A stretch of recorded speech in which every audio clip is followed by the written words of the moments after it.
Pass out these flyers, get these kids on drugs. Jackpot.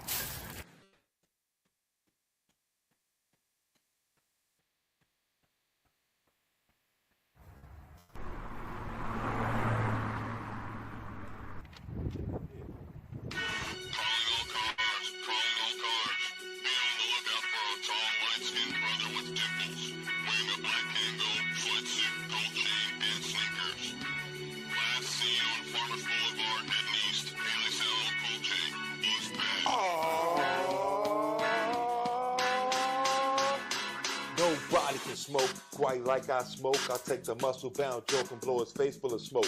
Beer mug, mafioso, no strain is come. Make you say, yo, J-Bell and roll a blunt. If you think you cannot smoke me, yeah, boy, I bet. Cause I ain't met a motherfucker who can do that yet. Smoke better, not wetter. My buds are good. I got a rolling trait that says I wish you would. And when the session begins, I gotta join in. And before the blunt is over, I'm rolling again. J-Bell has arrived, so you better make way. As any we here in the cypher said the kid don't play. Smoking hydroponics, that's my hobby and job.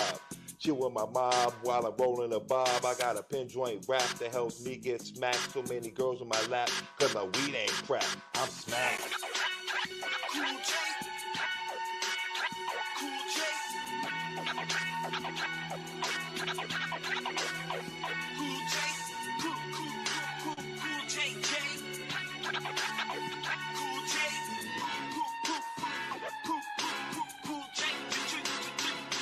I'm like Sean, smoking when I come through the door. Sober war blazing up, I can't puff no more. Got Kush Bud ground, been smoking for 30 years. And even when I'm sleeping, I'm drinking a beer. Steady getting it in, getting drunk off gin. I'm like Jaws, my jacket's like a shark fin. Cause I'm high as can be, I got a fresh 12 packs. Brothers know after that, I'm sparking a jack. I'm boozing and wooded, and I'ma stay that way. The highest brother you know, just roll 2 J's or kamikazes. Take a look at what I've done.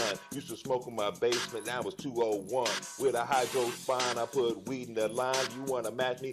First you better go cop a dime. I'm drinking Pinnacle, that means I reign supreme. And I'm notorious, I smoke you like some lime green. I'm smashed.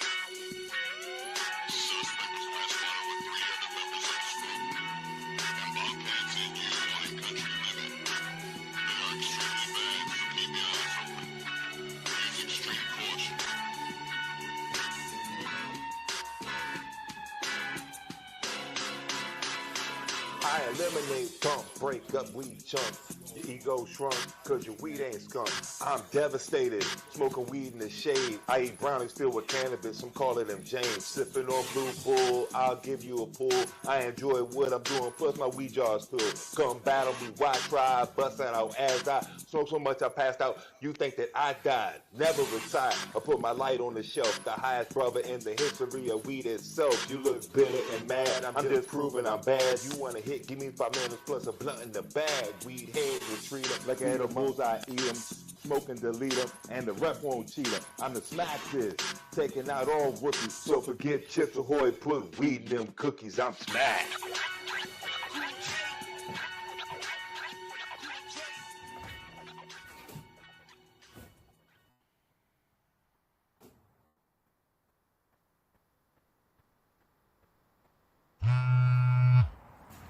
Hello? All right, y'all. Well, it's time to do this. Give me that pen.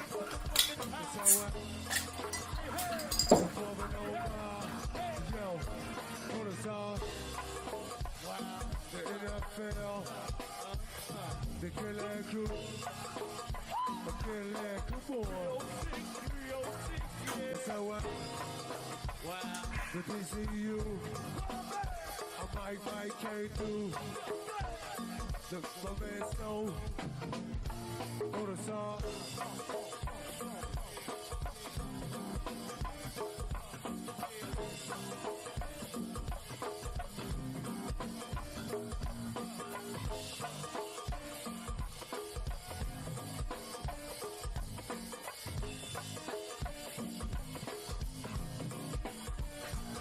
The group. The 203 crew. Come on, killer. Turn the party out, bro. The East End crew. I'm with my Fairfax crew. I love it when a plan comes together. Cheers.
Come on now.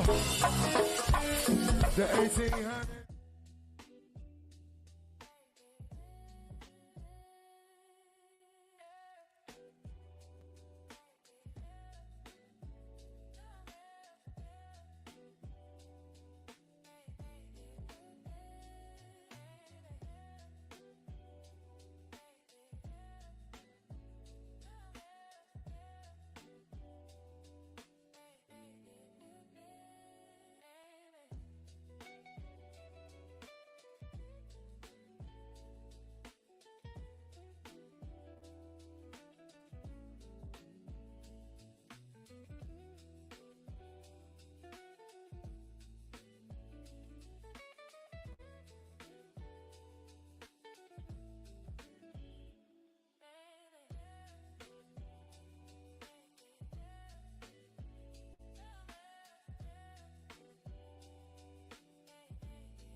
All right.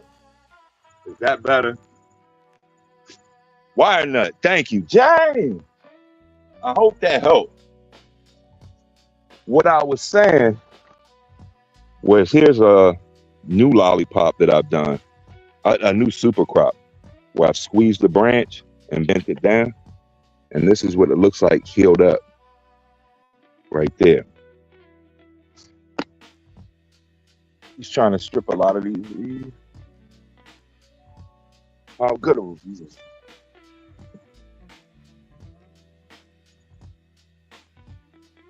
Shit is so fucking hot.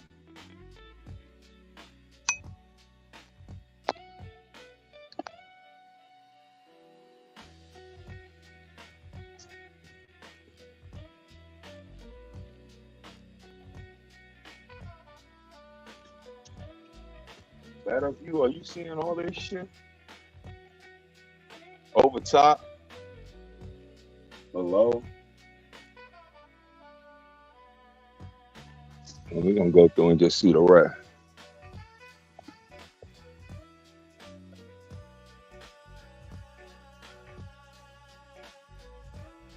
Now this is the skunk one. Skunk one right here.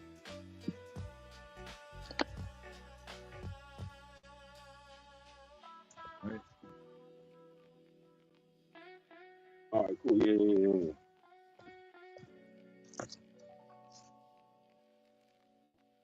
Got a funky ass color right here. If you can see that, like a brownish, looking like purplish something. But I was looking at this. I thought I was seeing male flower. I definitely thought I was seeing male flower. Now for the golden nugget. This was one I thought had some male pods in it too. Yeah, here we go. You can kind of see those little clusters forming.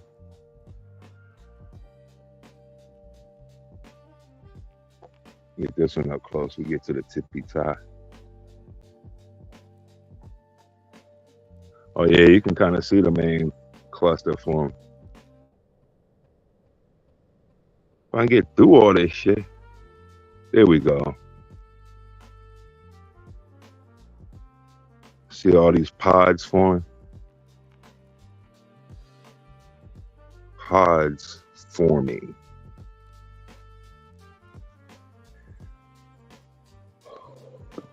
On the golden nugget. I'm trying to get to a more sunny spot. Yeah, you can see those clusters forming.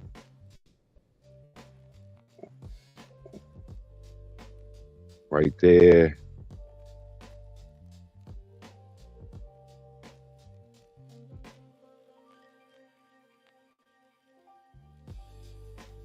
Tie.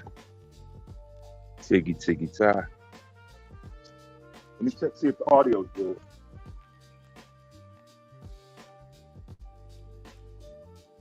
Are we better than Cam?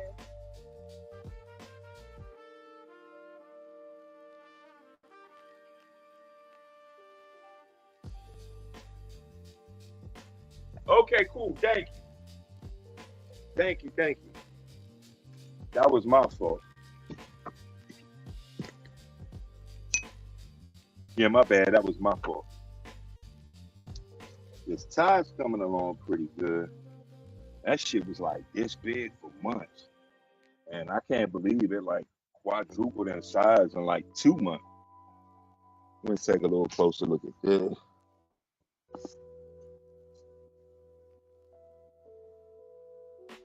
Like, it's funny how the males already have their pollen sacs forming, and I'm awaiting the females to get their little pistil. Take a little bit of leafage out. Let this baby breathe a little bit.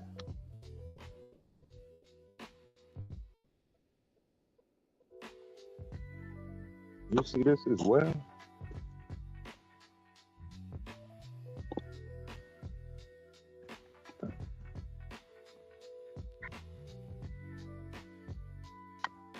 Okay, cool. Yeah.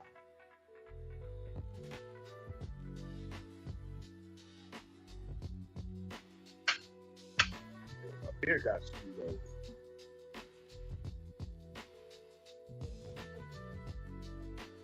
Okay, well, I like.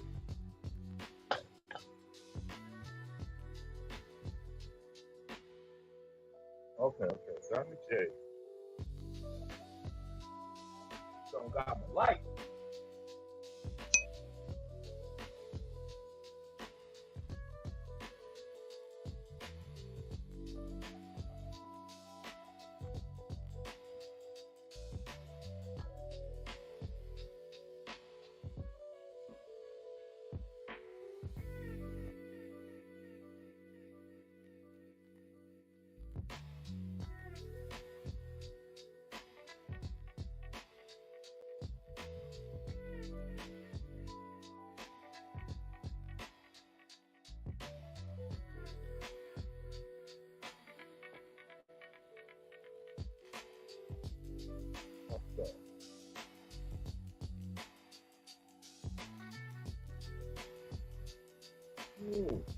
Whoa.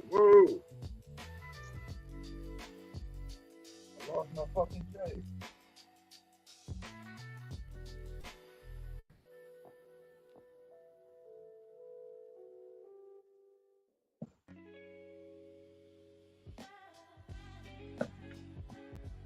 Nope, not in there.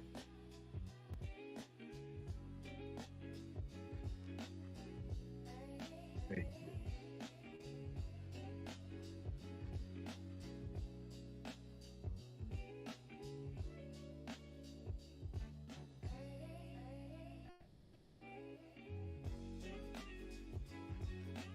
All right, let's see this shit. Damn, I lost my J. I lost my Jiggy J. I don't know what to do with it. We'll come down and strip a lot more of this large leaf shit up. And the birds got all over there. But see already, I can see the light. I see the light.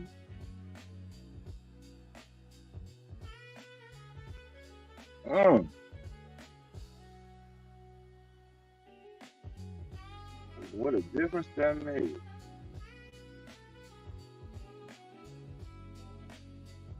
We can see slam through the middle.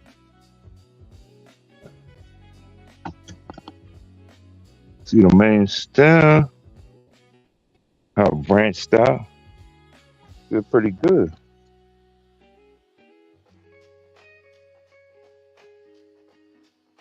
There we go.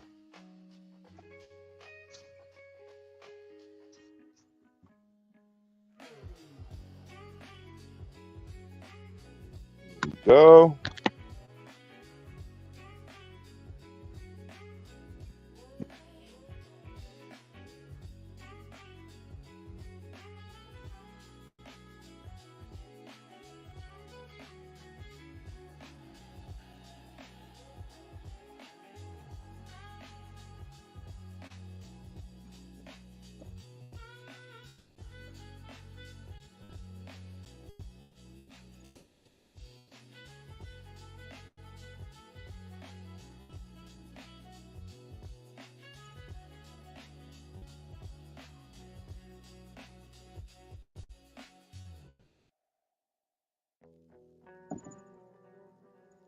Same shit.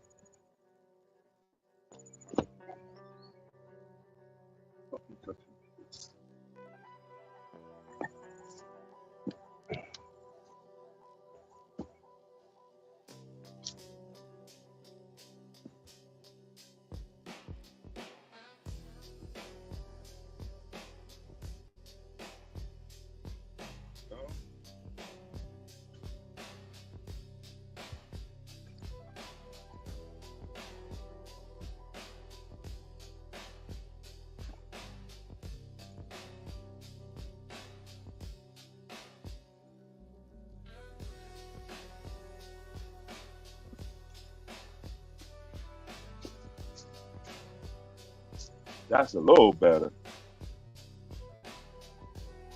Trying to bend this down as well. There we go, trying to work on that overall height.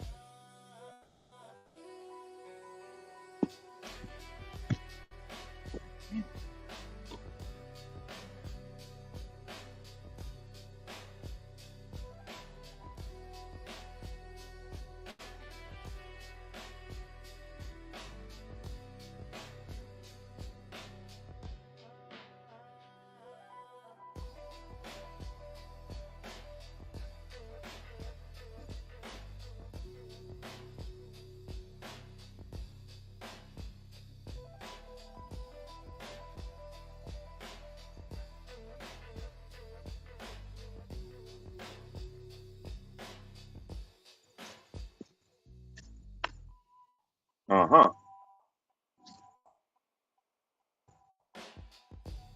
Still stripping some of these leaves off.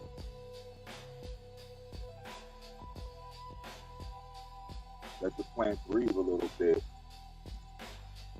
I mean, we want larger leaves, we want large buds.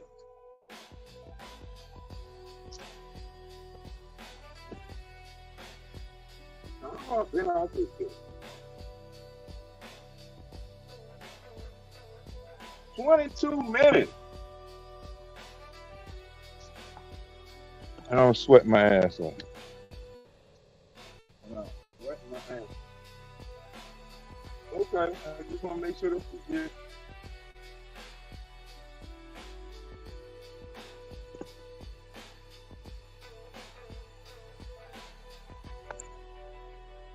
Better?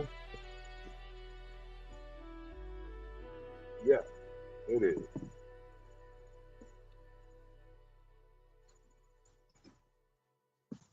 We on my phone, and we on the other cam, but I had no idea my phone is the jack scratched up. That's what I get for having it in my pocket running.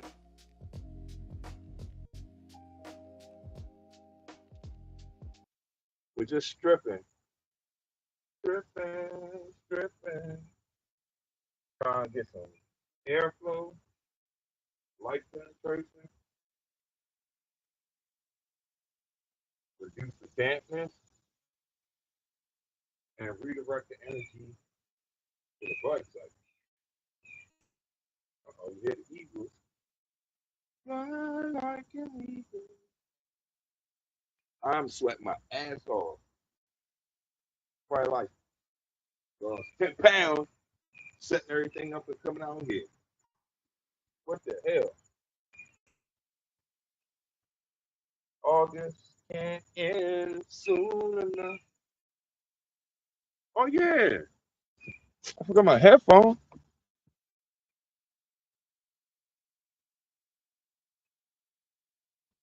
Yeah.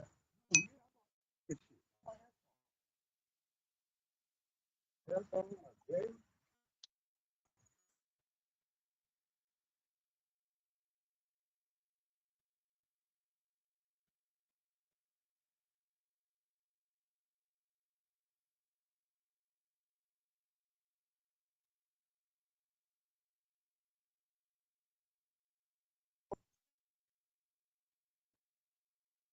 Just ain't hearing it.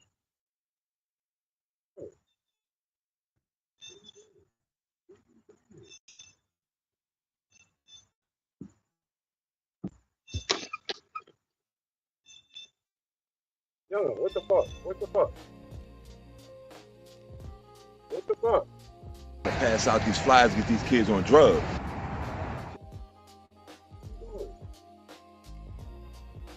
What are you doing?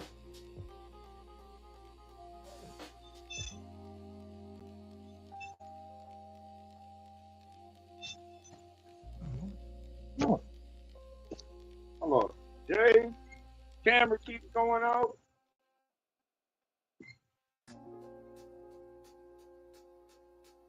I can't win for shit. I'm about to die. Give me 1 second.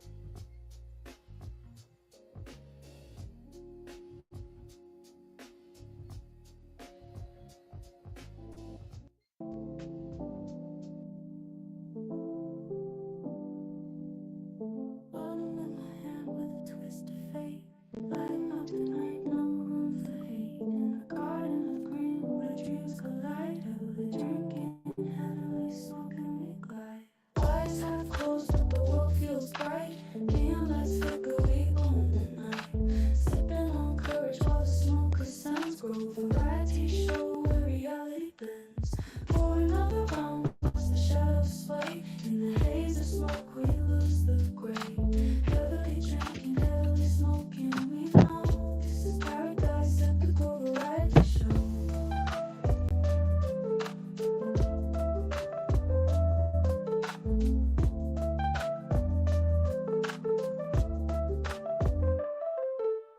Roots run deep and the blood sparkle bright. Pour it in the liquid gold till the morning light. In the haze of green light feels so right.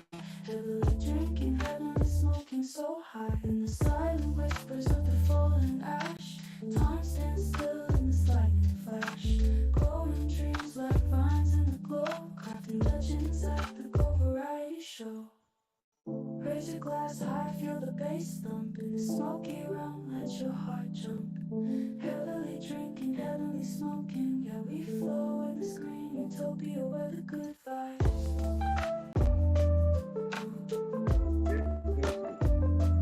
Flow vibes grow. Flow vibes grow. Flow vibes grow.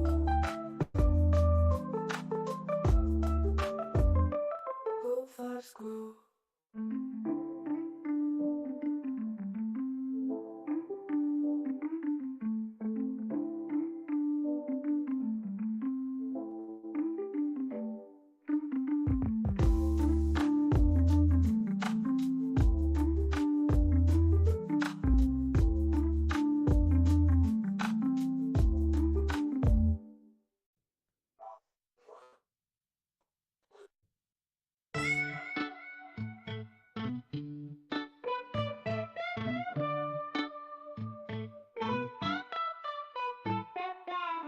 Pour that drinking like that flame.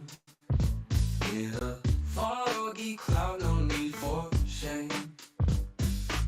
Sipping slow and taking it high underneath this mango sky. Pass the bottle down the line. Smoke so sweet, it's simply divine. Laughter's echo on the breeze, moving through these coconut trees.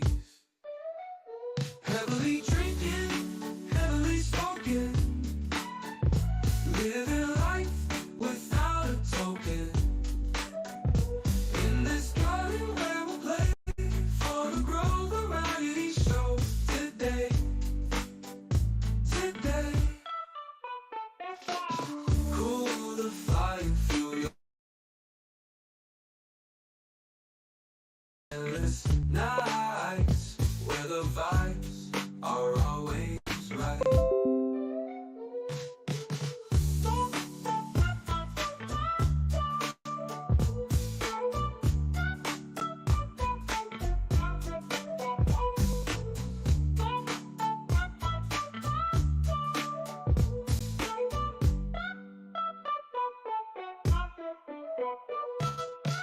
Spark the green, let's ease the mind, leaving all those worries behind.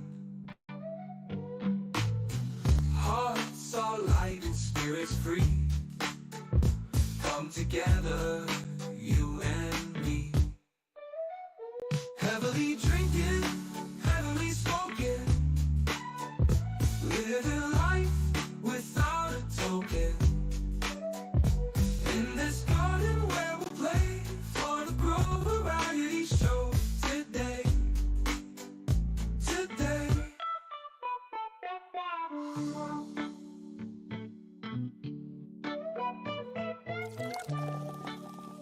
Now, what kind of party is this gonna be? Now here's something we hope you'll really like. We got alcohol, man. What, like some Annie Green Springs? Yeah, we got the Schnapster. Check it out.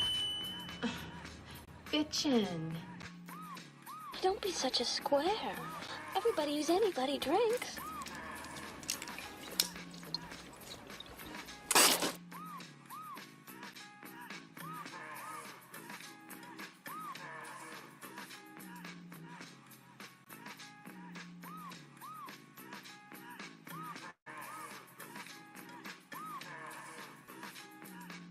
I don't grow them directly in the ground. I've been trying for the past 3 years to sprout the seeds in February.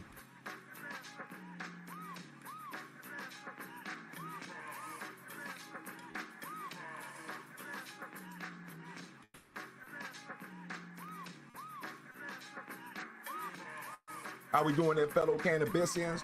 Welcome to another Sauced Up Sunday. We are live on Kick, Twitch, Rumble, and the YouTubes. And now,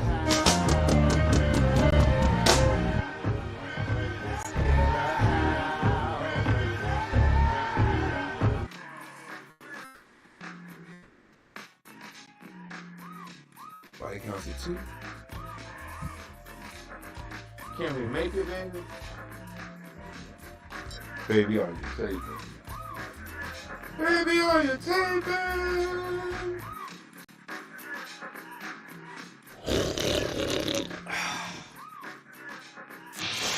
Dead or alive, you are coming with me. What the fuck? Oh, I tell you, what the hell?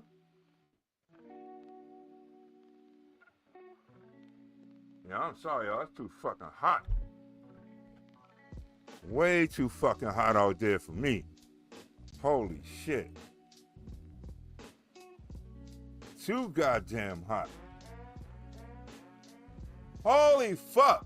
I was sweating my ass off. I was sweating so much I couldn't even control the computer because all the sweat was dripping on the computer, making it go crazy. I'm sorry as shit about that. Damn. What the fuck? The chat's gone too? Yeah, I'm sorry as shit about that. I tested this out last night. Everything worked. I had no idea that it was going to be so fucking sweltering out there, though. That shit kicked my fucking ass. Dropped my beer out there. I did find my J. I can't say all is lost. I did find my motherfucking J. Let's crack this beer open. I was on beer half. 1.5, and then all hell broke loose. What the fuck, nigga? Whoa, okay. Alright, cool. That's set up, got everything ready. Some plant maintenance, a little too hot. We're gonna go back out there later though. I was planning on going out there last night live streaming it. But I kind of got carried away. I had some shit to do. My family was gone for the weekend. So I was trying to take full advantage and went to the bar. Now you want to talk about some fun there? What is why not? Let me get into the YouTubage. Young, why the fuck? Yeah, let me get into the YouTubage. What the hell is going on with Caster Labs? My Chicky chat ain't popping up. Okay, yeah, nice. Studio. There we go. Now we starting to respond. Now I can see everything that's going on. Whole lot of something going. I'm still fucking sweating. I hate sweating. I didn't even know I sweat like that. I didn't know that shit dripped off my face in that manner. What a beat. Okay. And the chat came back. I don't know why you lied, but the chat came back. And everybody is here. Steve. I don't know how great of a shot that you got to see out there, but I tried to show the, what you call them? The golden nugget. And I tried to show the,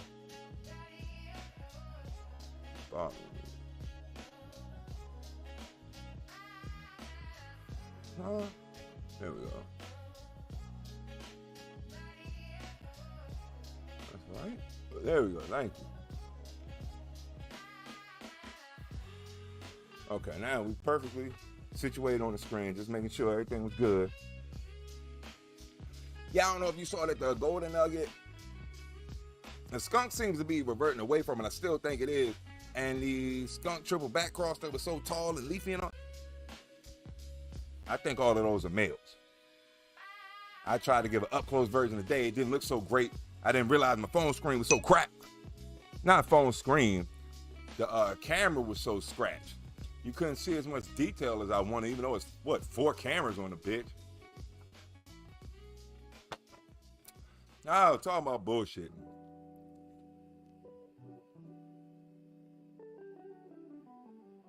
Some new metal ribs in the greenhouse. That had me sweat like you were in a sweat lodge. Oh, man. You telling me. And we are going, oh.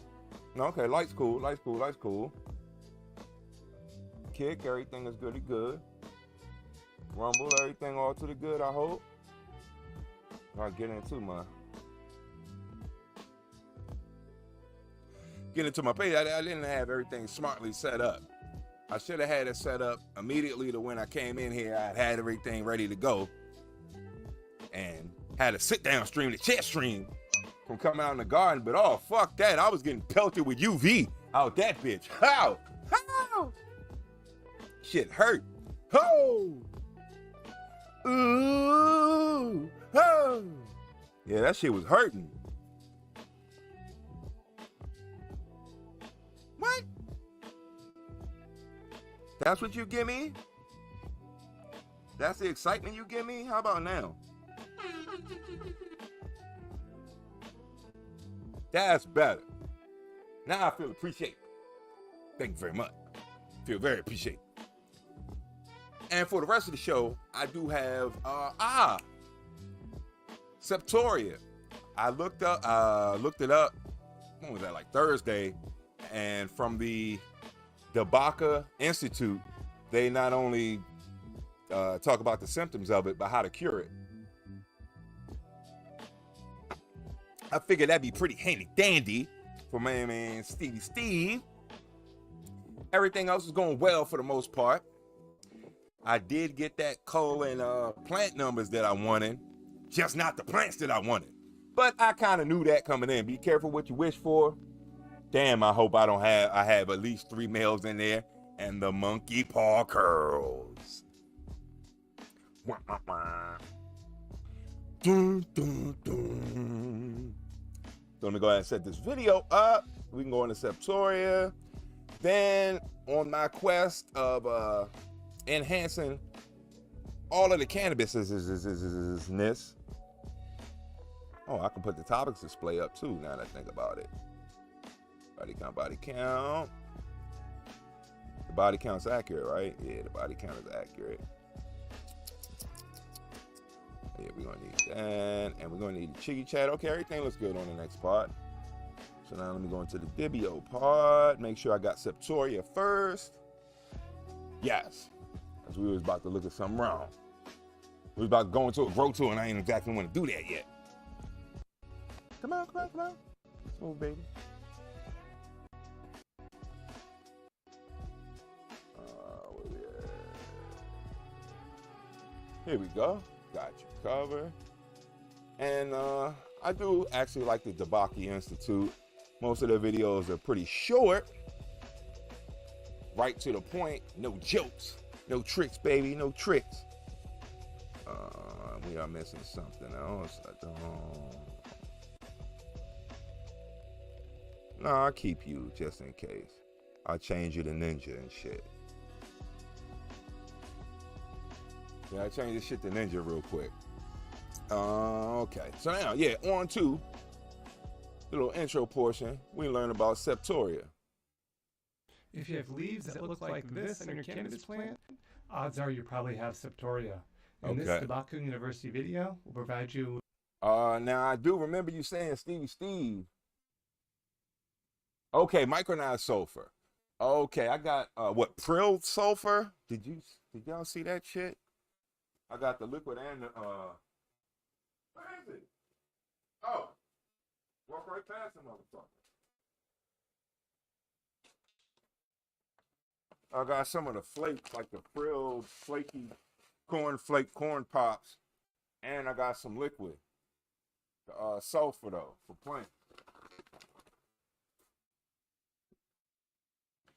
Good news is 2 of the skunk triple back crosses is out there, and I believe the one that's in the bucket is a female. So we are gonna get some skunky, even though we didn't get all the purple and the beat up leaves. Hey man, where's my money? Got my money? Yeah, it doesn't look like that. But definitely gonna get some good sulfurage in it, and we're gonna get some dirty sock out of it. Fertilized plant juice. No, fertilized plant juice. No, I've heard of fermented plant juice, but not fertilized plant juice. So maybe you add nutrients to the plant juice and it doesn't go through a fermentation process, perhaps, like squeezing essential oils. No, that's okay. We'll check that out. I don't know, what the fuck is, what did you say? Proper identification as well as control techniques for this particular disease. Fertilized plant juice.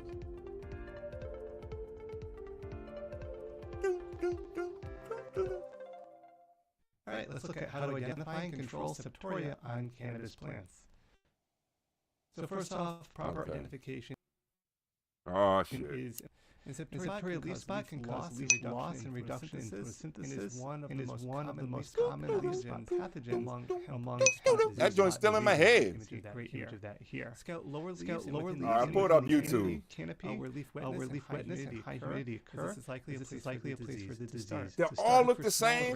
Where's my money, man? With bright yellow margins. Spots expand about a quarter inch in diameter and appear brown with predominant yellow halo. And see here that predominant yellow halo clearly evident. As spots in large brown areas become more regular and develop gray to white centers. Yellow halos expand outwards from those spots. The entire leaf rapidly becomes yellow and can drop from plants in advanced cases. So the life cycle of septoria, and looking at two different aspects here, showing you kind of what's happening in those little spots, showing you kind of all those little fungal spores that are developing. The pathogen can overwinter as mycelium, and then can reinfect plants the following year. So it's good to clean those portions up. We're seeing an example here of wind and rain splash spores. I got to put up on YouTube. Those can then go and develop early lesions as yellow spots on newly emerged plants. The cycle can repeat itself. Conditions are favorable.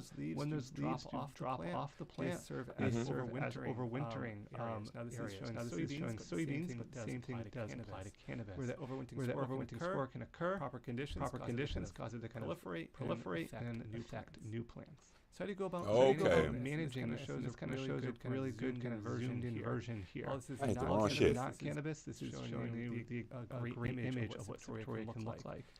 Okay. So there's another fungi, I guess another bad fungi. Sounds like to me that this needs to be treated just like, what the fuck, powdery mildew, boreitis or whatever, borealis. It needs to be clipped off and like put in a trash bag and thrown away, totally separated from the garden. I know I have a bad habit of like just in place compost and ripping the leaves down and letting them drop and naturally decay. But when I do see some kinds of mold or powdery mildew, something like that, I'm not sure if it's just a humidity thing or if it actually is the actual spore itself. But either way, I ain't playing it. And I'll chop it off and throw it in the trash. Seems this is similar. When excessive moisture or high humidity that should look like a slug on it. Cycles are shorter and larger number of spores are produced. Both negative things if you're looking at trying to mitigate this. My bad. So this can increase the chance of disease later in plants' life cycle when the plants are more dense. During rainy summers, disease can spread rapidly through fields if you're growing this in an outdoor application. I forgot to turn the other camera audio off. Overwinter in fields on affected plant debris. Under cool conditions with low relative humidity. humidity. Thank you for keeping me in check, James. Can remain viable for up to 9 months in debris. In contrast, Pinidia survives decreased dramatically. Oh, fermented plant juice. Oh, yeah. FPJ. Tilling to less than FFJ and FPJ. If you have infected material over a large scale and you till that. Oh, I got you covered. Don't worry. Reduce the life expectancy of septoria. Although alternative hosts have not been identified as septoria species we cover that shit. In hemp, it is likely that weeds and other similar green bridges are responsible for survival from one growing season to the next. And we're still looking at investigating this more, But odds are these green bridges, it spreads to another weed host, another disease host, resides there, and then the following year it can then jump from that original host that it carried over and infect your hemp plant. So it festers. So hopefully this gives you a little insight into septoria, which is sadly very commonly seen on cannabis. Fairly commonly seen on cannabis. So, okay. So first let me handle the septoria. Sneaky fucker, but I guess that's how all life is. It finds a host, attached to it, lays dormant over the winter, and then repopulates, repropagates, and starts all over and finds a new host. New tree to go to, make a nest. New hole to dig. So yeah, okay. Like, things want to live, life wants to life. You call the skunk triple back cross because with the weed place, they were too far gone. Okay. That was... Well, don't feel bad. I'm culling mine. I'm going to take a few clones of the male still, just because. You're right there, triple back cross. So what's that? Is that the 99? Or is that the 86? Or 89? 89% traits locked in. I forget. My math is off. Sometimes it's like when it jumps from... So let's see, 50%, then like 75%, then like 89% or 84%, then like 91% or 94%, and then I guess 99. But that was a septoria thing. So fermented plant juice, that's another one. Yes, that's something I, when I first got into Korean natural farming, I used fermented plant juice. Fermented plant juice, and then the fermented fruit juice. It's like a solution and a B solution. During veg, you use the plant juice. During flowering, you use the fruit juice. And I tried, at least when I was doing it, I would try and do it early in the season, because that's when I was like hype about getting the garden ready and all that crap. Oh, let me get all my solutions together. So I'd go out and get a lot of vines, a lot of tall, fast growing weeds, early onset weeds. And you basically take the leaf material that you get, place brown sugar in the jar. I forget exactly the ratio for it. Is it a 1-to-1 with fermented plant juice? For every part of plant material, you have 1 part of brown sugar. And you basically chop it up through osmosis, through membrane extraction, all the hormones, bacteria, enzymes come out of the plant material and go into the solution. And the beautiful part about Jadam and Korean natural farming, 1 teaspoon and a gallon of water. I mean, like literally, if you plant it right with about a 5-gallon bucket worth of plant material, you'll have enough fermented plant juice to make it through the entire veg. Then you can work on your fermented fruit juice, which I was growing squash. I was using that because that's very high in potassium. Other people use cantaloupe, which is very high in potassium. Bananas. But that's the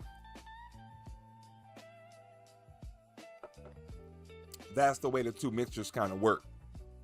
I do like it because it's the low cost, but I think at this point, trying to make like a living soil, regenerative soil, I don't know what the fuck else buzzword I can throw at it.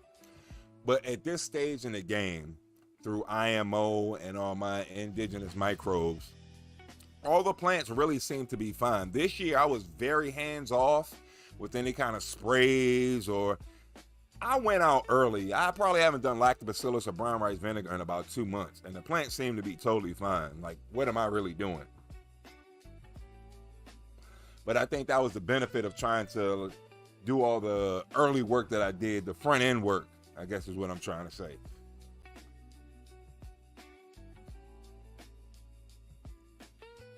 The problem I'm having is I don't remember the last time I sprayed neem oil. If you don't wait long enough, the sulfur will react with the neem oil negatively. Oh shit. Oh, you're waiting for the coffee to like perk up and cool down. Damn right. Let me get my mouth on it. You forget that, okay, is it the sulfur and neem oil interaction, is that on the surface level or is that internally? Because I'm wondering if you can spray the plant with the hose pretty well and get most of the neem oil diluted to where you can apply the sulfur spray. Just curious. But like, what's the shit, the Scotch Guard? Apply it to a small area first to see what happens. I wouldn't just start spraying the whole plant. That could be murder, she wrote.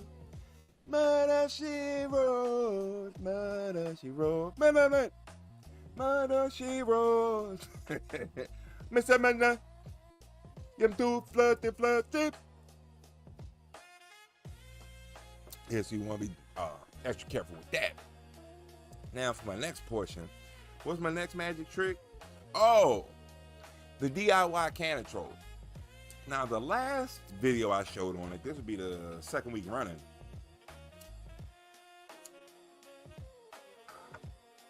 It was a gentleman who basically was not in the video, but he was explaining the 3 different technologies and how to apply it in a practical way.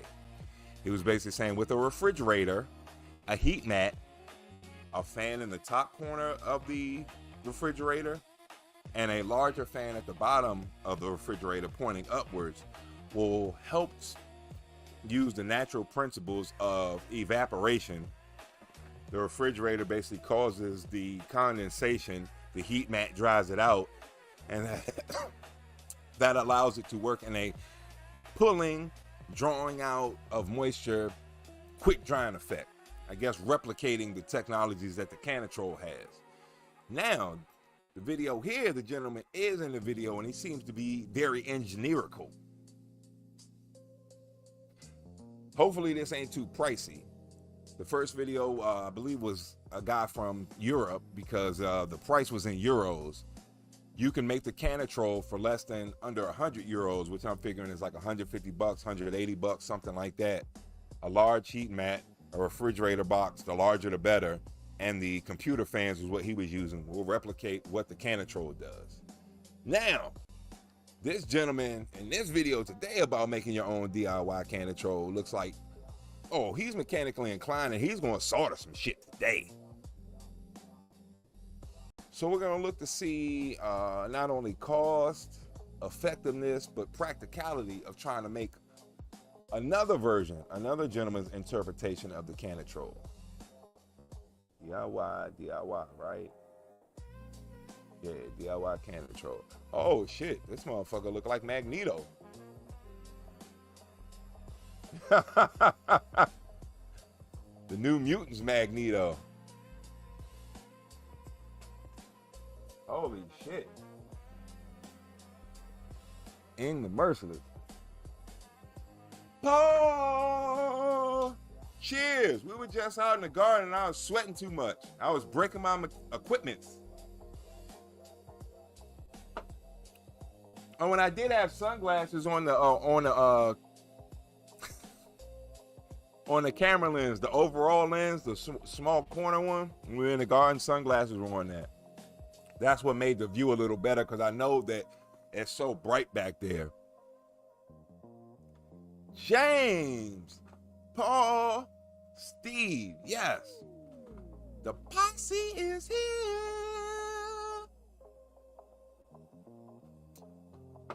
So now, we all talk about going, and after this, Paul, after I do this Canatrol thing, I'm gonna pull up a fermented plant juice video, and we can look into that. But that's one of my favorite. Korean natural farming is one of my favorite methods. But I heard something one time on a podcast. The guy on the podcast was saying he's not too much into the fermented juices. He's more into the vinegars because he looks at what sugar does to the human body and what vinegar does to the human body, and he extrapolates that onto feeding his plant. So he kind of calls on the sugars, goes more into the vinegars. And I've kind of followed suit since I heard that information probably about 4 years ago, I guess now. But let's get into the Canatrol, and by that time, I should be able to get the fermented plant juice video. Fermented plant juice. Where we at? Oh, yeah. Wrong buttons, dummy. Hello everybody, Human here, and I'm going to teach you how to build your own wine cooler that allows you to maintain 58 to 60 degrees Fahrenheit and 58. Okay. He's saying wine cooler, I guess, because he's trying to stay monetized on YouTube with this video. RH as well. So what we'll need are the following items. A wine cooler, electrothermic. Please make sure it is electrothermic and not compressor based.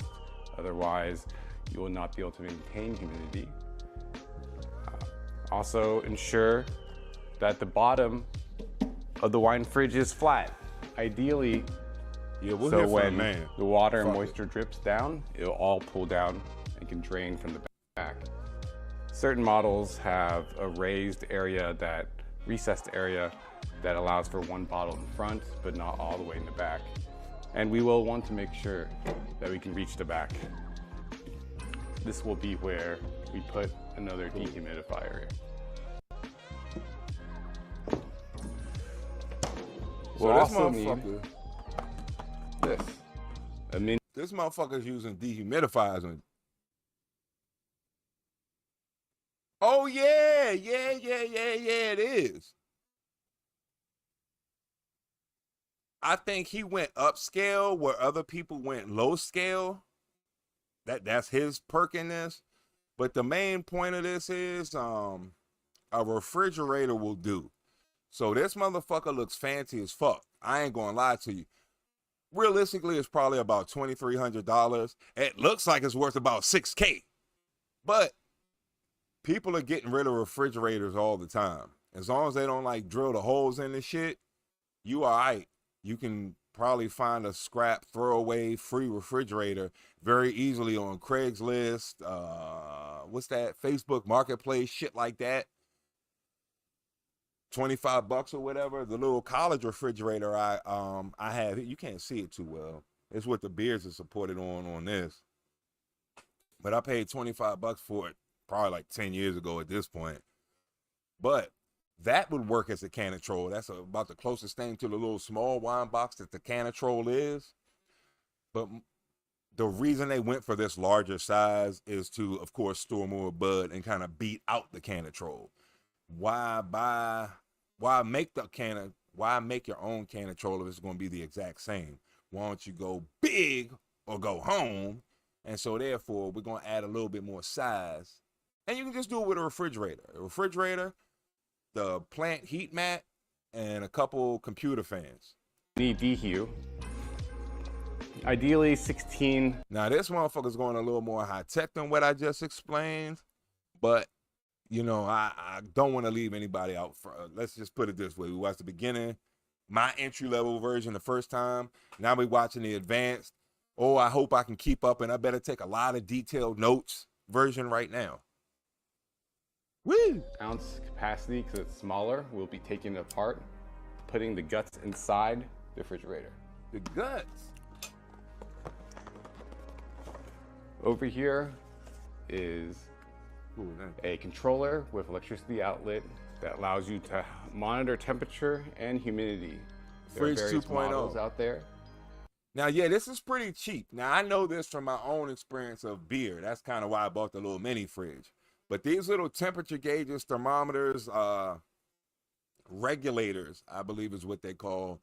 You plug it in, plug the fan, dehumidifier, heating apparatus, whatever it is, refrigerator into that panel. You put the probe into the center of whatever you're trying to heat or cool, depending on the purpose. And that will kick on the refrigerator, the heater, whatever have you, whatever your range you're going for, within, what, a half degree? Inkbird, Wi-Fi, IHC200. You can get cheap versions for like $20. You can get like electronic versions for like probably $100. You can make your own for probably about $25. Like get the plastic box for it, get the little module for it, and get the wires. Is an old. I've bought one, I've made one myself, and I've had the low grade version. I've had the expensive version, I've had the low grade version, and I made one myself. They're all about the same. Old brand, but works just fine, along with the AC Infinity 79 Pro controller. And this is the VivoSun A22, which I recently found. I'm going to try it out. Okay. Price point of this is $30, which is pretty competitive versus the AC Infinity of $80. And the Inkbird is about 60 or so.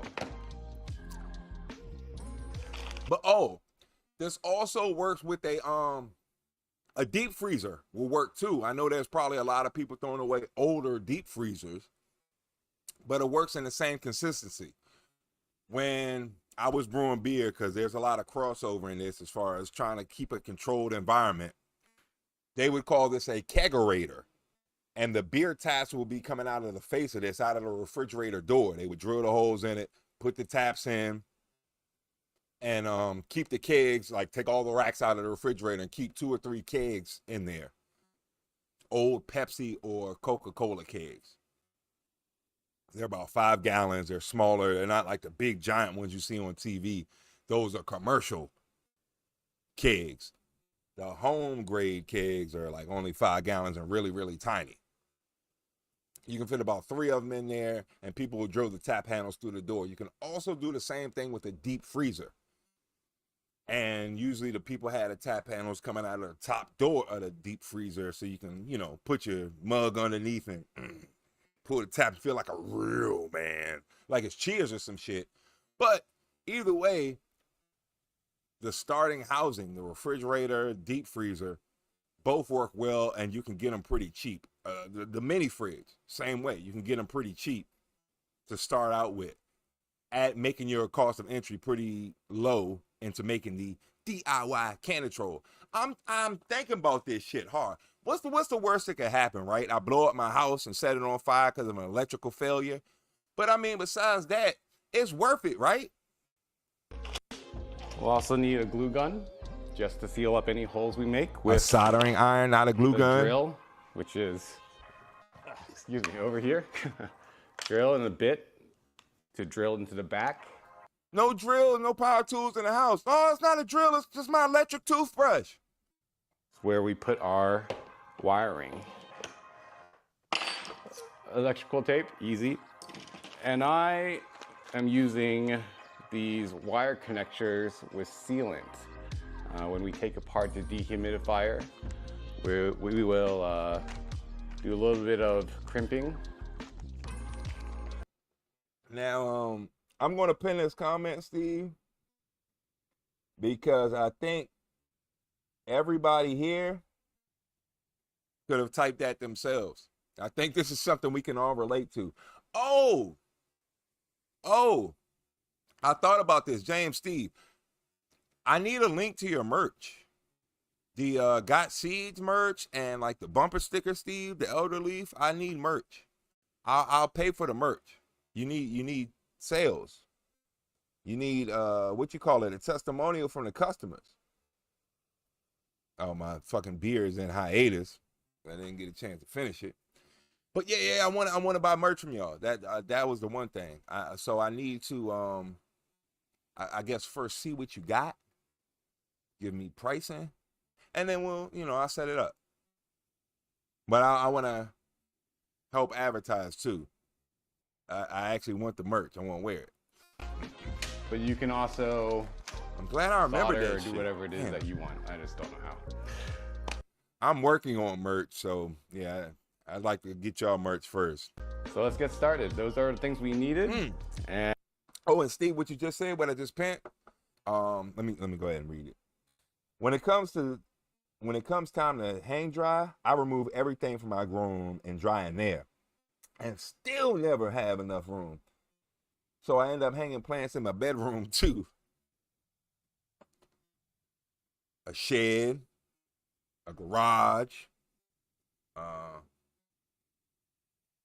I gotta time it just right. I gotta, wait to harvest plants so I can like trim and make room to hang and dry and keep everything organized and stuff like that. And some kind of way comprise that and put that on a damn t-shirt. When it's time to harvest and I dry my plants, I clean everything out of the room and there's still never enough room. And then like maybe it's a picture of you like sleep and like underneath, like, like a cartoon panel, like you sleep sound on the pillow, and then underneath you sitting on stacks of weed. I haven't had any time yet. There's never enough time. I'm so behind. Like I'm probably anywhere from 1 to, let's be honest, 6 months behind in shit I'm supposed to be doing. Editing video, I'm 40 videos, 50 videos behind. I gotta send out seeds to like 12 to 20 different people. I gotta harvest those plants. I gotta make a cooking video. The grill came. The smoker grill came yesterday. I ain't put that bitch together yet, but the smoker grill came for Thanksgiving.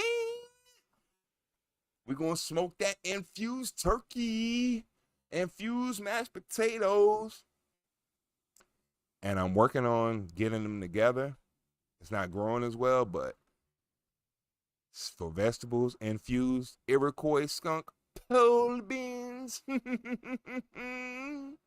And let's do it. So our first step is going to be taking apart the dehumidifier. Let's go ahead and open it up.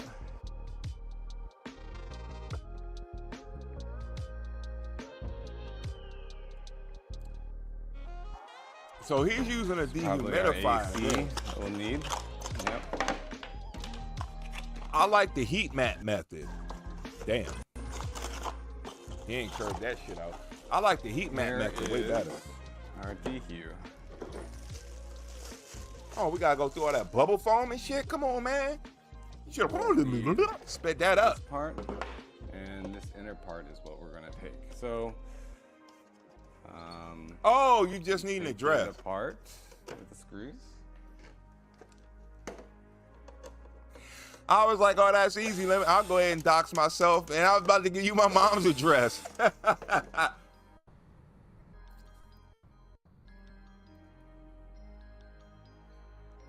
Oh, yeah, maybe I shouldn't do that. Yeah, I'll actually answer an email. And I saw you send me 2 emails this week. I'll actually respond. Usually I'm just like, okay, open it. Take a picture. All right, bring it to the show. Okay. I'll actually respond. I'll send my address. I got no problem. I was going to actually put it in the chat. I was like, I don't give a fuck. And that way it comes apart like that. On the latches. So we just do the same thing on the other side. No, yeah, but my wife probably gives a fuck. Careful not to rip the wires, but Wishka. Might have cut myself a little bit there. Fuck it, I don't give a so fuck. Be careful. Whoopsies.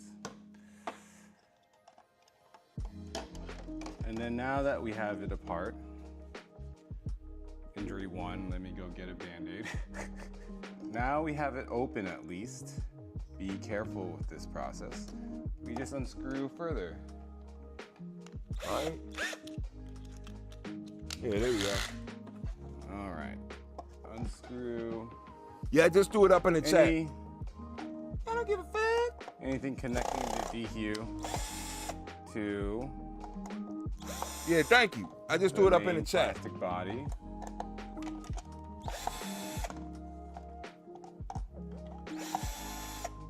Okay. Where my Twitch shit? Oh, okay. I was gonna say I ain't even look at Twitch. Controller switch. I ain't even say nothing to Twitch. My fault. Interesting. They made this a lot harder than their OG, but okay, it's fine. We'll take it out. Switch fucking up. Over here, there's one screw connecting it. Ganja Man probably in here and everything. I ain't say shit. Should pop right out. Could be Lady Dumbledore. Need the switch. get this out of the way. So we have one connector I'm gonna be streaming an hour? I suck. The on and off switch, which we don't need. We can unplug. So follow the cable. So it's taking off the housing of the dehumidifier?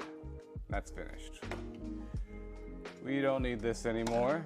So we don't need this anymore. No wonder this like 15 minutes and shit. You definitely need this. This is the No main wonder. bits.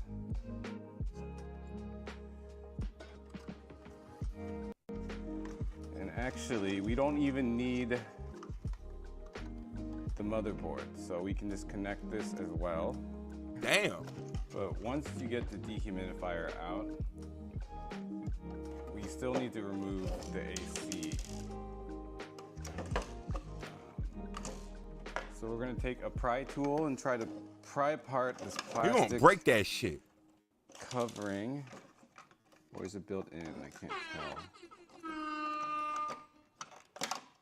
Oh, hell yeah.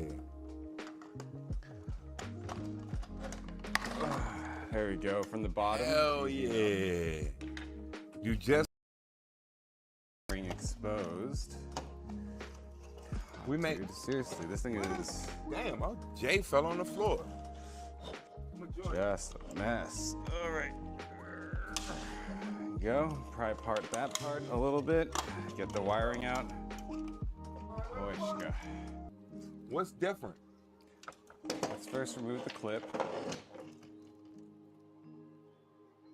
Man, forget this dude. No, I'm just kidding. We're gonna go back to it. I've tapped it. You can kind of see. Oops, I meant this way. You can see I kind of tapped it. But this is the bubble hash that we made when we spun it. We did it live. This is what it ended up as. Why I look so shitty? Hold on. All right, there we go. There we go. Other way, fucker. There we go. Yeah, you can kind of see a little hole we put in it. Well, a little hash ball. I guess it lost its luster, but I'm gonna join you, Stevie Steve. Let me get a chunk of this shit.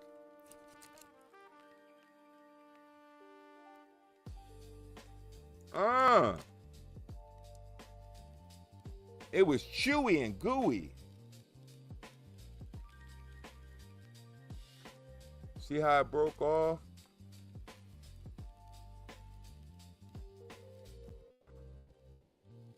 Yeah, it's still all like chewy and gooey and shit. And fibrous. But rolling it up into a little ball. Into the bowl. And this little fade into my mind music is appropriate.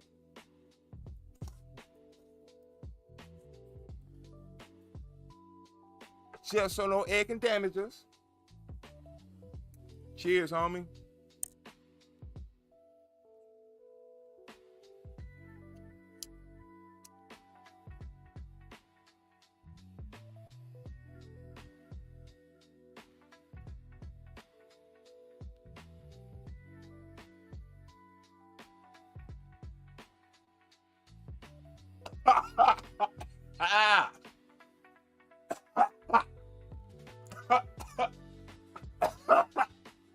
I walked right into that trap. Oh, I thought everything was all to the good, and it wasn't. Oh yeah. Well, I was inspired to do something different on live stream, and we did. It sucked like hell when we was making it, cause like the bags wouldn't fit on the bucket right, and we were struggling trying to keep it cold and all that crap. Damn, I don't got the washing machine. I'm thinking I'm at the wrong set. I just made another set for cooking. Set a little table up, put tablecloth on it. Got my little stew pot there, my stove, my hot plate. What else is up there? Oh, the bud wash machine. So that's why I thought I was about to point to it. But that helped us get to that too. The bud wash machine made things so much easier because it basically mixed itself. Now, I got an Amazon version of the bud wash machine. I didn't buy the like professional, I don't know who's making a Vivo Sun or whoever the fuck is making a bud wash machine. But I just got the Amazon portable washing machine. And it seemed to have done a very good job. You basically have to take the mesh bag that you'd put all your initial bud in and like close it up, tie it off, and then throw that into the wash machine. It kind of does all the work. Then at the end, I would have all the bags lined up in the same order you would if you were to do it by hand, but just drain it out from the washing machine and it collects very easy. Not only does it do the mixing for you, but it also makes the extraction a lot cleaner, a lot faster. Instead of having to wait for water to drain out of the bag from pulling it down to up, it basically comes from up to down and it just rushes right through at twice as fast.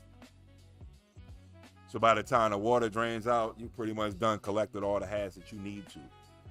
What it's going to give you.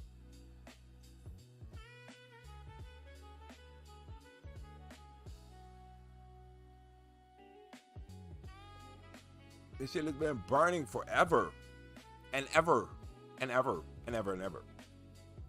Whoops, I forgot. We was watching a video on the Cannon Troll. Back to our regular scheduled program. I did too much hash. I'm sorry, y'all. I was having too much fun.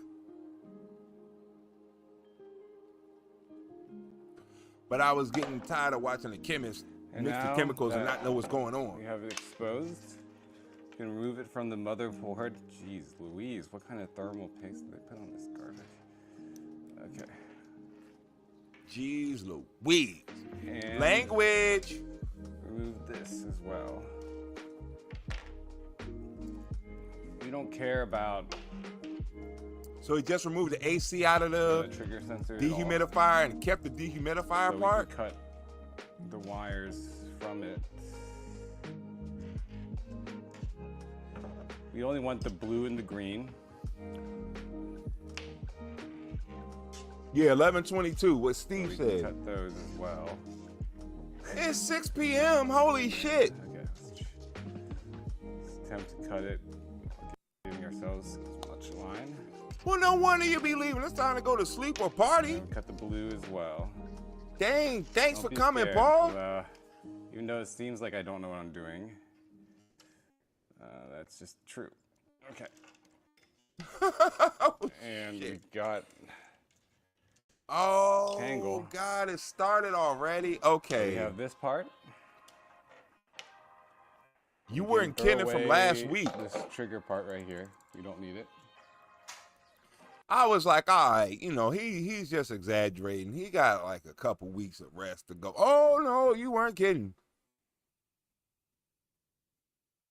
Oh, Aldi has the best price on coffee anywhere. Okay, that's good to know. $6.99 a pound for a German dark roast? Holy shit. $6.99 a pound? Hell fucking yeah, because it's like what? On sale, like $7.99, $8.99 a pound where I'm at if you're very lucky. It's kind of more on the $8.99 part. Creeping to the $9.99 sale, but yeah, usually it's about $9.99 or $10.99 for coffee where I'm at. That's a hell of a deal. Aldi's. We actually have an Aldi's not too far from us, too. Carolina!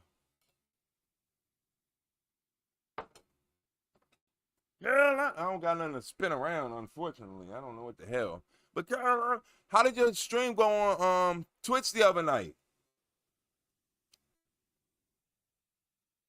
Carolina! Streaming on Twitch. You got coffee seeds? So you're growing your own coffee beans? What the fuck? I didn't even think of that.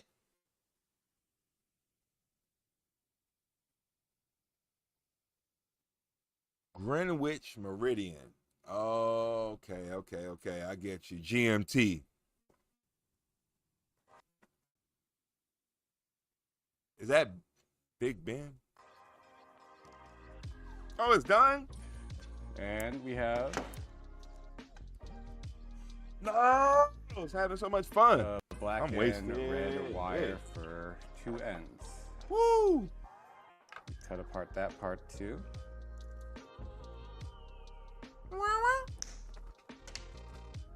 Wasted. And this one as well. Finally, beer 1.5 because I dropped my other one outside. Good enough, right? I'm gonna need a From here we will. Okay, this is extremely boring. My bad. My man Paul's in the house. I'm about to go grab Mir to open up this beer because only domestic, baby, right? I mean, only import. Well, domestic for you. So, in order to open this beer, I'm gonna need a hammer. Hammer. I am hammer. Where you at? Hammer. Hammer. Hammer. I am hammer. You all right? Hammer. Hammer. Yeah, we can tell you're hammered. It's pretty obvious.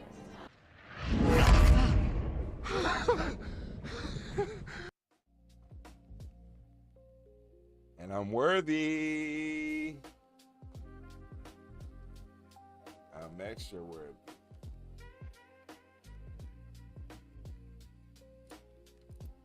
Now, whoever holds his hammer, if he be so worthy, will have the power to drink like Thor.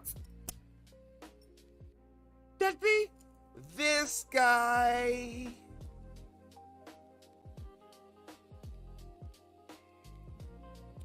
Smoke more grams. Thank you, Mir. Until next time, which will probably be anywhere from 20 to 30 minutes.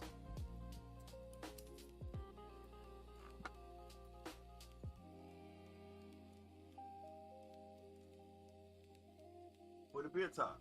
Here we go. Yeah, we're gonna need that beer top to throw into the collection. The bodies. The pyramid of skulls. My destruction. The archive. Every beer that was drunk on live stream. So I think that means that the body count can actually officially go to. Well, I drank one before, but y'all ain't see it. We're going to 1, baby.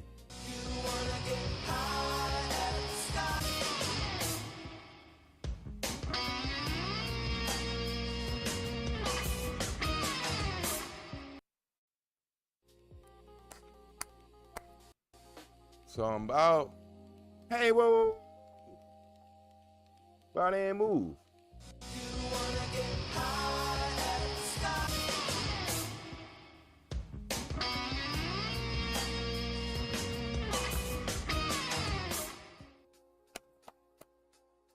Thank you. Now it's official. It's in the corner. It's documented. It happened. It's the real thing. Same time. Oh, whoa, whoa, whoa.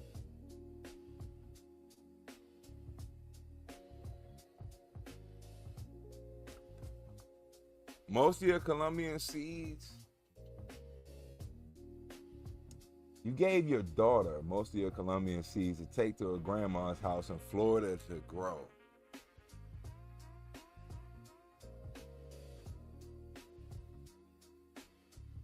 What a beautiful moment.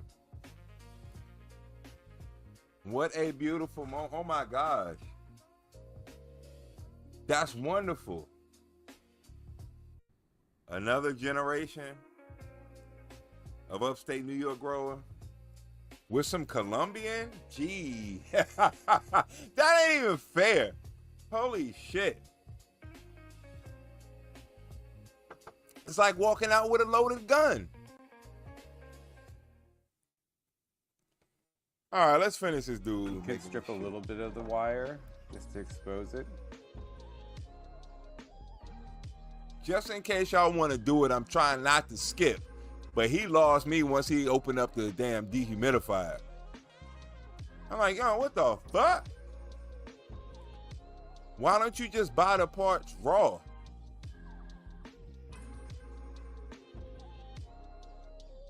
Because I'm sure since he didn't need the air conditioner out of it, he could have just bought the dehumidifier component itself. Because a lot of times I know when I was making beer, like I guess that was about 10 years ago at this point, most of the bills were put on forms. All of the parts you would need, their codes for ordering, their serial numbers. We want to connect all so the you could just get the part itself. And the green together.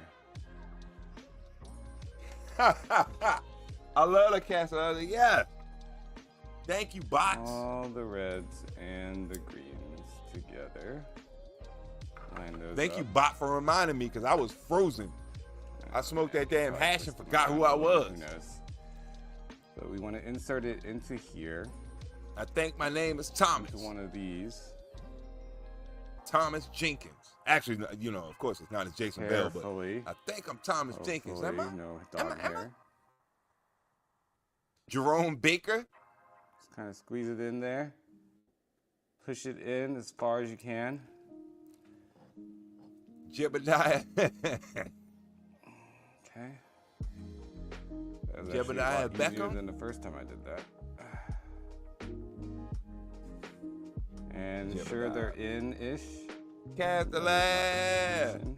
That's the chat. And then we're gonna crimp it. Castalab is the chat you see on the screen. It combines all the chicky chats into one chicky chat that we can see on screen.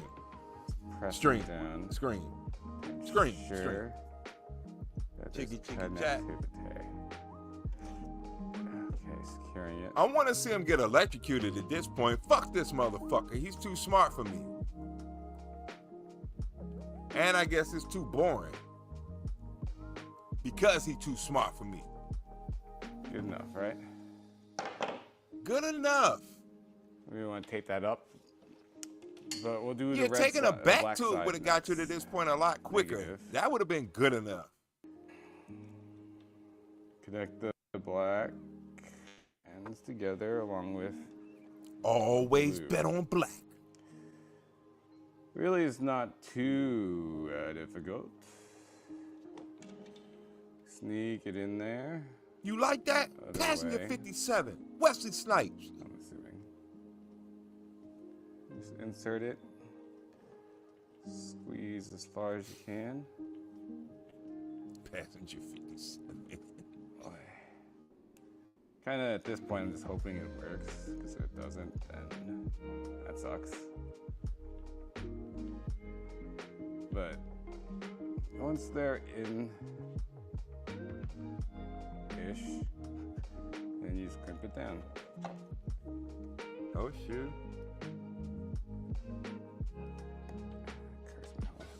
There you go. Some pressure. I think I'd have much rather see him make a prison shank. Lock it in. Because at this point, that's what I'm thinking about. Not a prison shank, Granny. Oh, so he's basically just rewinding the dehumidifier because he didn't need the air conditioning component. So he's just making sure the wires function into the little thermostat monitor probe thingy. It's good enough. Secure. Good enough diploma. And so Makes now, sense. we hope it works. They want to do a quick test just to make sure. Yeah, he lost me. It turns on. All right, hold on. Without the switch, it will automatically. Hold on. We'll go past it a little bit. There we go. We're This is back probably at the more wine where we at. fridge. We're going to go ahead and do a little test fit. But as long as you all check out DIY Can Control, because a lot of this stuff, any of the DIY or how-tos, I have to constantly go over like just certain portions over and over and over again. And a lot of times when you're trying to do this, they'll skip over an important part that you really need, I guess, and just to keep the flow of the video going. place our... But check out DIY Can Control. I've got another version of this too. I've got another DIY Can Control video. We watched the one how to make a can control for under 100 euros. 100 pounds, excuse me, 100 pounds. Now we're looking at the making your own can control wine cooler. The next one, I'm thinking is going to be a lot less MIT-ish. DQ in the corner here, ensuring the fins are pointing downwards. This is where the moisture is going to collect and drip down. So we want to make sure that's in the tray. Like that. That's okay, haphazardly. Okay. All right, this helped the part we know. Through the back eventually once we drill a hole, but we're just test fitting to see how this bottom rack is going to do. Fingers crossed. And it's pretty good. I mean, not tight, but a little bit.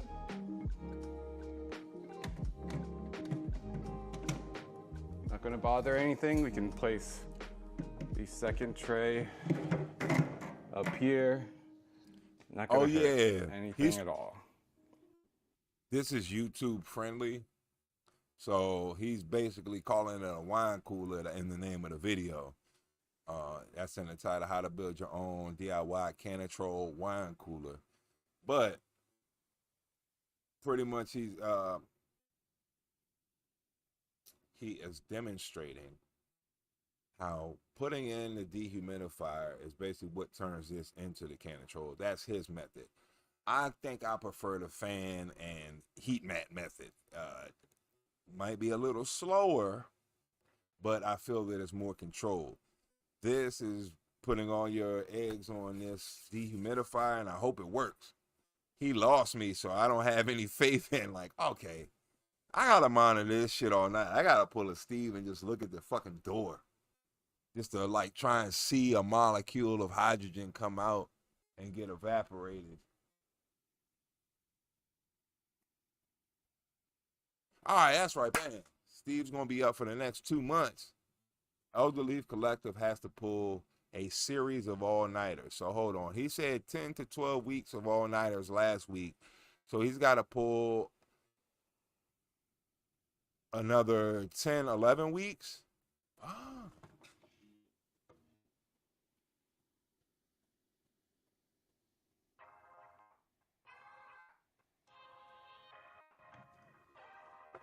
All right, good. Now let's take out everything, and we're gonna drill a hole. Drilling the hole is very model dependent on the refrigerator.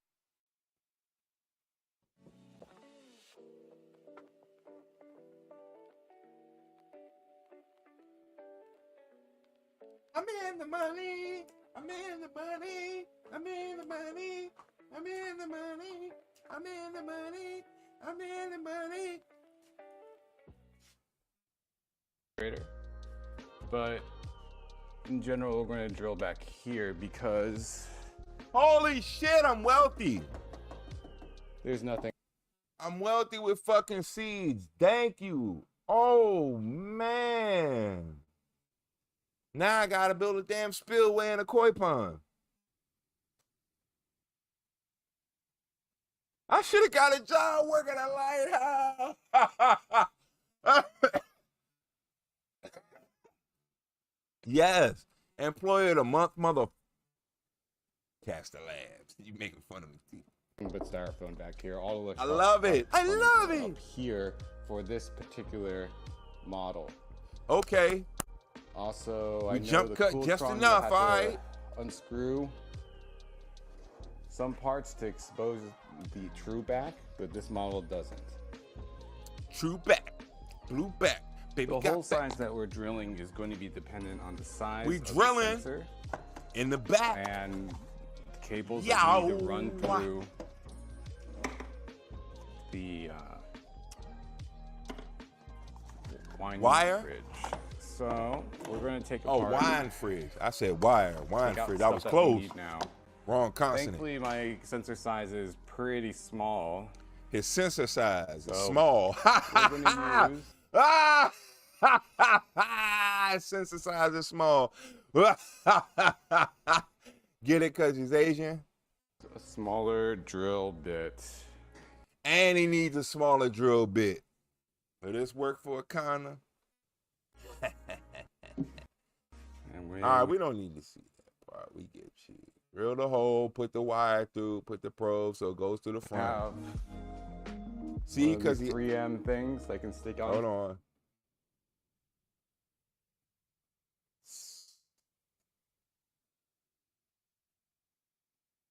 One back frame.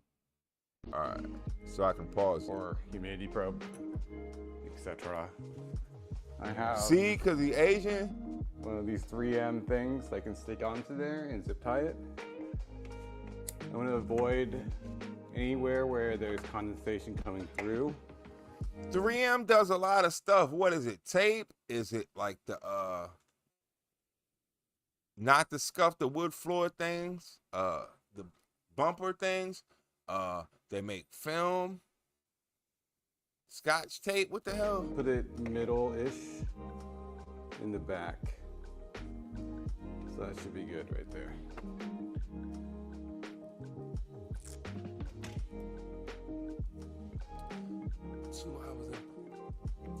Okay, that's something that I'm kind of like that. Like hold on. So like I'll stay up till like 1 in the morning, midnight, something like that. Go to sleep, wake up like 3, 4 in the morning. And then I'll try and go back to sleep, but I really can't sleep.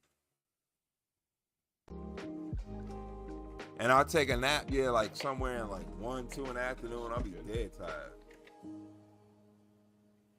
Sleep for like 2 hours, like wake up at 3, 4, 5, and be up till like 3 in the morning again.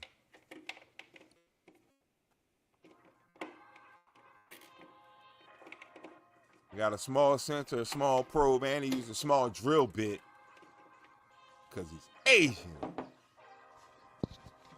In the way.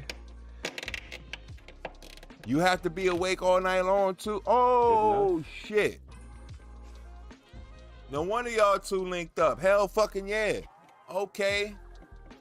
Somebody better be texting somebody talking about growing weed all the time. Did you see this video? Did you see this post? So that's a decent amount of slack. This like, hold on, fuck yeah. This ain't growing weed at this point no more. Hold the fuck on. This ain't growing weed. This is turning into Nightmare on Weed Street. You can't go to sleep. You gotta stay awake, or the weed Kruger's gonna get you. Take your shit. Prime time, bitch. Oops, wrong button. Oh, welcome to prime time, good bitch. there for the most part. Let's wrap it up and secure it. Ouch, oh shit! Don't go to sleep. No.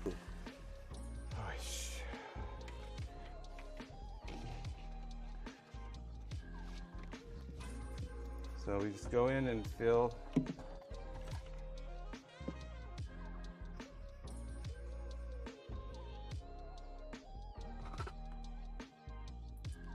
Holy shit. Okay. I just turned my head and I think I found an answer. I just looked down and I think I found an answer. You happen to be in New York too. You're gonna need that super soldier serum. Hold on. You got thieves that are on crank and coffee fumes. Holy fuck. How you gonna compete with that?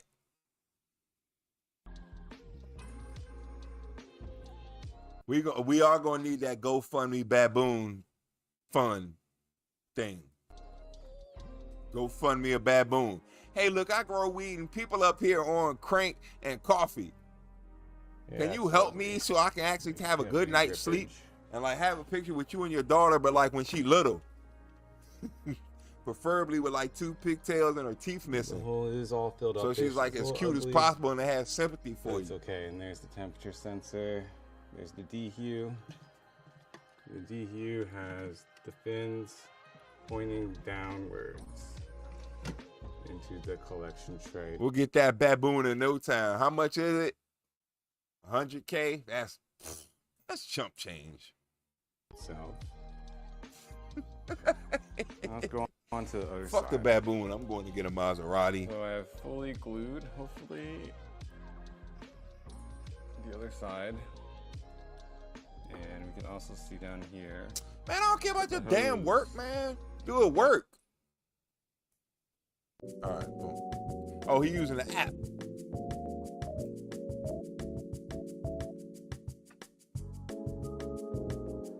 Got DHU in there. Still need to test the drip tray, or lack of, and see how that tube is. But after that, you just put in the racks. You have to be careful of cops and put your plant material there. Fuck! You will want to. What the fuck, man? Instead of. This sound like Goodfellas or an episode of Miami Vice. Holy fuck. That ain't fair, and that ain't right. You gotta watch out for the police and thieves in the streets. Running the nation, their guns and ammunition. Okay, yeah. Police and thieves in the streets. Oh, or I forgot. Police and thieves in the streets. Running the guns with their guns and ammunition. I forgot about the Clash version. Oh, that's good perfectly, actually, doesn't it? Okay. You will want to get some barbecue mesh, zip tie, something. Air permeable through air, ideally. But he's just dehumidifying it. I don't think it's just as good as that. Because, right, just because it's in the just because this shit is in a dehumidifier box or whatever, doesn't mean it's sweet. Ain't this the same shit as putting it in your basement or a grow tent with a dehumidifier? That shit ain't necessarily accurate. Yeah, the outside is dry, but the inside might still be soaking wet. You got me wet. Like I took a shower when you're dancing with me. Dance with me, dance with me. Hell yeah, the shit can still be wet on the inside. So that's why I prefer the first version of this that we saw, the first video we watched, where the gentleman was using the computer fans and the like plant tray heat mat. It seemed low grade enough to actually be able to give the plant enough time to re-wet the outside surface, drawing the stuff from out of the middle without just drying out the outside, making it a very hard surface and hard for water to transfer from the middle to the outside. This seems like more of a hard, but I guess depending on what you set the dehumidifier at. So let me not hate. Let them cook. That's how you build it. Oh yeah. GG easy. So that. And thank everyone for being here. Party people in the place to be. DIY dry and cure machine. Party people in the place to be. Cost breakdown for the 20-gallon, 20-bottle Coolatron electrothermic wine fridge is $280 as of this time on Amazon. Boom, boom, boom. So he got the Coolatron fridge is what he started with for $280. And you can get the small dehumidifier for about $40, and a temperature and humidity controller for $60 for the Inkbird. AC Infinity 79 so $380 Pro is about $80, and the VivoSun or VivoSun A22 is $30. And then you also need a glue gun, electric tape, screwdriver for prying, or let's just say you got all the rest of the parts or whatever. So he's talking about 410. He went ahead and bought that expensive box like he was saying, Paul. It's expensive. I say you can do the same shit with a college dorm mini fridge. The brown or the white one. You can do the same thing with a refrigerator. You can just do the same thing with a deep freezer. And probably save yourself a lot more. For $280, you could probably get a used deep freezer from somebody. You might be able to get like what's the joint? Slightly used on Amazon type shit. Mini fridge for $280. And think about how much more racks you can put in there, how much more bud you can put in there. If I'm not mistaken, the original Canatrol, the trademark Canatrol itself can hold about, what is that shit? Of wet flour, it can hold about 1.5 pounds, and of dry flour, it can store about 2.2 to 2.5 pounds, depending on, of course, the strain. But the way that the owner of the Canatrol was presenting it was using the top 2 racks for drying and the bottom portion of it for storing. Drill bit and a drill, a hacksaw to cut through that metal wine fridge shelf. Okay. My bad. He's being autistic about it. He's being a spurk about it. My bad. So, unfortunately, my fault.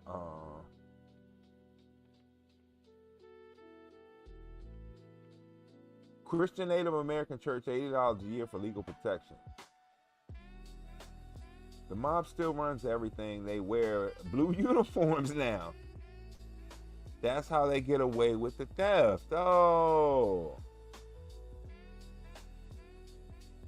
yeah, and I bet you do have some excellent things. So it's going like back and forth. You can't legally grow peyote. Hold on, I saw something else. Oh, bet. I was saving this because I was like, yo, this shit ain't, who knows when it's going to come up, but it will come up. But it was basically making your own DMT and, psilocybin. How the fuck it come up? It actually came up in the first fucking stream that I did after I saw the fucking video. That's fucking crazy. So DIY, right? I'm guessing it's DIY. I'm thinking it's DIY. DIY, yeah, DIY. Please don't make me have to resize this bitch. Cool. I can't, that's so fucking funny. Now I remember that, Steve, you were telling me about that. You pay $80 a year to the Native American, church. I forgot what the actual organization was. But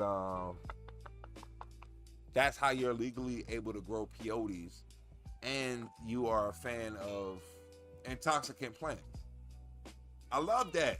I used to know a lot more. I thought I was into that, but no, I'm not. When I got them shrooms, I think that was about it for me. I ain't been fucking with them. I ain't probably done the shrooms in like a month. My wife is abusing them shits. She's microdosing her ass off.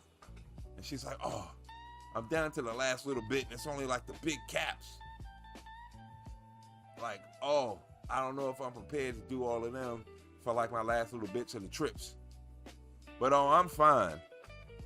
Only thing that's going to keep, I think personality-wise, I'm okay. Like, there's nothing I need to learn, or I kind of got it all. It's just more about application. But every time it keeps trying to go into a bad trip, like all the scary shit that I saw when I was little keeps peeking. Shut up. I don't care about no damn Freddy Krueger. I don't care about Jason. I don't care about Mr. Sinister. Leave me alone. I'm trying to go sleep. It's 3:40 in the morning. Will this shit wear off already? But, whoa.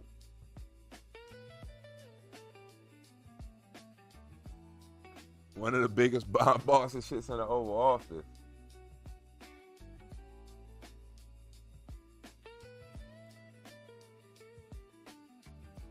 Oh, shit. Crazy that it is, we can legally grow San Pedro with no questions asked. And this also contains mescaline. Plus, it grows a foot every year. Jesus Christ, that's a lot of mescaline.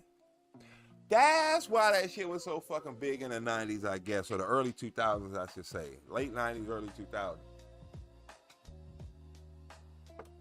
Oh, because my boy was on mescaline hard at one point when he was a bouncer in Georgetown. I put an Amazon 2-stroke kit on my wife's mountain bike. The bike is fast now.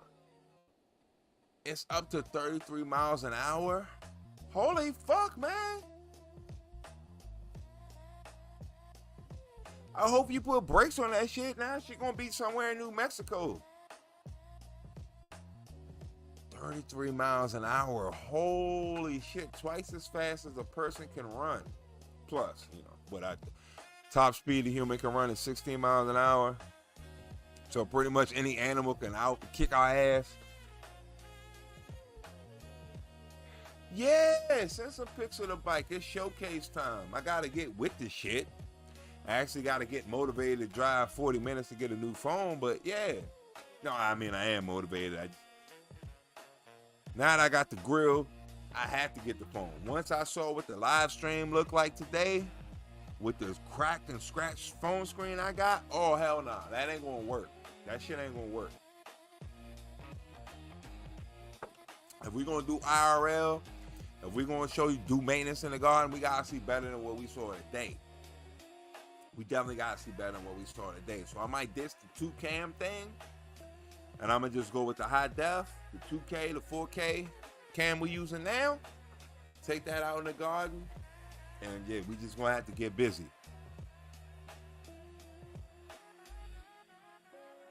I showed you the skunk. I showed you the golden leaf. Skunk triple back cross. I'll show you the golden leaf. I kind of showed the skunk one from Cincy C, but you didn't really see the little pods on it the same way that the golden nugget or the skunk triple back cross had. But yeah, I'm gonna have to take clones, cold. I'm gonna do it tonight when the sun dies down, because it was like too hot, baby. Gotta run for shelter, gotta run for shade. Oh, it's too hot now, baby. Gotta fix this mess that we made. I gotta go out there, gotta take clones, gotta sulfur fertilize, gotta lollipop, default, super crop. Call the males. Take clones, all of that. Show you the clone box, all the clones that I took from everything. Get that fucking, I forgot what the fuck that big regular normal flower plant is. Transplant that shit, and like, boom, the garden will be live next week. We're going to continue to go out there. I figure I just got to get the technology better.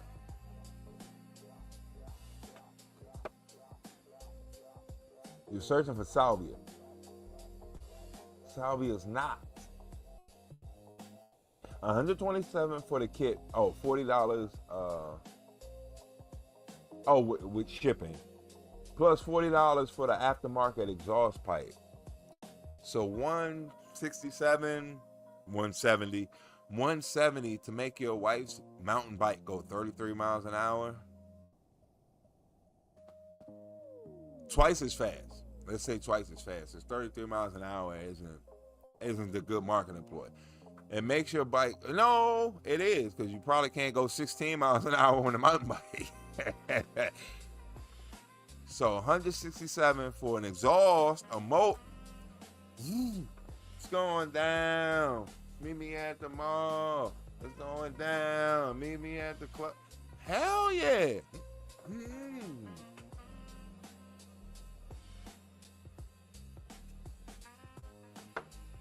Talking about, that's actually beer number 3. I'm tripping. I can't count. You didn't like, oh, a pipe came with it. You just didn't like it, so you customized your own. Got an upgrade. Got a separate exhaust, but it came with an exhaust in the 127, and that includes shipping. So let's, okay. I'm gonna go with the okay. I'm gonna meet you in the middle. So like, not 130, not 170. So 145, 145, 150, 150 to make the bike go 150 miles. Hell yeah, man. Half a gallon gas tank. I put 10 miles on it yesterday and hardly used any gas. Maybe a quarter. I get what you're saying. Like it's fading. When it gets to like with the eighth of a tank mark, you'll notice. You can really tell what you're using. But yeah, above that, it barely. With a full tank, it doesn't really put a dent in it. Get you. Because that's the way the gas tanks are designed. The top of it is very wide. Hold on. The top of it's narrow. The bottom of it's wide. Hold on. Top of it's narrow. The bottom. Yeah. No, top of it's wide. Bottom of it's narrow. Yeah. So when you got a lot of gas, you don't really notice it. But when you get to a low amount of gas, so it sucks that shit. Okay. The Morning Glories are still out. Belladonna, right? Oh, fuck. Let me get to this fucking video, man. I was bullshitting on y'all. This paper is epic. If you are interested in these magic compounds and genetic engineering and knowing the difference between a scientist and an engineer, this is the video and the paper. When I saw this, I didn't even listen to it. I just saw how hype it was. It was like how to make your own DMT and psilocybin. When I seen dudes' hands moving like that, I was like, oh, this for Steve. Then I just heard him say the difference between an engine. This was Steve. For you to learn these things. My name is Nick. Welcome back to DIY Biotech. My PhD is in bioengineering, and I spent all of grad school genetically put gas in the Gatorade bottle and get around town. Metabolic engineering is right up my alley. These magic compounds just make it that much more exciting. So let's dive into this paper right away.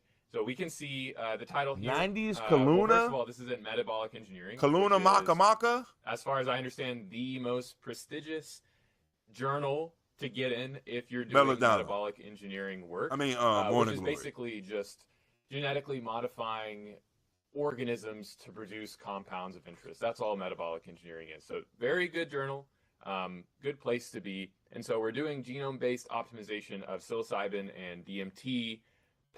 It just went down to $3.88 where I'm at. Yeah, about $4 for a gallon. But it was like a $4.20, $4.19 about 4 weeks ago. We're at $3.88 now. Fuck Iran. Pathways in E. coli. Actually, I don't mean that. I like Iran. But yeah, fuck the political climate that said we was going to go into a gas spike. Using this new CRISPR technology. And the professor here, since I've been alive, we've been going after Iran. But Iran ain't never seen it do shit to me. Yeah, they attacked us, but I mean, if you was talking shit, if somebody was talking shit to you, and it was your neighborhood, and they pulled their car up down the street, when you blow the fuck out of their car, fuck you, nigga. Who the fuck you talking to? Huh? Bitch, come back, bitch. Come back. You in the wrong spot, Nick. So, yeah, I got no problem with Iran. Because if it was us, I want to blow them off the map. With this field, the lead professor on the paper is listed last in the article. This is J. Andrew Jones. I've covered a few of his papers before. Oh, no. Body count is accurate. I just can't fucking count. I'm just stupid.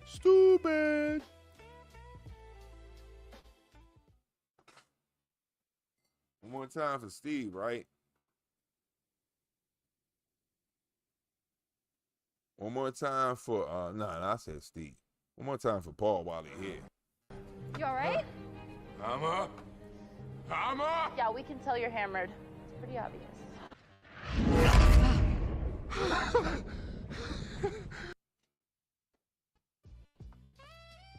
Worthy, bitch. I'm still worthy. The ASMR beer openings Now, back to our regularly scheduled program. Bitch.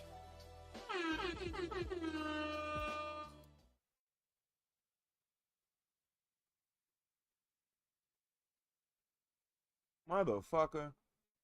How did you get... Oh. Or on this channel, very interesting work. And he was nice enough to meet with me last week in order to discuss some of the details of the paper. So maybe I've got a little bit of insider knowledge of what's going on behind the scenes as well, and maybe some practical advice if you're looking to replicate this work, or if you're interested in commercializing. I mean, okay, right. I'm not going to say nothing about Trump because, like, quite honestly, hold on, gas was like $5 in like 2008. So gas is actually cheap in comparison to that, because I thought gas was going to be $10 by now, because, you know, prices don't really fucking go down on shit. There's always, like, the photos of the 99-cent a gallon gas from back when I was little. But the shit, it was like $4.99 in, like, yeah, 2010 and shit. 2008, 2009, so fuck. Yeah, it's close to $4 a gallon, but it will be probably $3.50 by the wintertime. So it spiked, but it really ain't changed that much. Something like this. If you want some consulting work done, please, only if you're serious about these things. I get a lot of... But you know what? Let me stop talking shit, right? Because I don't drive for a living. I'm sure there's people who have to drive to different sites, perhaps go to different stores, things like that. Landscape, like, what you call it, self-employed, to where driving to different locations and gas prices actually do matter to you a lot more than it matters to me. Pretty much usually I have the luxury of working about 30 minutes away from my home in most cases, and I'll park for 8 to 9 hours. Requests. I'll leave my email. So what do I know? Contact me in the description below. I don't, you know, basically I put $20 in the car. Like, I haven't filled up my car probably ever. Oh, no. Coincidentally I had, but it like wasn't on purpose, I don't think. Maybe I did on purpose once as a person, but yeah, usually I put $20 in the car, always. And it'll just do what it does. And I'm sure there are people like my wife, she's like, oh yeah, it cost me like $80. It cost me $50 to fill up at the gas station. I wouldn't fill up at that point. So thank you for that. She don't even drive and shit. She would have to drive maybe like 45 minutes if she did drive, but she don't even drive like that. What the fuck is the point? So from sort of a high level here, we've got the abstract. A lot of times with these metabolic engineering papers, what you'll see happen is there'll be two objectives, $3 a liter. And sometimes the researchers will achieve both of those objectives, and sometimes only one. $7 a gallon. Those objectives are either... Because basically, what, 3 liters are in a gallon? Hold on, no. 4 liters are in a gallon. I'm sorry. 4 liters in a gallon, 222 euros, like $3. Maybe $4 now. Maybe I'm wrong. $3 for a liter, 4 liters. Shit, $9 for gas? $3.81. Okay. So you're about the same as us. Okay. Thank you, Paul. Thank you for doing the math for me, because I was about to have us getting the wrong change back pretty quick. $3.81 for gas. Okay, so where I'm at in Maryland, it's like $3.88. Steve said in New York, just under a gallon. I'm figuring it's somewhere around there, $3.98 maybe, because you're in New York. At least anecdotally for me, things seem to be about $1 more expensive in New York from where I was at. Sweden is liters, okay, and it's petrol, I believe, too. I listen to a lot of streamers from all over the world.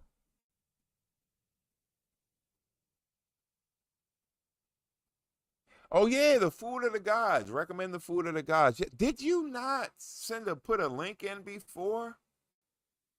We've covered that shit, haven't we? The food of the gods? You read it a couple months ago. Under 3 months ago? 3 months ago or under? Improve the titer, the Food of the amount that Gods the organism is by making, Terrence the amount McKenna. of compound that the organism is making, or maybe make compound for the first time ever in a certain microorganism. And number 2 is... What'd I do? I switched the pin comment. What'd I do? Oh, I paused it. Demonstrate some new cool tool or technology. And this is a really good reason to get in the engineering field rather than the basic research field. If you're a basic research scientist and you're trying to discover the function of a gene in a mouse, for example, in the mouse brain, for example, somebody else could figure out the function of maybe that that'll gene hype this the talking day up, before right? You publish your paper, and 5 years or 6 years or 7 years of your research could just basically go down the toilet. I mean, it's good to have research replicated, but you're going to be in a much worse journal, much less prestige.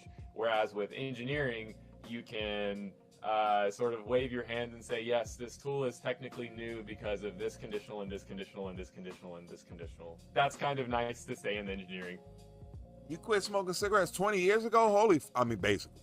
20 years ago? You quit in 2007? Fuck. Not that I haven't gone stints without smoking cigarettes before, but I think I only tried to quit one time. I was going out with this girl. She was like, I gotta quit smoking cigarettes, so that means you gotta quit smoking cigarettes because I'm always with you, and if you don't stop, I'm not gonna be able to stop. So I was able to stop, and she wasn't. I was just like, I got that Black and Mild, like Apple Black and Mild. I wouldn't inhale it, but that would give me my little, like, put my knee on the wall, getting smoke in my mouth fixed. And I was able to quit. Then I did start inhaling them. Then I just started smoking cigarettes again. Field. That being said, all of the sort of breakthroughs in this paper are genuinely interesting, and that's why I'm covering it here today. The sort of abstract engineering goal achieved in this paper is that they're using these CRISPR associated transposases to integrate genes in E. coli. We'll talk about that more. Twitch. And then the compounds of interest that we're producing here. Hey, CGT, Carolina Greenery Tech. If you still in here, could you post a link to your Twitch channel? You just went live yesterday. Everybody can watch the VOD and shit too. There are, of course, psilocybin and DMT, and we're producing. I meant to say that an hour ago. Equivalent to or better than ever produced in a microorganism before, at least on the same order. And so through this paper, we'll look at both the production of these compounds. If you want more detail on just producing those compounds, I have other videos on this topic on my channel. But we'll also go over the system that they used to integrate these genes in the E. coli. So for the background, of course, these compounds are... I think I had a homie close to them circumstances back in the day. And he quit smoking cigarettes. It's funny enough, his name was Ron Bell. I'm Jason Bell. So it's funny his name was Ron Bell. And he was able to quit smoking cigarettes, he told me, because every time he wanted to smoke a cigarette, he would just smoke weed. I tried that. That did not work for me. At the same time he did, but he had a daughter on the way, and that's, yeah, when you make changes like that. You had $117 in your bank account, a daughter on the way in 2007, no brainer to quit. What the fuck was cigarettes in 2007? Like what, $8? $6? I'm smoking American. I think Newport's is like $14 now, but $14 now? No brainer. Per like every 2 days or whatever. Smart. Are Schedule 1 drugs in the United States, so they're illegal. You can't use them. But the weird thing Holy is... fuck! $23 a pack? In Europe? Pharmaceutical... Like this streamer I watched was like he went to France and all the chicks were smoking cigarettes and shit. That's what they were spending their money, unshaved armpits and smoking cigarettes. He went a couple months ago to France. 23 euros. That's like $30 companies. a Eli pack. Lilly, for example, recently just bought a company researching, I believe, 5-MeO-DMT or some other. She gave up. Your wife did it by smoking weed. There, they bought a company doing research. Youngin. I think I'm putting two and two together. That's cool as shit. Kind of the same circumstances I was talking about, but there was no kid on the way. Wow. But my homie, he had a daughter on the way and like smoking weed every time he wanted to smoke cigarettes. That's how your wife stopped. So that seems to be a good method. Yeah, it didn't work for me though. It didn't work for me. Well, what you call it? Like when you smoke cigarettes, you it's not only the cigarette that you're smoking, but it's the habit of doing whatever ritual is like ritualistic. And I fucking smoke cigarettes doing everything, so it was impossible. Research on this drug, even though it's a Schedule I substance.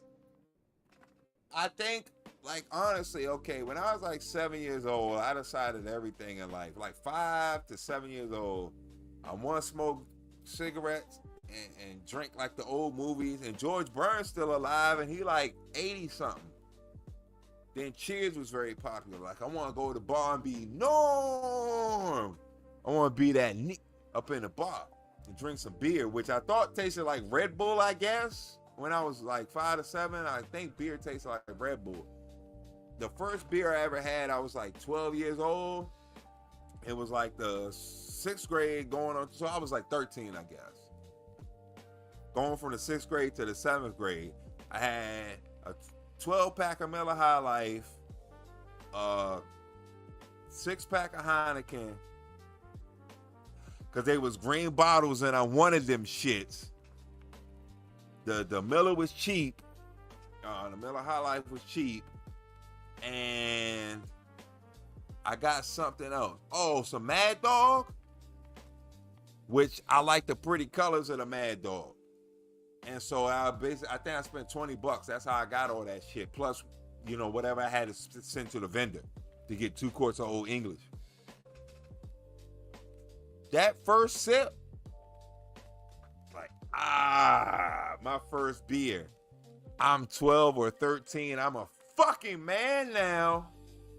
Let's hit it, dog. Oh, I can't even get to the beer. Smell like moldy bread water.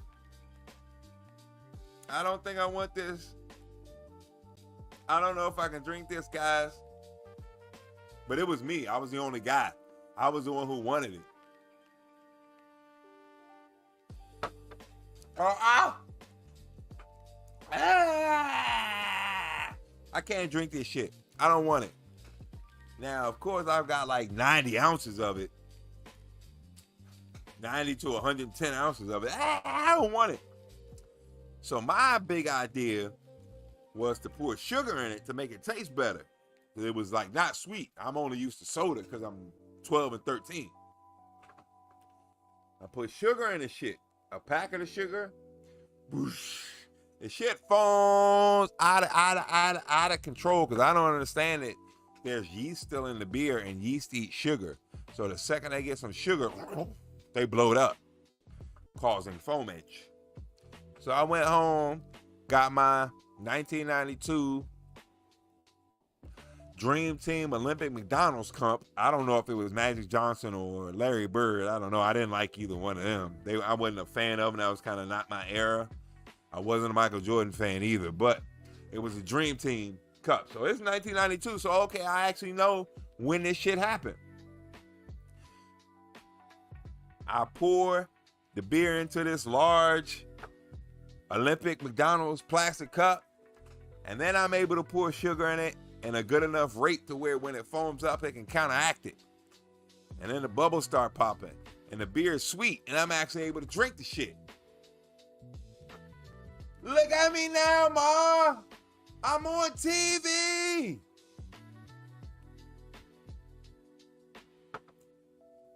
Top of the world.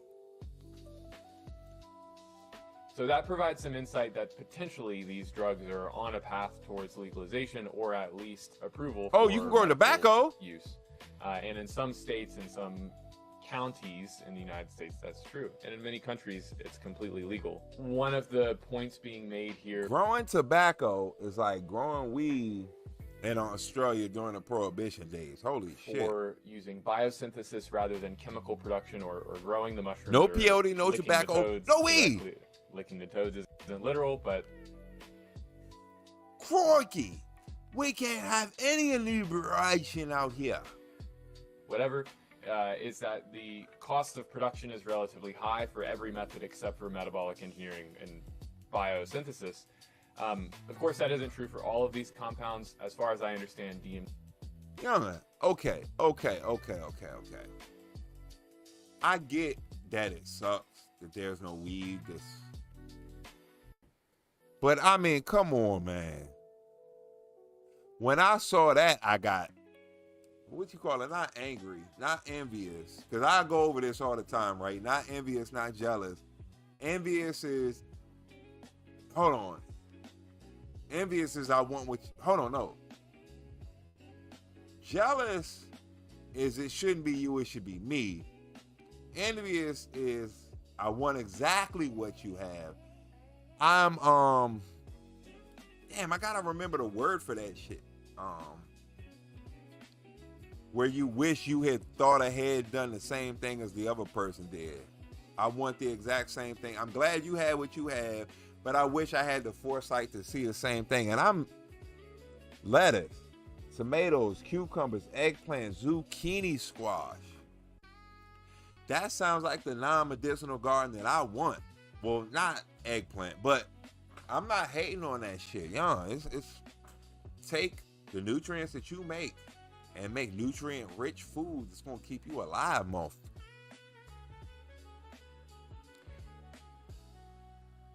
Yeah, I know, Steve. The top hat and the queen of the night. Orange top hat and the queen of the night. Yeah, I know. Tea is relatively affordable to chemically synthesize. Sorry about However, the pause. Psilocybin is not very affordable to chemically synthesize because of that phosphate group on there. And so the price per gram is very expensive, $2,000 per gram. That's insane. Of course, you can probably produce these much more cheaply in the original organism, the mushroom. But I digress. Biosynthetic production in E. coli enables the production of DMT derivatives. This is another advantage of the biosynthesis approach to making these compounds, is that it's not just DMT and psilocybin and 5-MeO-DMT. There's potentially hundreds of these similarly structured compounds, and just by flipping one switch genetically, theoretically, you can produce a different compound if all of a sudden the market moves towards a different direction. Whereas if you're doing chemical synthesis, that may not be as easy. And if you're producing like mushrooms or some natural product, genetically engineering fruiting mushrooms or plants takes a lot longer if you want to produce a very specific chemical. The reason the sort of genetic engineering part of this is interesting is because the majority of times when researchers say they're genetically modifying E. coli, they're not actually modifying the genome oftentimes. Oftentimes what they're doing is putting a plasmid, which is like a little CD of DNA, a little cassette, it's often called in the field a cassette of DNA, into the cell. This is the exogenous DNA, not part of the cell, never integrated into the genome. And the cell will just read that piece of DNA and produce the genes or read the instructions to produce. Okay. Now, I'm sorry, this wasn't as exciting as I thought it would be. But the video on YouTube is making your own DMT and psilocybin at home. I'm sure it's a lot of nuances and details in there that you can use once you get into the field. But he just said kind of manufacturing psilocybin without the mushroom itself is extremely costly, somewhere around $2,000. So I'm guessing, what's that, like 3,000 euros, 3,500 euros? Oh, no.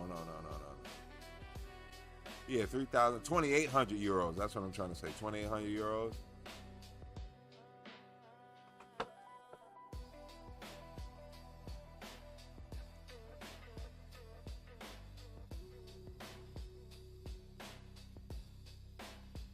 See, I have a similar story with eggplant. Somebody made eggplant lasagna. I knew they were making it. I knew it was eggplant going in it. I knew I was not going to like it. I ate the eggplant lasagna. It was fucking delicious, like you said. As much as I don't want an eggplant, as much as I don't want to grow an eggplant, it has to be a survival tool for a reason. Eggplants, like, that was like the backbone of vegetarianism or veganism when I remember in like the early 2000s first hearing about it. But substituting eggplant for meat was like kind of the way to go. And as long as you're getting your proper nutrients, your proteins, your vitamins and all that, who am I to knock anything? There's a million different ways to grow. There's a million different ways to get health. There's like every continent, every region, every place has its own version of what's the shit to help with gut health or digestion. There's like an energy source or a regenerative source, noni, ginseng, using the cocoa powder. However it is, there's a lot of regenerative and a lot of alcohol. There's a lot of things out there in nature that can heal you, that can help intoxicate you to bring it back to Steve, that can help expand your mind to bring it back to me with the cannabis, and also things to help you live long to bring it back into Paul's garden. Tomato, lettuce, eggplant, zucchini. Am I missing something? And others. Oh, cucumbers. Forgot about the cucumbers. Pickles. I'm a fan of fucking pickles. Every year we try and grow some pickles. Like every time I try to grow weed, we try to grow cucumbers. Actually, it's the first year we haven't grown any cucumbers. I didn't even try, but pickles. I found out I'm a pretty damn good pickle maker. From using the actual pickling spices, and also you could just cheat and take a dill pickle jar and put the juice in, and kind of go from there as a starter to make your own pickles. Kosher pickles, classic pickles.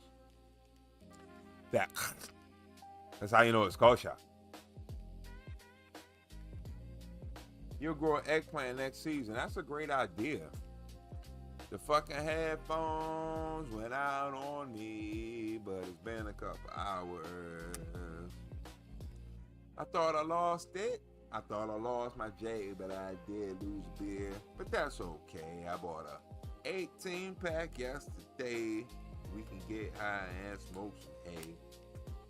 Hopefully I can. Oh, everything came right back. So we good in the house.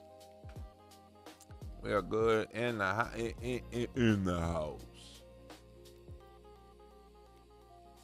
So that was just really for you. I thought it was going to be a lot more visual elderly collectives as far as the making a DMT and psilocybin, but I know that's right up your alley, the intoxicating plants.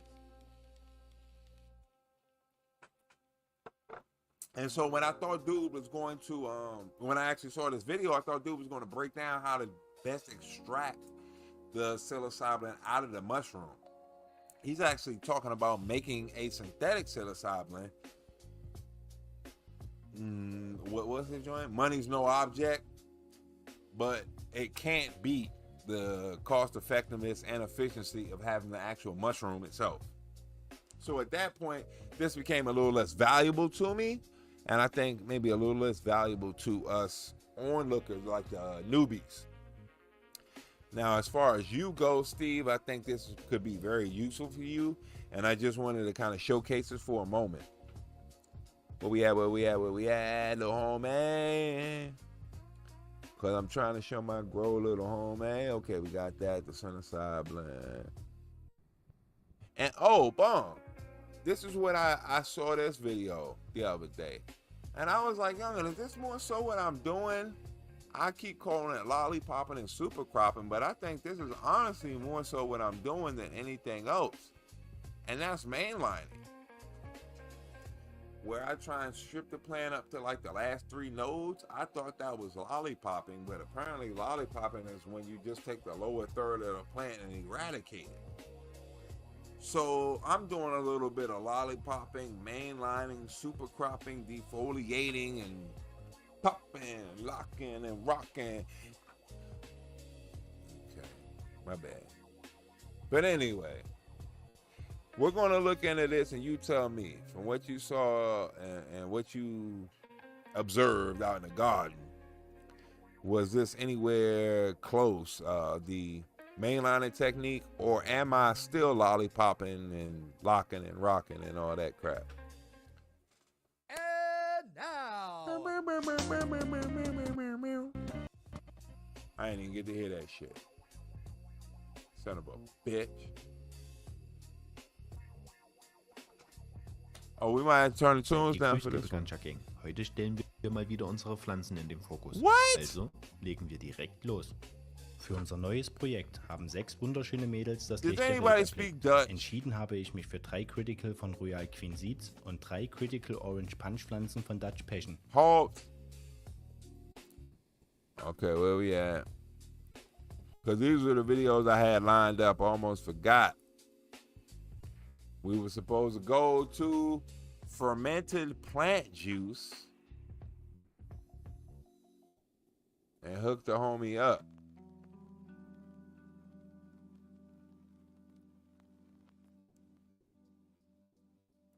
Then in that case, I can show this video in English with the damn translation, so we don't have to deal with the dongish.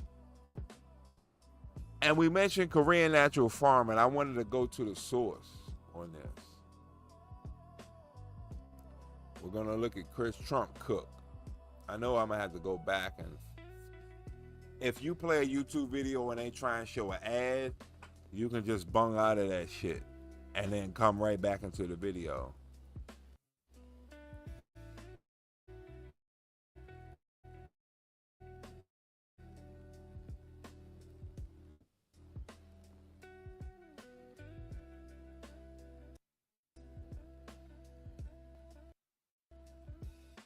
Oh, that's right. I gotta be in this shit to watch it. Damn! His man titties growing.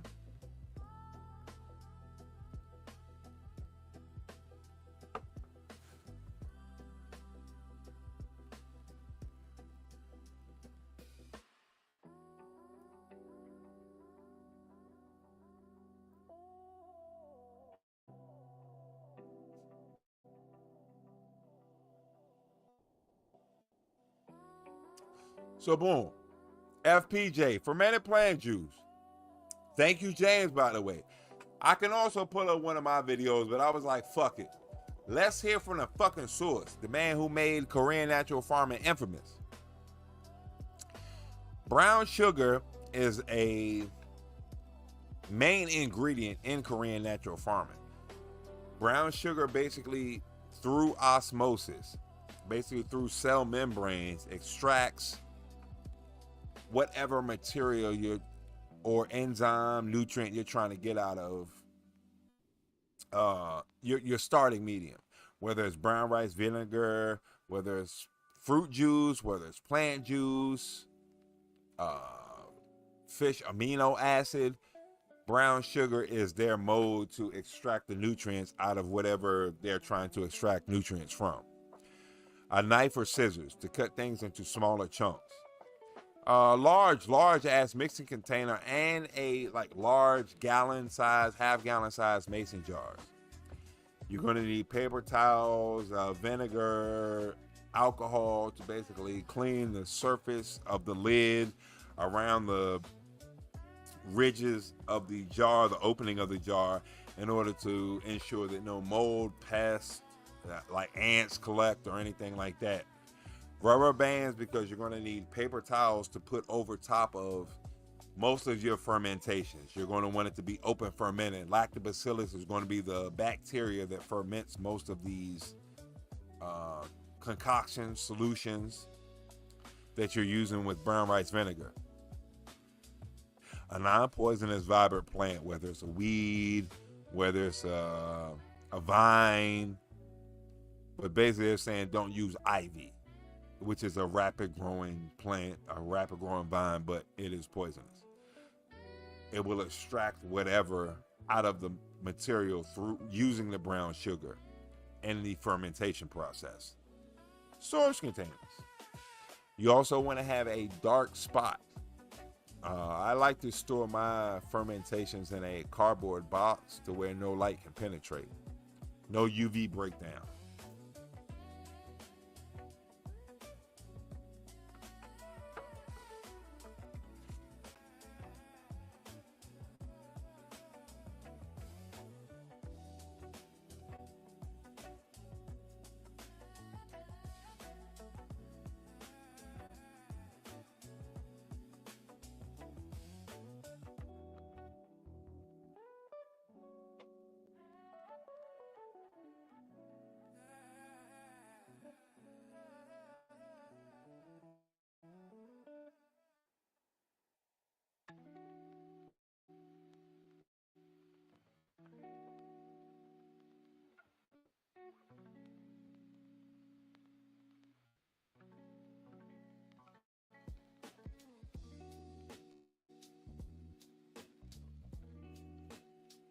Contact area, surface area.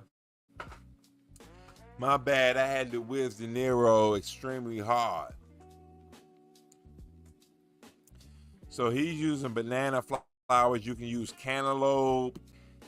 You can use squash, zucchini. They're very high in potassium, and that's what the banana flowers are high in, potassium.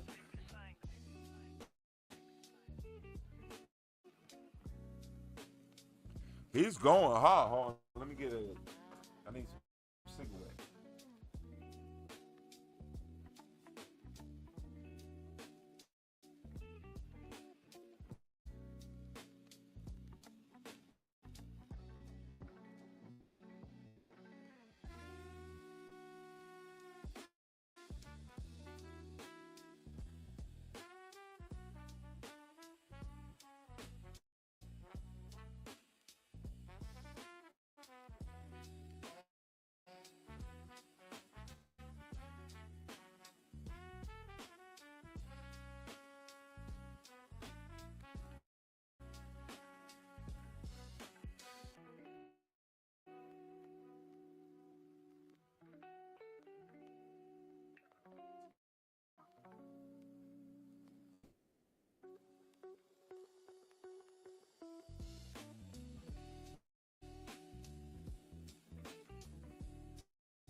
Okay, my bad.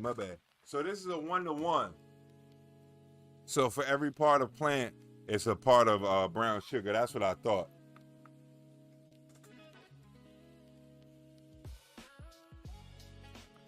Now, I'm telling you from my own experience, if you don't use a stick, or like I usually would do it in a mason jar and be able to use a spoon or a fork.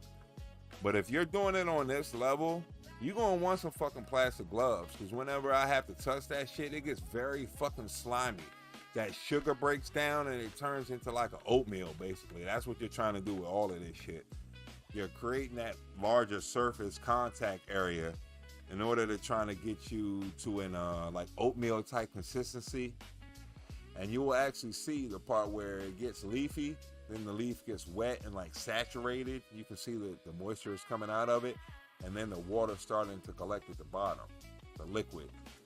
That's what you're going to strain off and use to feed the plants in the FPJ, or fermented plant juice. Yeah, I'm extremely familiar with this shit.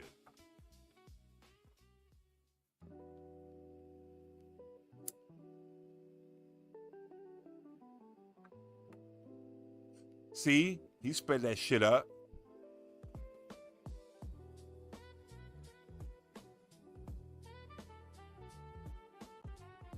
Damn. Now he's gonna put it in a mason jar, I'm sure. Yeah.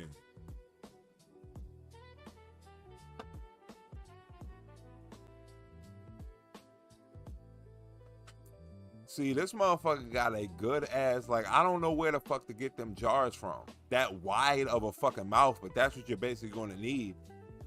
I mean, he got a 5-gallon bucket. It looked like about half the size of the mouth of that shit. That way beats the fucking, like, half-gallon mason jar shit that I got.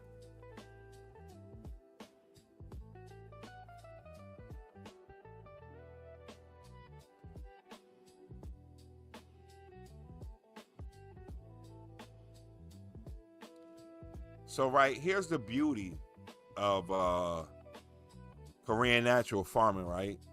So he's about to strain all of this fermented plant juice into these jars, right? Once you're finished with that, you can actually put brown rice vinegar in that and turn that solution into a vinegar. So you'll have a banana flower vinegar, a zucchini vinegar. You can specialize it for the plants. The idea is to feed the plant feed the plant the plant. If you're feeding zucchini, take old zucchini and refeed it to the plant, because the nutrient composition is exactly where it needs to be for the plant that it's feeding. You feed cannabis, cantaloupes, that theory.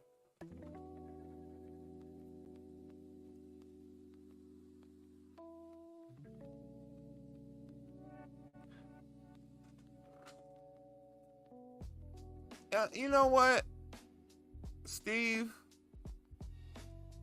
How many times am I gonna have to pin this fucking goddamn comment?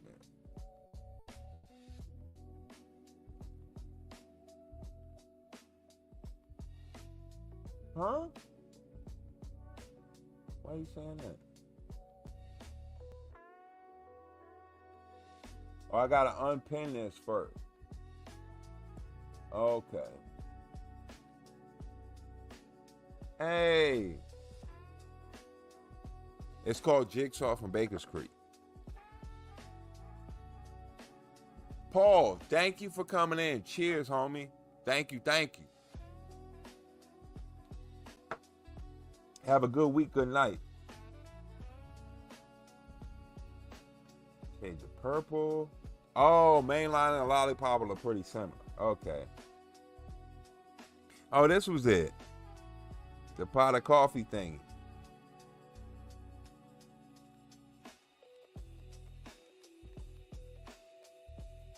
That sounds like some shit I would say. I just finished a pot of coffee. I'm awake. Now to smoke some hash to put me to sleep.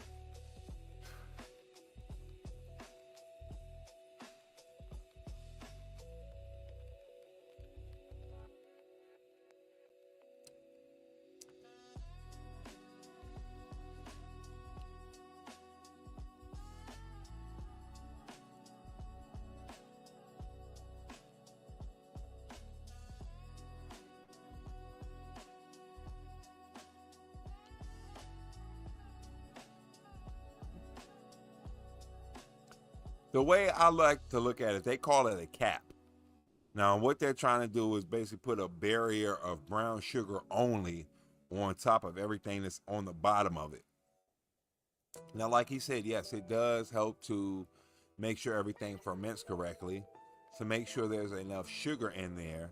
It's also a layer that because of the fermentation and sugars being processed in there, if anything were to start to fester or propagate, it would be on the top of the cap to where you could scoop it off and still salvage what you have left. Because most of these solutions, fermented plant juice, fermented fruit juice, JMS, all of these things are done at the temperature of the garden. It's best to make these directly in the garden, the environment that you're going to be using it at, in order to acclimate the nutrients, the microbes, everything to the environment that it is actually going to be living in. Like what, test tube baby's supposed to be weak? Oh, this ain't a test tube. You propagated in the jungle. We can release this baby into the wild.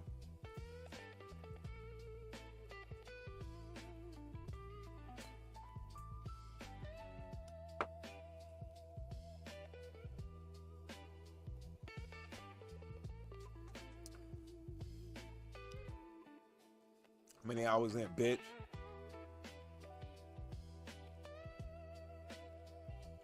Alcohol or vinegar?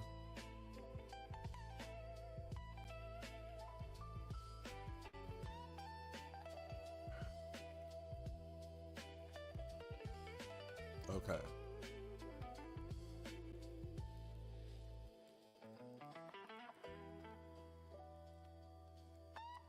Exactly. Because one thing, I wanted to let him cook because he didn't necessarily mention it. But the beauty of Jadam and Korean natural farming is you can actually use these implements yourself. It's not just healthy for the plant. It's healthy for yourself. Lactobacillus, I've heard of people putting it on their clothes to help put a barrier to get rid of dirt. You can drink lactobacillus, you can drink brown rice vinegar the same way you can drink apple cider vinegar, store-bought, except you make it yourself. So the cleaner the conditions you make these solutions in, you can actually apply them into your own diet and feel the benefits. IMO, like what made growing plants so healthy, from what I understand, it's not just the fact that you grew them in a nutrient-dense environment where they collected nothing but goodness. But also, when you pull these plants out, we didn't have these same solutions to clean the plants off, so we're eating a lot of the microbes in the dirt as well as everything else. Even when you buy store-bought lettuce, store-bought collard greens, there's still a residual dirt on them. That's what we were eating to help our digestive system. Now we've kind of lost that with the antibacterial plant wash and things like that, but the benefit of these is not only for the plant, but for us.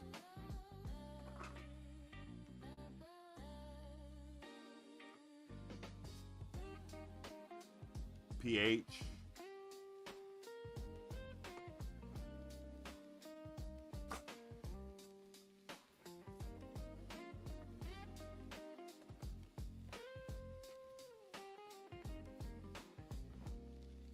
For Paul.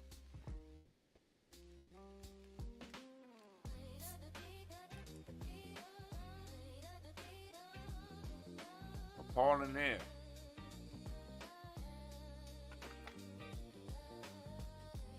Residual things will come off of that.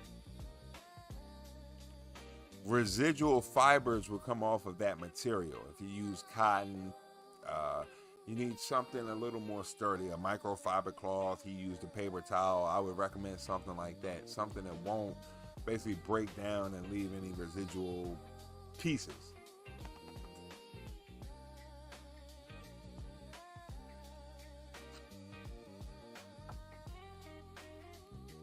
And a rubber band.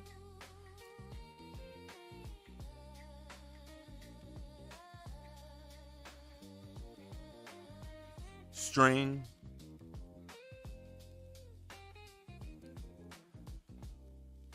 zip tie.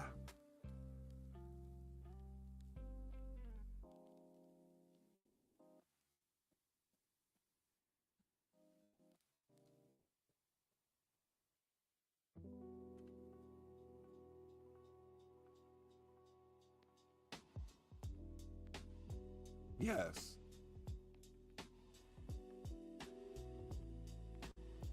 Now you can see in the overall video, he's got the scale in there, the food scale, to weigh out the material, because this is either the ratios are 1-to-1, meaning 1 part of plant solution, 1 part of microbial solution, 1 part of sugar, to another part. They're very simple to calculate in your head.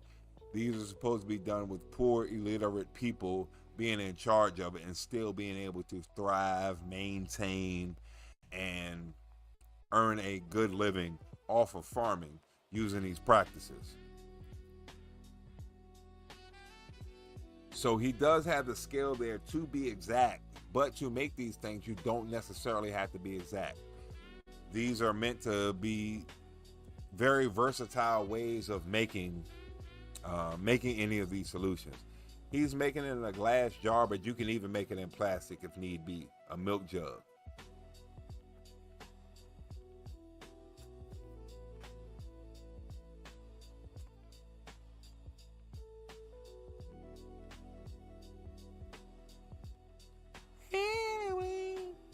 Here we go. Yeah.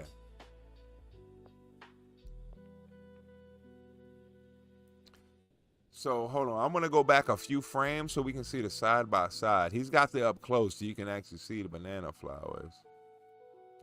There we go, but you can see the side by side what he started with, and that sugar will start to like basically suck everything out of the material. Brown sugar is used for osmosis, a transfer of cells, a transfer of nutrient through a membrane wall. So the wall, the outer coating of the plant leaf, is able to be used as like a filter for whatever is inside of the plant, via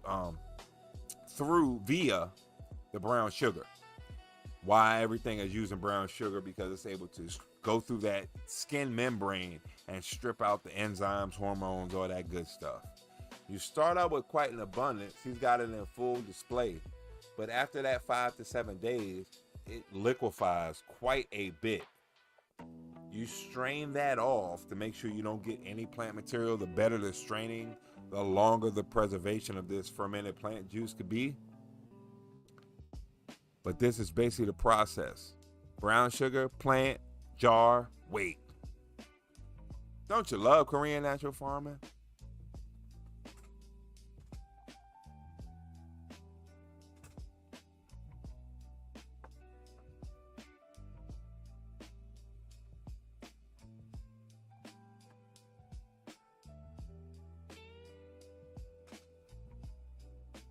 That's us.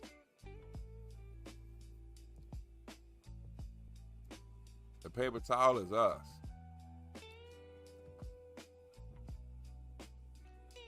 This looks like my backyard and shit. It's a jungle out there.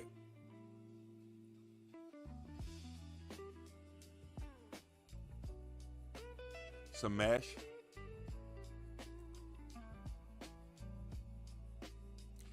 Beer brewing bag.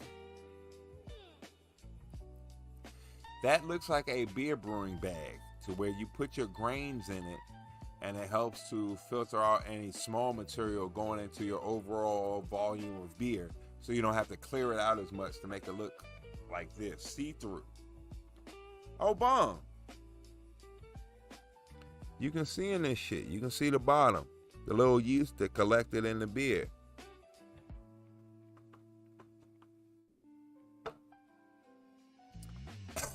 That's why the beer bacteria can be used in the garden. And it's funny that he uses a beer brewing bag as a mesh filter for his fermented plant juice. Gardening and beer, hand in hand. They like this, beer. Damn. He got a fucking gas station ass funnel. Change your oil ass funnel, motherfucker. Look at that juice, bitch. Give me some juice, bitch. I'm thirsty.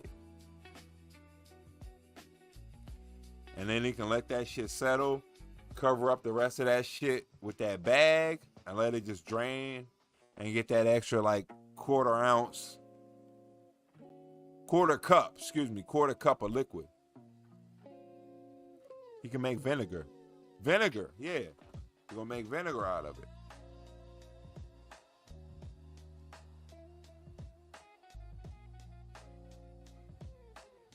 Like beer.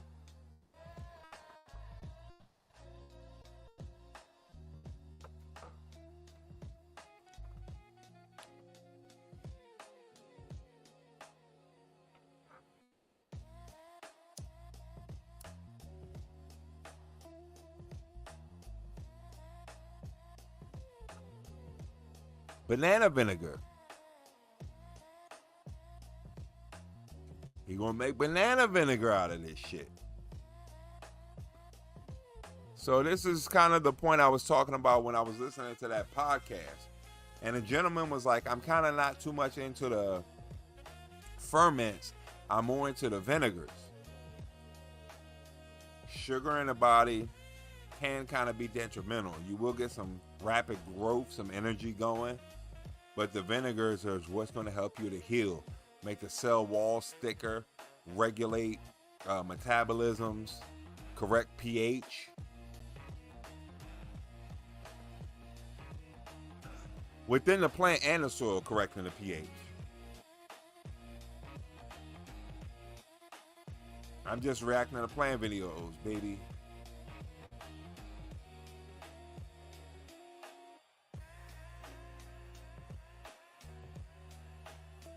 Story.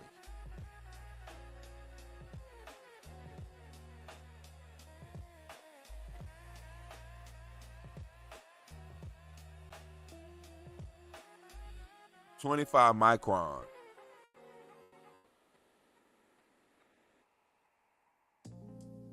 .25 micron mesh, I'm sure.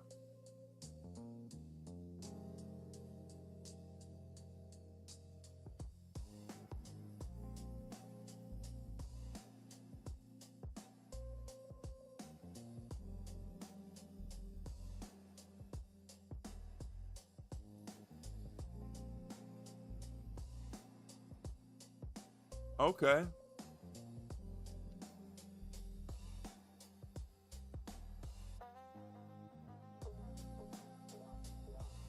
Okay.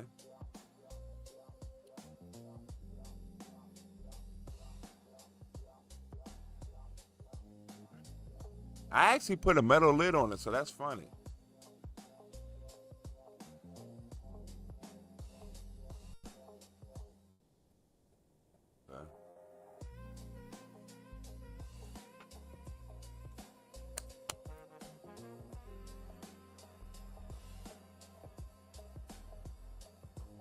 Yeah, I should have checked that shit out. I should have checked out the fucking how to make vinegar shit, because that's very important too. That's more what I'm into. Oh, young, I never turned the fucking audio on that shit.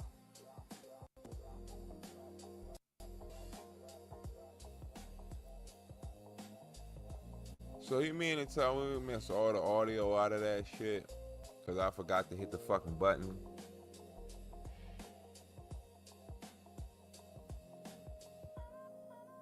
Every cut, nick, scrape I get on the job is another booster shot.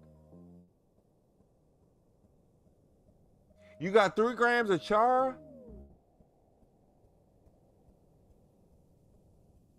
3 grams of that shit. Hell yeah, hand rubbing for a very special occasion. Fuck, we didn't hear none of the fucking Chris Trump video. Oh, so my explanation was supposed to be good enough for that shit?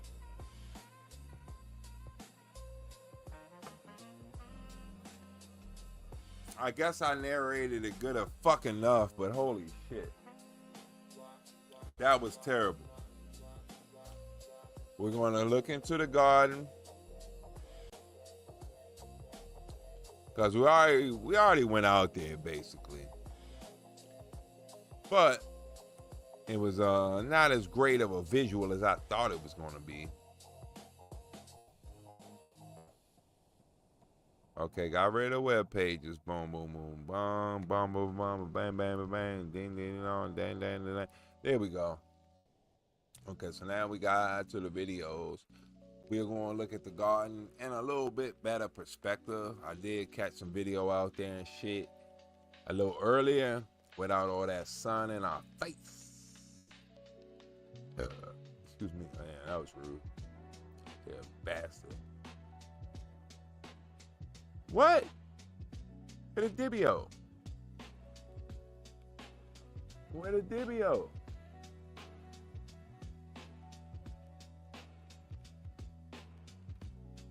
What?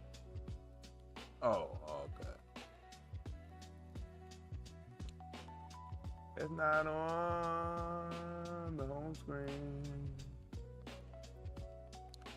It wasn't on the home screen, that's what's the problem. You not give me what I wanted, so I can resize this. Oh yeah, and you get to see where I made the thumbnail the other week from this.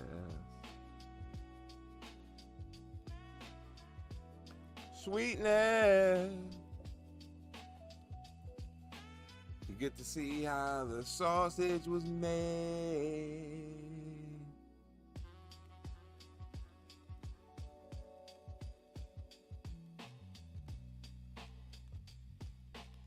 Oh yeah, the NutriBullet. You was like the best grinder you ever had.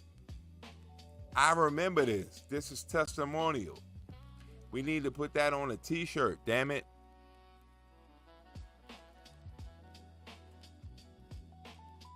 Oh yeah, we do need this. We do need this because this is no audio.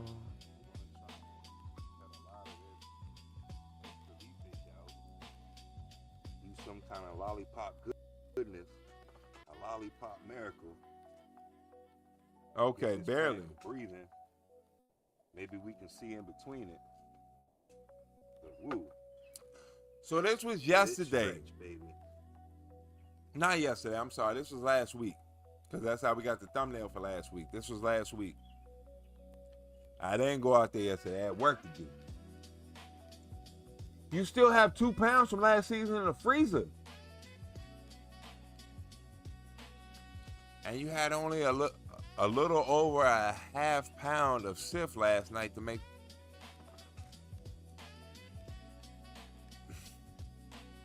Damn, that's quite a bit. Now, I don't know about 2 pounds, but I got like 3 Ziploc bags, like freezer bags worth, and we kept about 2 5-gallon buckets worth of like Bud 2, sift, make butter out of, extract. That's what I'm trying to say. And I think that's somewhere around like 4 pounds. I think like one of the buckets is anywhere from what do we weigh it at? 1.79 to 1.38 pounds. So just under 2 pounds for the 5-gallon bucket. Can breathe a lot better. But it wasn't like I pressed the stuff down. There was no room, but I didn't mash and compress. So probably we could have filled it to 2 pounds, but we would have maybe lost some turf. On my face from all that cluster that's in there. Gotta spread this out and make sure that no pests are up in here. The plant can breathe. Oh, this was the same shit I was saying earlier. I guess you can see it better though. Airflow. This is me doing it with the 4K cam and shit. So I'm gonna leave that as a before and after so you can kind of see the differences. It look way better, don't it? You can see the feet up. It tastes like heaven. Angel, angel, you. Now you can see this fly. Must be up in sinful. here. Hold on, huh? He's playing breathing. Oh yeah, heaven must be missing angel. Do it a lot better. Heaven must be missing angel. And now the energy can be directed back into the plant, back into these bud sites, so we can get these big juicy flowers. And you can kind of see the difference between the two. This is the before. Can't see through it. And that would be the after. Now you can see the light penetrating through it and everything.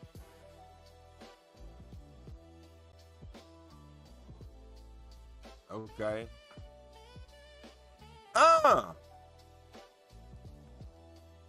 We got to see what we were dealing with. That was last week when we did the main damage. And we see this week, if you could, that shit regrew like that never happened. Like I never did nothing to nothing. I never did nothing to nobody. And that's exactly what it looked like out there.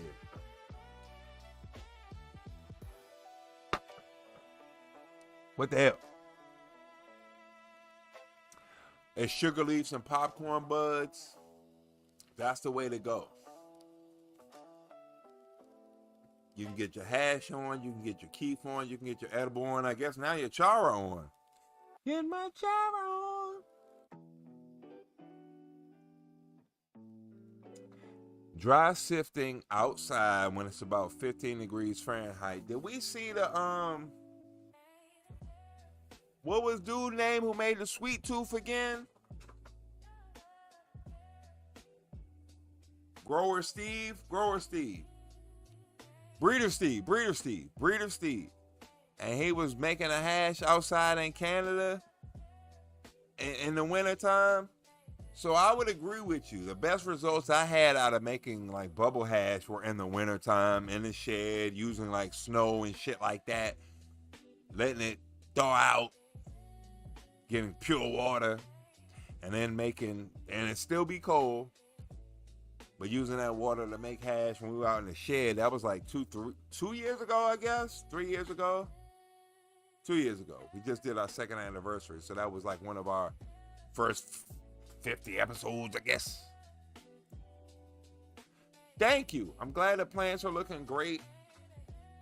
It's Korean Natural Farming, the Soil Food Web at Jadam. Like Jadam Microbial Solution, brown rice vinegar, lactobacillus, and in-place composting. It's all it really is. JLF, Jadam Liquid Fertilizer, really does help. That helps to get to the anaerobic part of the soil where there's no oxygen present and still there be fertilizer present because the roots go down, down, down. What? Cannabis plants' roots grow 18 feet wide, 2 feet down. So in order to get that nutrients down, down, down, down, down, down, it's going down, down, down, down. You're going to need Jadam. That deals with the anaerobic, non-oxygenated portion of growing. Jadam doesn't believe in compost teas oxygenating the liquid that you put in because 2 inches below the soil surface, no oxygen present. There's no oxygen in there. So let me get to the shitty shit. Because we love infusing shit, maybe this is some shit we can infuse.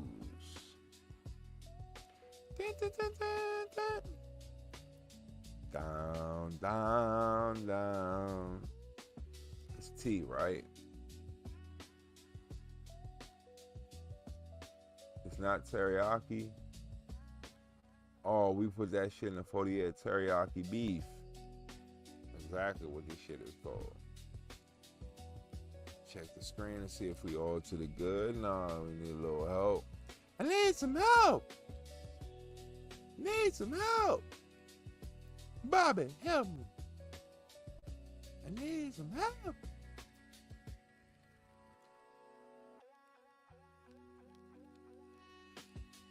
Oh, hell yeah. You made some shishkaberry, cross shishkaberry with the marmalade from Delicious Seeds. And you sent a couple of photos of the backyard. Way to go, Stevie. Hell yeah. And we'll post them shits up too.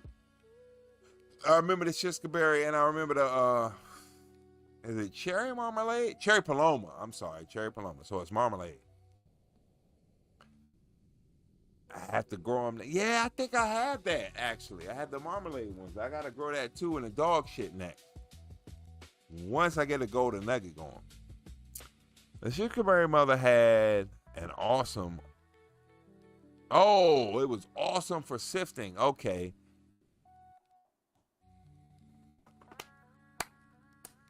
I would love it, because that's something, like, you know, like I think I said before, but let me reiterate it. Let me try and make it part of the meta. That I only think of bud as flower, like how it smokes. I don't necessarily think about how it washes, how it breeds, how it sifts. Is it good for dry sifting? Is it good for bubble hash? Is it good for, you know, nighttime? There's more I need to incorporate in my evaluations of plants.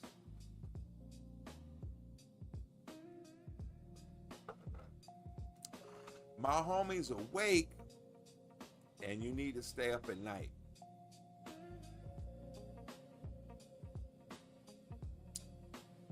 I can string together a show tonight. I can string together something. We don't have to watch me putting the grill up and shit. But I can string some shit for us. What do I got here? I got some fights. I got a redneck brawl. It's got to be YouTube friendly. Oh, I got a grow tour. I got a couple grow tours. We got some midget wrestling. We got some food prep, some infused food. It's normal food, but we are going to infuse that shit. This was the shit that I grew up on watching when I was a little kid. This is what inspired me to cooking food, to trying different recipes, opening my palate to different flavors. We about to watch teriyaki beef. Now, I remember this at the time when it came on and aired on TV. I was like, this made me go out and want to buy some teriyaki. From, luckily enough, the carryout by my house. It was pre-carryout, pre-term carryout. But a restaurant just in back of my house at the Strip. It's still there to this day. They just rebranded. Made teriyaki beef. That was a treat my mother would take us to every 2 weeks. Once I had the teriyaki beef, that was the only thing I ordered. Teriyaki beef, fried rice, and I don't know what the fuck the vegetable was, but the teriyaki beef, it was like 3-4 good little strips of it on a bone. Woo, they flattened it so the strips were like this. Well, teriyaki beef. And I think a couple weeks after I discovered teriyaki, I saw this shit on public television. I was like, oh, my mission is to make the food that I want to eat. The only ones that I have that aren't mine are the skunk and the gorka. Everything else is something I've bred. That is the coolest feeling. It's not just a cool feeling, it is the coolest feeling. It's greater of a satisfaction of cooking a good meal. It's greater of a satisfaction of a great event. I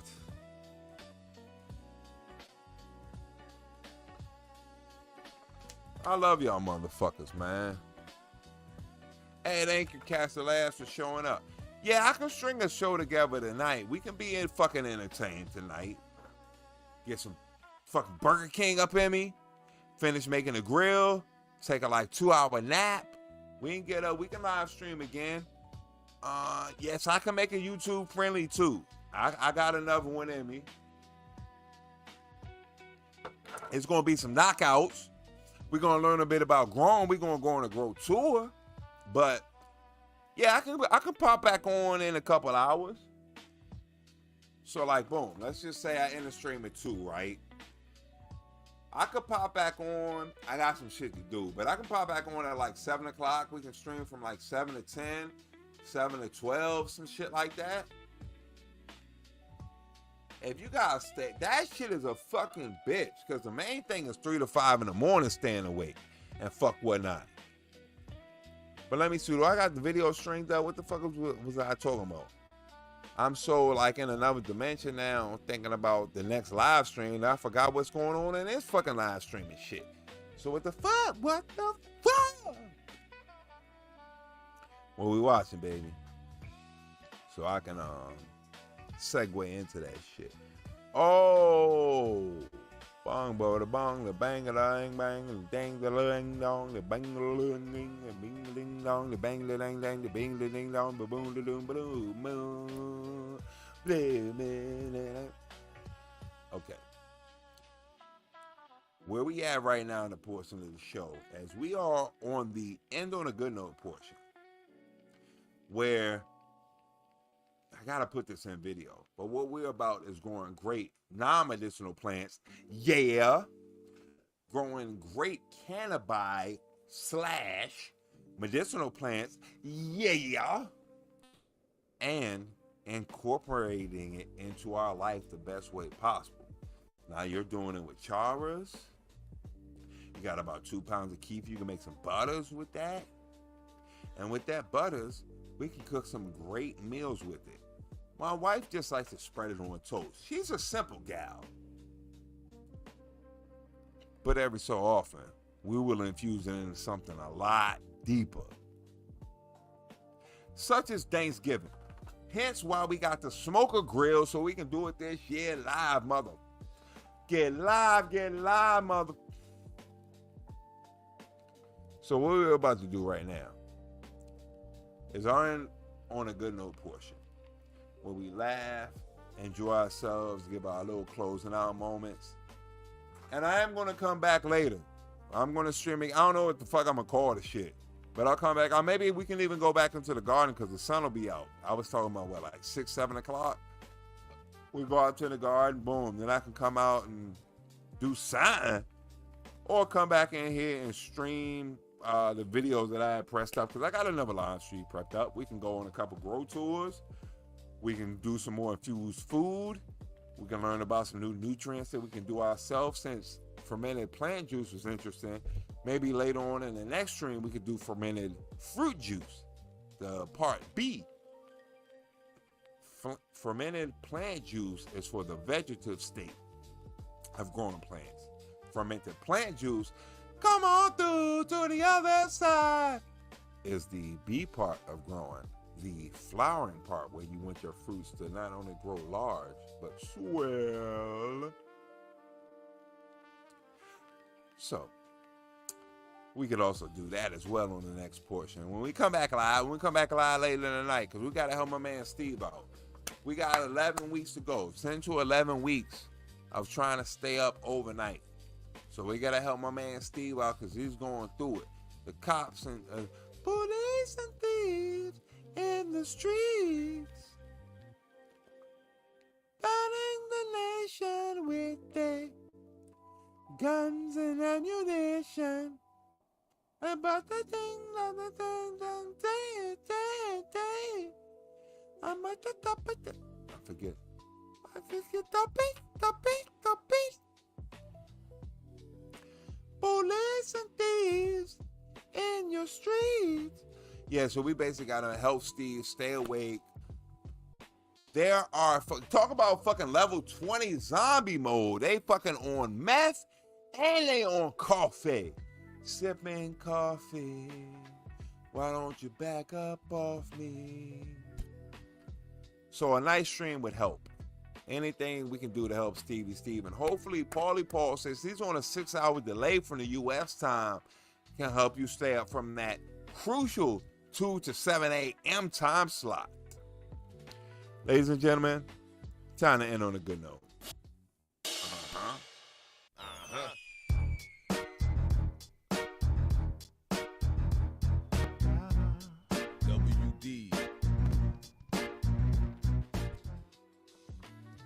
one of my personal favorite dishes, because I'm racist as fuck, but when it comes to food, there is no racism.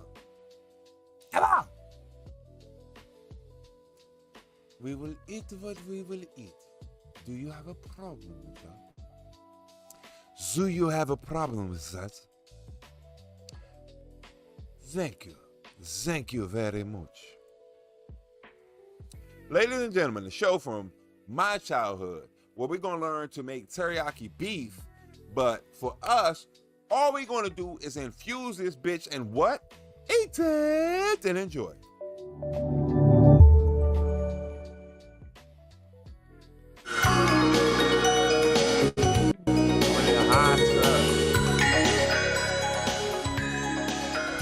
This is my main man too. I fuck this dude so hard. Welcome to Yan Can Cook. People always have the wrong idea. The fast food is something that you have to go out for it. It's You don't get the wrong idea. I don't have nothing to hide. I want the world to see. I don't want anybody to get the wrong idea about me. I don't have nothing to hide. I want the world to see. And what we're going to do is make some infused teriyaki. Whether it's chars, whether it's hash, whether it's flour, whether it's butter, whether it's tincture, whether it's the RSO. Put it into my eye socket and shoot it up. As long as we're getting the medicinal benefits out of cannabis, we're getting the enjoyment out of cannabis. That's what it's all about. What it's absolutely all not about. true. Anyone can do a great meal in minutes. I brought with me, just to show you and to assure you, I brought with me today a little timer. I'm gonna set it right now. 30 minutes or less. 20. Right about now, it's the Funk Soul Brother. Check it out now. It's the Funk Soul Brother. Right about now, it's the Funk Soul Brother. So this motherfucker set a timer for 30 minutes before he even gets, let's get it started. Let's get it started. Hold on. Let's get it started. Let's get it started. Your grower wasn't shit and your bud was weak. I'm smoking kind bud every day of the week. They put it on the hammer and you will be rewarded. You know my beat is booming and you know I get it started. Get it started. Let's get it started. Okay, setting the timer. 8.5 minutes, okay? Look at this. This way, we are going to have great dishes, 6 of them Rasta. in minutes. I want to show you how easy it is to do it. Give The me first thing I some want to show you Rasta. is a dish that I'd I love always to see do it. when I'm buying. You know what? Since you brought that up, that's what we'll do tonight. I've been sitting on some Rasta information. The origin of Rastafarianism, cannabis and religion, volcanic Rastafari cannabis. And if you say that, that seemed like a good way to get into that shit. So we should probably do that tonight. I put on my wig, man. Put on my time and When jam. I run out of time, Jamming, it's jamming, called jamming, teriyaki jamming, beef jamming, with jamming. rainbow I wanna vegetable. jam it with you. Very easy to do. All I have to do is have a piece of beef right here. And we're gonna marinate this. Okay? I wanna jam it with Mince you. some garlic and have some black pepper. Minced garlic, done. I hope you like jamming too. Of course, you can do a lot slower if you have time. But see, time is running out. And I sprinkle tiny little black. Ah, nice. Do you like that? Time. T-H-Y-M-E as in spice. And then time, T-I-M-E as in the timer. time is running out because he's shredding it and pepper. You can use white pepper, black pepper. Okay, you can use, this is a piece of New York cut. You can use sirloin. James, thank you. You can use flank steak. You can use anything you can buy or available in your fridge. It's no problem. Garlic.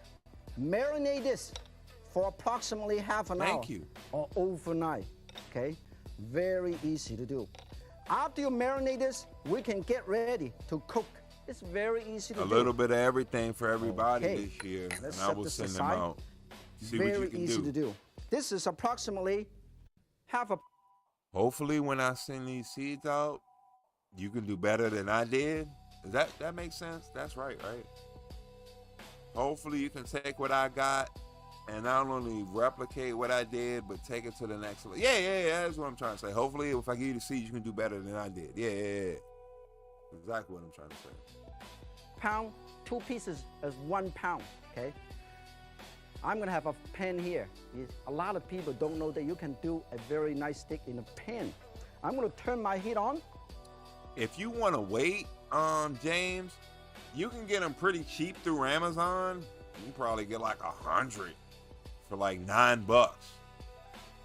So if you want to wait for an Amazon purchase to send them out, please do. In an envelope, I think they will come, but I think you need 2 stamps.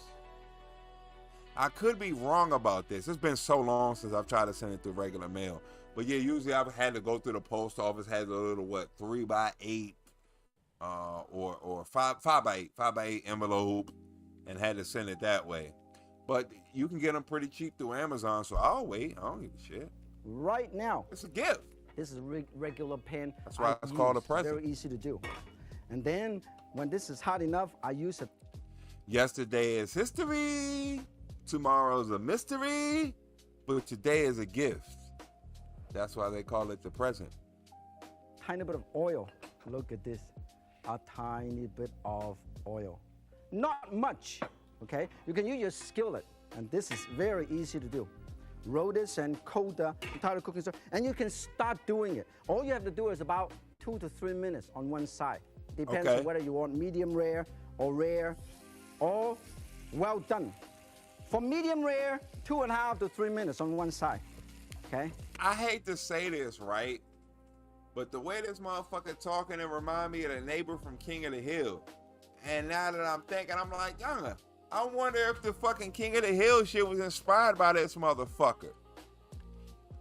This, the Frugal Gourmet, and damn, who the fuck is the other motherfucker who was like my main 3 inspirations for cooking? Like, I learned how to cook everything through these people. Julia Child was the first. And then you want to do it. I miss Julia Child. She was a fucking beast. I watched the Martha Stewarts. I watched the, what the fuck is the other chick? Rachel Ray's and all that. But these were the forefathers to that shit. The Southern dude, the Frugal Gourmet, and this motherfucker taught me not only how to cook, but how to love food and cooking. Well done. 3.5. Nowadays, all we gotta do is infuse it. Whether through can of butter, can of oil, tincture. You get my drift. 2 to 5 minutes. And cut to 6 minutes. You want to make beef jerky, cook it for 7 hours on each side. Main vein in your eyeball. Okay, no problem at all. Let it sit there. In the meantime, we're gonna make some teriyaki sauce. Of course, you can make your own if you have time, or you just go out to buy it. You're running out of time, you can go out and buy it. So this way, you can teriyaki. Hold on. There's a fucking lie. I didn't move the body count up for... I lost track. It's like I made the same decisions twice. This was the first batch. I was like, all right, I'm Oktoberfest, so let me lighten it up. All right, I'm Oktoberfest, and let me lighten it up. I made the same decision twice, mother. If I went back in time, I'd do it different. No, I didn't. I did the same fucking... You lying mother. So anyway, luckily, because it's 4 beers, I don't have to change any slide, but I can give us anything that we want to see, and we want to see this. No, we don't. This the bitch we want to see.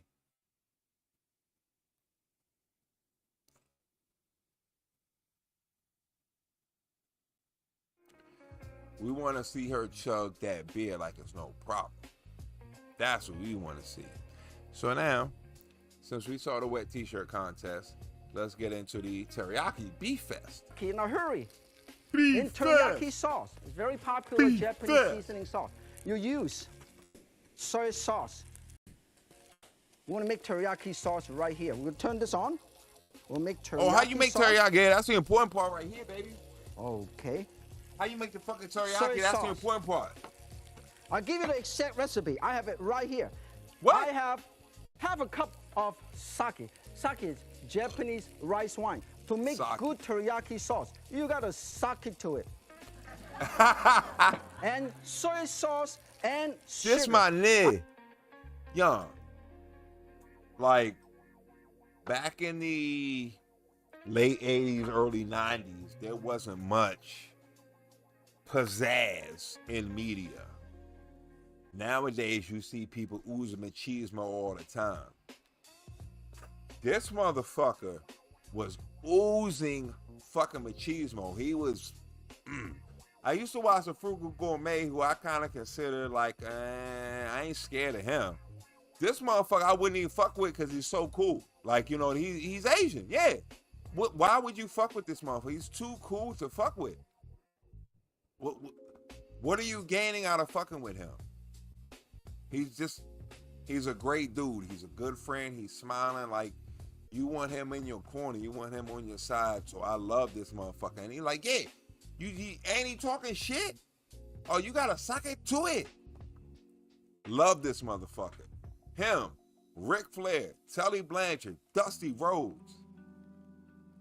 These were the people that shaped, like, hey, you gotta speak. You gotta be out smoking. Even if it's a lie, even if it's being braggadocious, you gotta say that shit with your chest.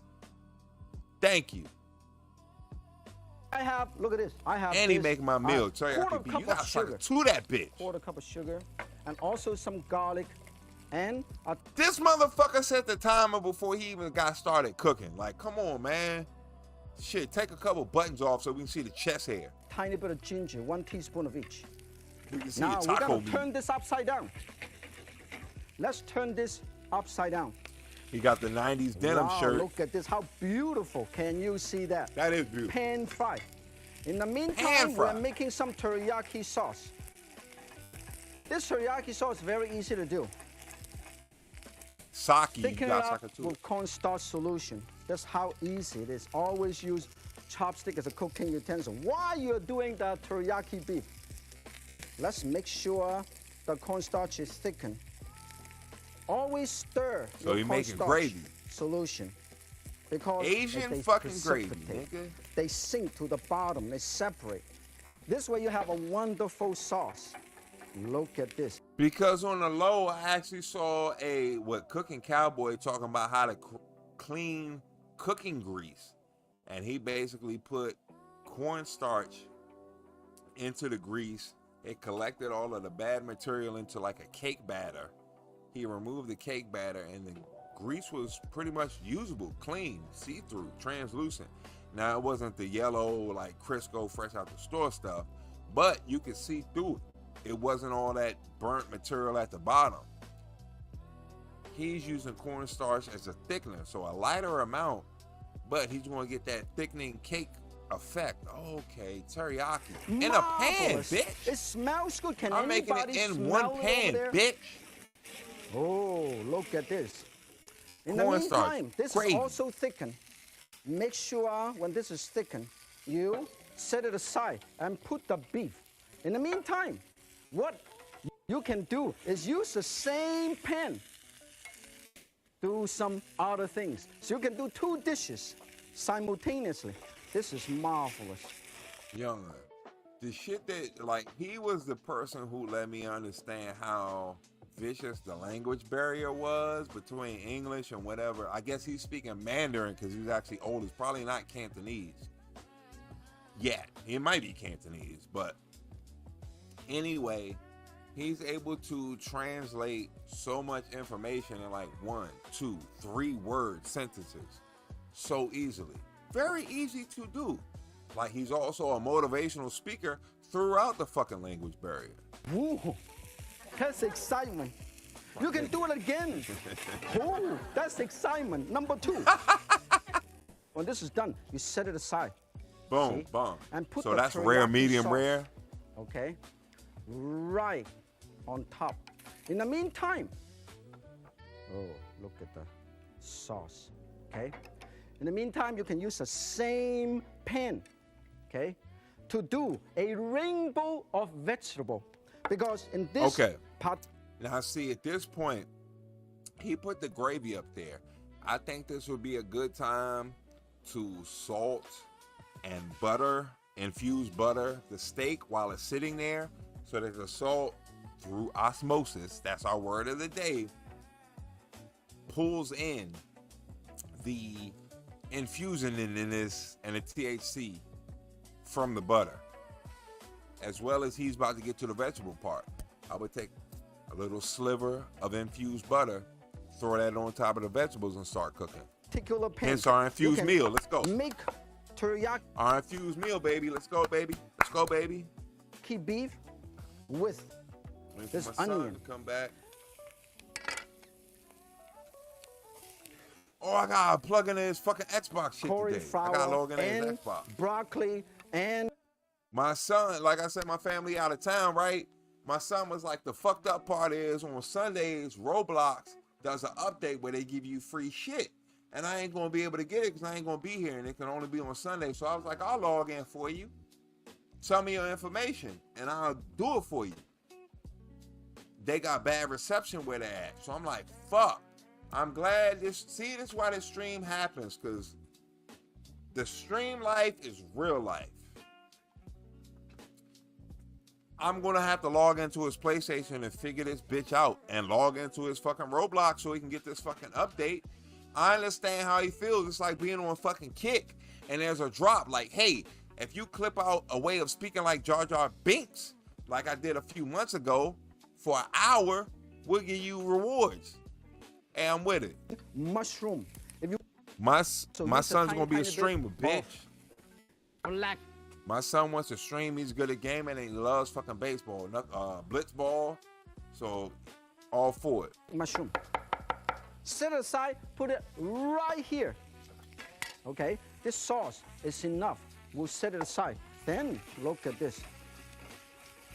To save time, this is what you should do. Okay. You should put about a quarter of a cup to half a cup of chicken broth. And then you can cover it up. Look at this. Cover it up. So right. He took a chicken bouillon and watered it down in a little ramekin. So I would say also at that point, instead of putting the water in the bouillon, I would take a sliver of infused butter. That's how I would incorporate the butter into this dish. I was talking about putting butter straight up on the vegetables, but no, if he's using chicken bouillon, I would cut a sliver of infused butter off, melt the bouillon into the butter, and then incorporate it into the vegetables. Nick, come on, man. In 30 minutes, he started cooking. Within 30, he started the timer and then started cooking. He seared and prepared a medium rare to rare steak. He's working on the vegetables now. So at both of these parts, we could be having infused butter on the steak, the teriyaki beef, and we could be having infused butter on the vegetables via the chicken bouillon. You know why you have to cover up? It's very important to cover up because you can shorten the cooking time, make cooking a lot faster. Because good vegetable can be wasted by overexposure. Make sure a lot of people when they Okay. This motherfucker called it overexposure. Now I don't mean the motherfucker in an offensive way, because I'm a dumbass motherfucker myself. But what he's saying is, you know, like pretty much when you're cooking vegetables, you want to cook them in the quickest time possible in order to ensure that you're ensnaring those nutrients, vitamins, minerals from the vegetable. So if you throw in the beef bouillon, you'll speed up the flavoring of the vegetables, which is pretty much why you would cook it for a longer time in the first place. Like that. 30 minutes, this motherfucker's making the starch, the protein, and the vegetable. On TV and in front of a live audience. Yeah, no safety net, and we filming. Fried vegetable, they don't really know that you can cover this up. Because when you cover up, you cook it with steam, okay? Make sure you cover up. Now you can tell that I can use this same pan to do everything. That's what you call he ain't switched pans yet. penmanship. Put it all together. I'm using the same pan for everything. They're calling that penmanship. Youngin, I gotta remember this motherfucker's jokes. Hold on, just to show you I ain't playing. The cooking videos, how I said earlier in the stream that I got a cooking setup set up.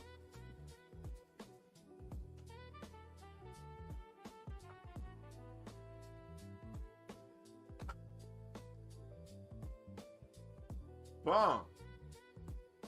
I'm not gonna be playing about cooking. The rubber chicken.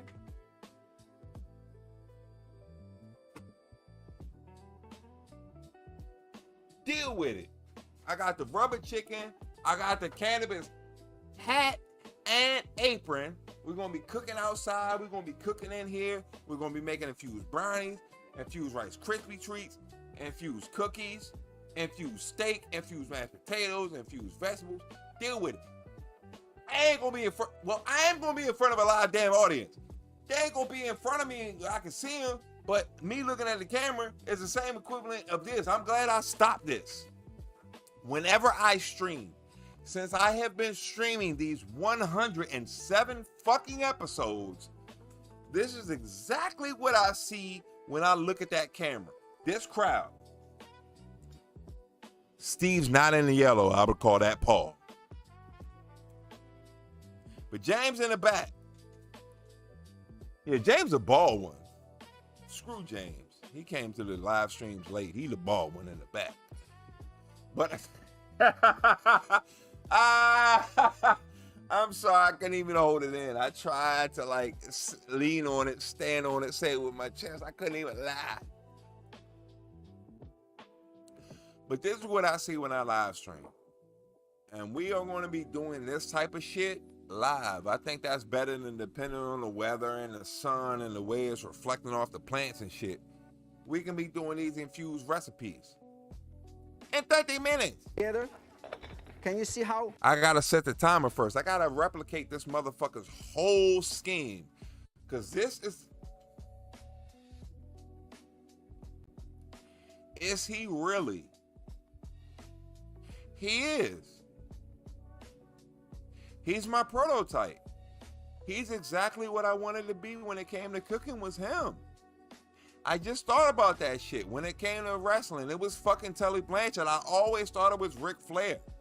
I always thought it was Ric Flair who was where I get this fucking shit from. No!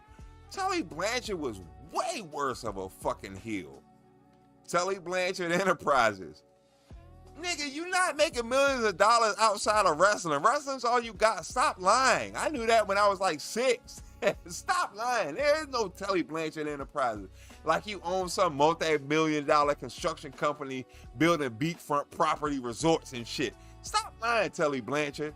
But Tully Blanchard Enterprises is where I got my swing and swagger, my braggadociousness, and this motherfucker from cooking. Nice and colorful. It doesn't take too long to cook it all. When it's almost ready, you sprinkle a tiny bit of white pepper. Hey, as much as that fucking almost gave me a heart attack, Steve, thanks a lot. You call yourself a friend. You know what I mean? My heart jump out my chest. Just like this year, just because you send it doesn't mean I'm going to grow it. It will be grown. Not to say it will be grown, because I had a choice and I chose not to do it. So you see what kind of friend I am.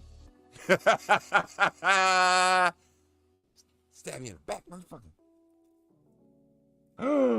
Yes, please. Yes. Okay, we'll send it. I'll look at it.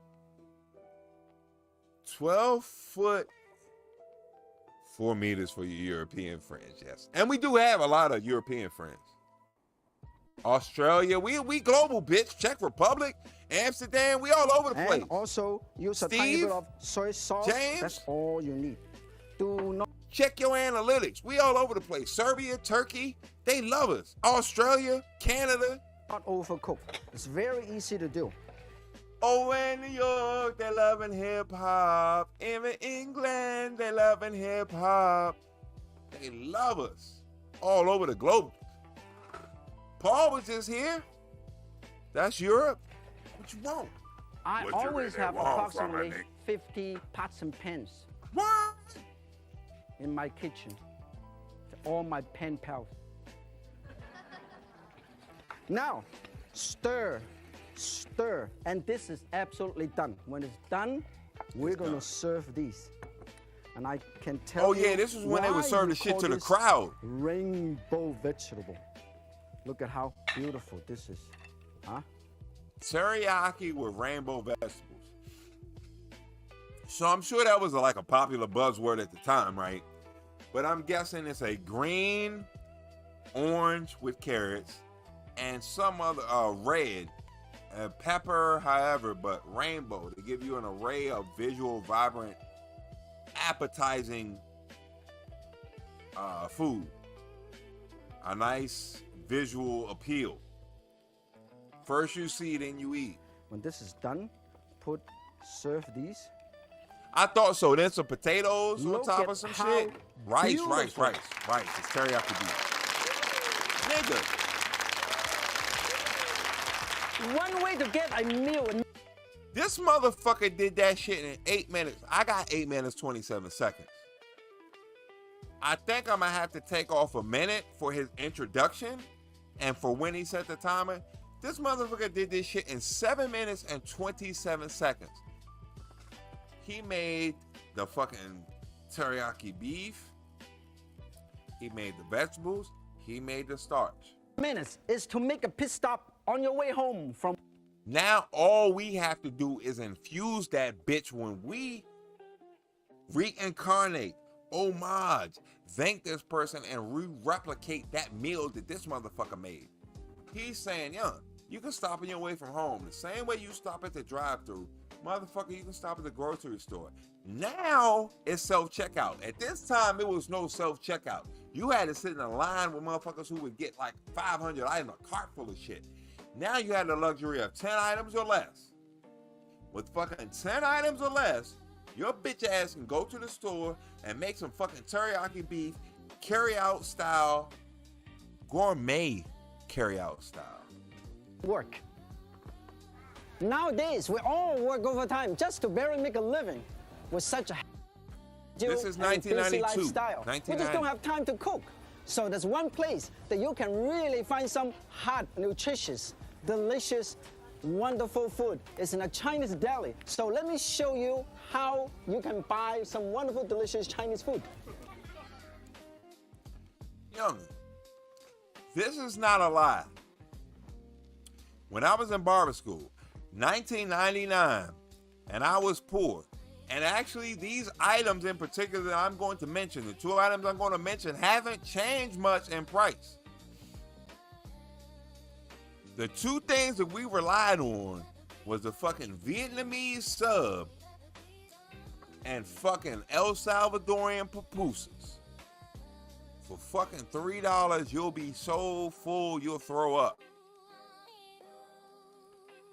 You can go in the morning, get a $2 Vietnamese half sub, get a little bit of meat, a little bit of vegetables on it, some onions on it, like the dark purple and green vegetation on that sandwich.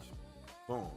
That'll hold you over till lunchtime. You'll be a little hungry by then, but that'll hold you over for $2?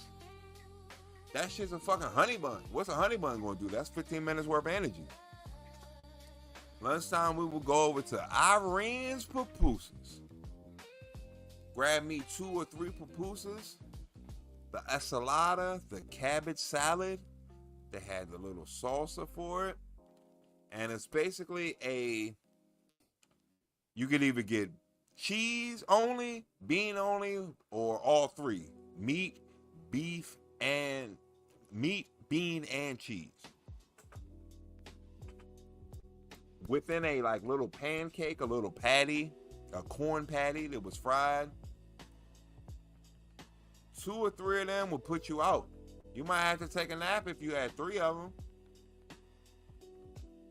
So we talking about a $5 breakfast and dinner day. So I guess nowadays it would be a $8 breakfast and dinner day. Probably the Vietnamese sub is $3 and the pupusas are $2 a piece. Actually, I know that for a fact. When I went to my mother's house and went to the restaurant itself, when I went back to Irene's pupusas, it was $2 per pupusa. And if you wanted beef and not pork, it was $2.50. But anyway,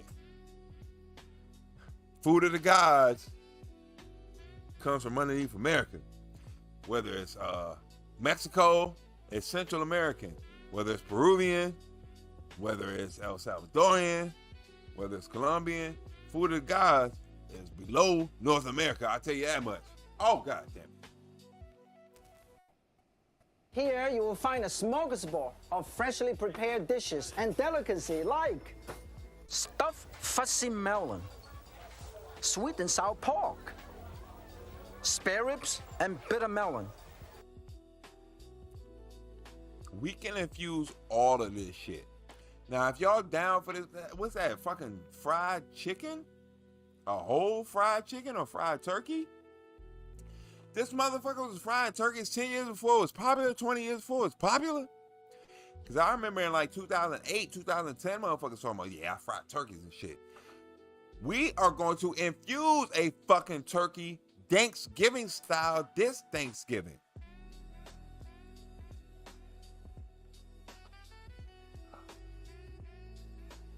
We're at the store looking for brownies and cookies to make with can of butter. Duncan Hines. They got the snickerdoodles, they got the brownies, they got the peanut butter cookies, they got the gingerbread, they got pound cake, they got angel food cake, red velvet cake. Yeah, there's a lot to deal with. Oh man, you making me jealous. Tying it down, get you more tops. Oh, you are? Hold on, what the fuck? Only 49% of your viewers are in the US. Yeah. I've never got that demographic. I might have it now. I haven't checked in like a year or two, but 80% of my viewers, 90% of my viewers were in the US. And it was 10% was a breakdown of whatever country, Indonesia, Thailand, whatever. 250 subscribers? I gotta be subscribed to get notifications, right? I was like, yo, am I subscribed just to make sure? What do you need? 500. You need 500 subscribers? You need 500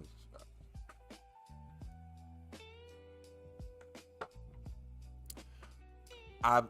Do you have a lot of long form content? The shorts, yes. Long form will probably get you the subscribers because they'll get to hear your personality and like who you are. Not only that, it's more so about the watch time. Like that's really what you need to concentrate on.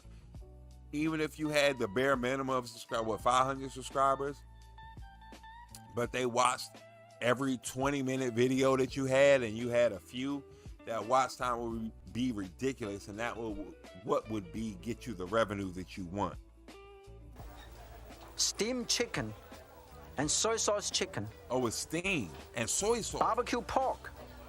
Oh, shit.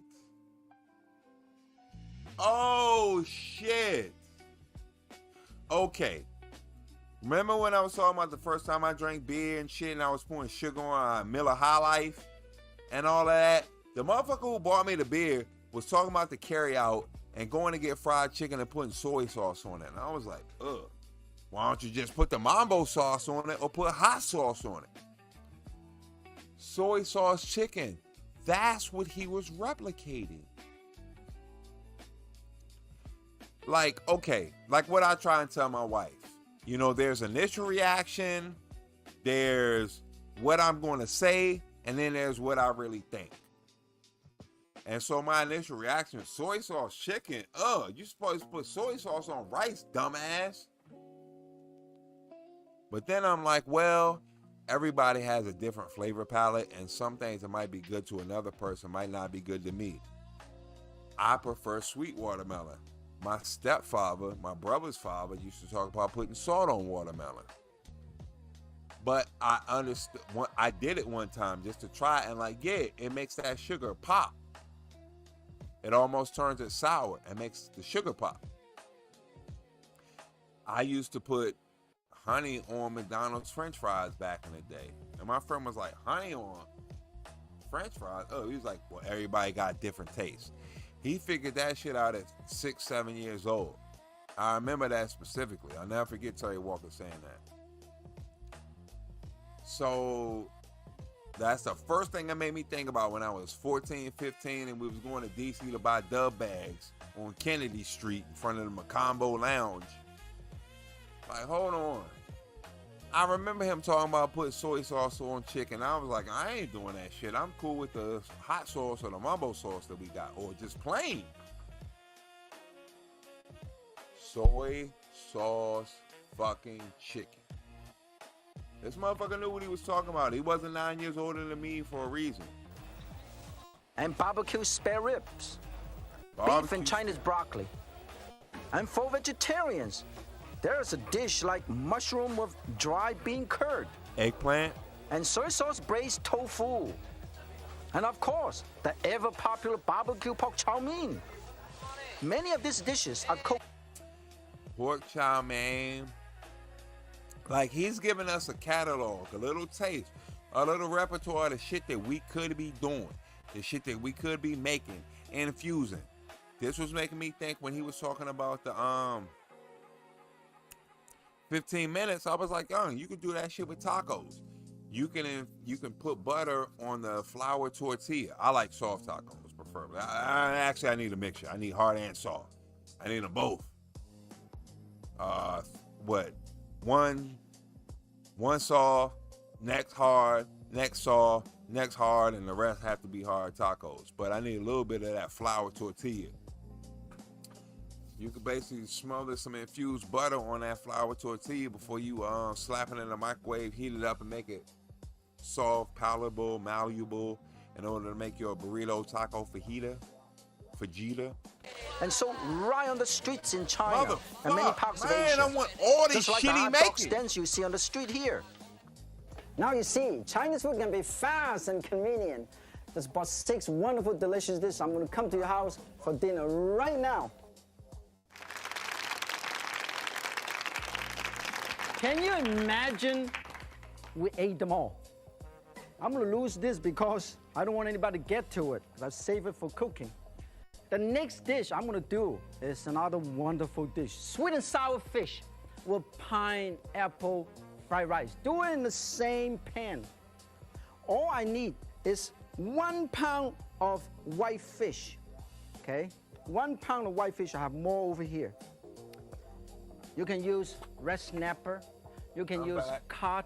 You can use sea bass. Any fish. I use red snapper because it makes a snappy meal. Youngin, this motherfucker's so nice, right?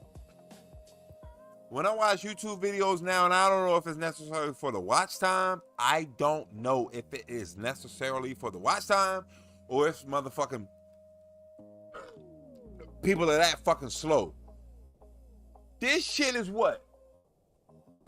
14 minutes long. This video is 14 minutes, 13 seconds long. This motherfucker is about to make meal number 2.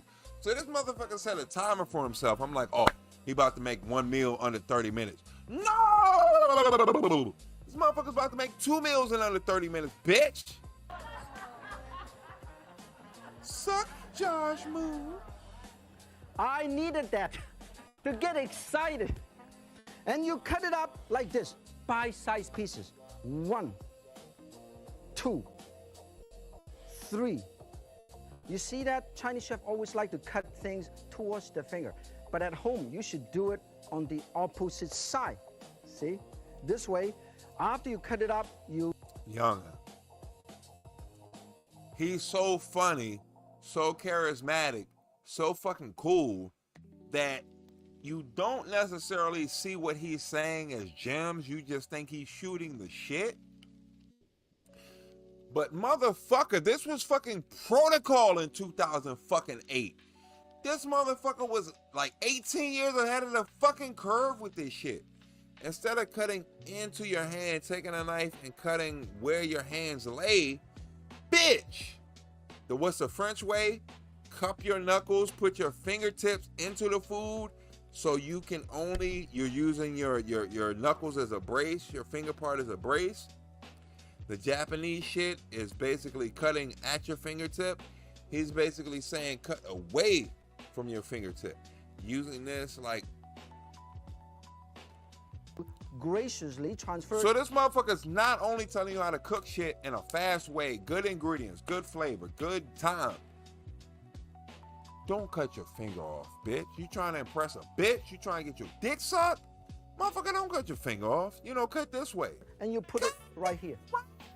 Because I'm going to show you how quickly, how easy it is to make a batter, okay? This is marvelous because all you need is very, very quick, very simple, easy batter to make. 1 egg, okay? 1 egg. 1/4 cup of cornstarch. Okay. Mix up the egg and the cornstarch. Add a tiny bit of salt, about 1/4 teaspoon of salt, a pinch of white pepper to give it nice and wonderful. White pepper, not black pepper. Better. I notice that every time I watch a chef cook, they're preferring white pepper over black pepper. Now, if it's somebody who's trying to be more of a common man, they will go with the black pepper, but I'm assuming that the white pepper is a little more flavorful, a little more efficient with the spice delivery. Great exercise. Okay, nice and easy, okay? This motherfucker. Of course, you can use a whisk to do this. Youngin, he talking like, I do this shit. I can get to his level if I really had to. I guess when I'm making scrambled, like 2 or 3 scrambled eggs at a time, I get to that level of whip. But this motherfucker's talking shit and acting like it ain't nothing. That's a fucking hard art to do. It took me a long time to get to that shit. He playing games like it's, as soon as you cut, anybody can do it. No. He's nice. This motherfucker is nice. The way he's whipping the egg showed me everything I needed to see about everything before this and everything I'm gonna see after this. This motherfucker is nice with cooking. The marvelous thing about this batter is it's easy. He called it easy. This batter is better than the average batter because it's fast. And right, making pancake batter, making gravy, making cake mix without the lumps in it, with it being aerated and fluffy is easy. Really. So that's why people stopped using forks and started using mixers and that like wand percolator shit, right? This thing is nice. Now, this batter is looking better and better. It's very confusing when I mix with batter. And then mix them all up and put them all in. In the meantime, to save time, we're gonna heat up our frying pan or... I'm sorry, I've noticed I've started to up the N-word. I've received N-word. Nigga is in person. Person. That's how I perceive the N-word. Anybody's a nigga. If you start talking a certain way, if you think a certain way, everybody's a nigga. He's a nigga. Oh, it's very easy. Motherfucker, stop bullshitting. You stop 3-card Monty in us, motherfucker. Here. Mix them all up, save it. Since we have a lot of people, so we can make a little bit more. Okay, very easy to do. This batter is not only have a tiny bit of egg, you can just take off the egg yolk, just use egg white if you want. Okay. See, this, I see why his show was canceled. I see, because he was like the first motherfucker from the cooking shit, and the Frugal Gourmet took over. He might have way more episodes. But okay, that was so fucking critical of a hit, what he just said. That was so on the fucking jugular that you would miss what he said. Nick, you so nice at cooking. You so nice at cooking. Let me go back one frame. Let me. Oh, this batter is looking better and better. The batter is looking better and better. When I mix with batter. So he's playing on the fact that he got an accent. He's like Asian and shit. So he's playing on it. Better, batter, better, batter, batter, better. So I mean, what more do you want this motherfucker to do? He's fighting racism. He's cooked 2 meals in under 14 minutes. He's teaching you how, like, food safety, food protocol. Like, what do you want out of a fucking chef? This nigga is nice. And then mix them all up and put them all in. In the meantime, to save time, we're gonna heat up our frying pan or wok pan. We'll work on monetization. I'll tell you about monetization. We'll figure out monetization. You'll the fact that you poppy seeds kind of only is what's going to get you monetized. Making money from the videos that you post, that's important because I'm not getting paid for this shit. So somebody better get paid. James, Steve, Paul, I don't give a Carolina, Texas. Somebody better get paid off of this shit. Here, mix them all up, save it. Since we have a lot of people. Once you show me the way, I'm going to fucking follow it, but somebody better get paid off of this shit. But more. If it ain't me, somebody. If not me, who? Not only have time, but if not now, then when? You can just take off the egg yolk. Just use egg white if you want. Okay. This is also very tasty because of the salt and pepper. When this is nice and ready, we'll put them all together because we have 600 people here. So we will cook enough for everybody. This motherfucker's on a 600-person live studio audience. I mean, 30 years in the making. I watched this when it was on TV, public television, channel 32, maybe channel 26, probably channel 32, WHUT TV, Howard University. And it would be cooking all fucking Sunday and Saturday. And I would just sit there and watch and marvel and soak it all in. And I learned all about the oven. And I learned all about the different names of what you did, the different knives and the different techniques. Because, like, I loved food so much that I want to be able to do what this motherfucker does. Now, I like food just as much. But I want to put weed in that bitch. This, how marvelous. When this is frying and hot and ready to be fried, use approximately this much oil. Hold on. Was she making Uncle Buck pancakes where you need a snow shovel to flip it?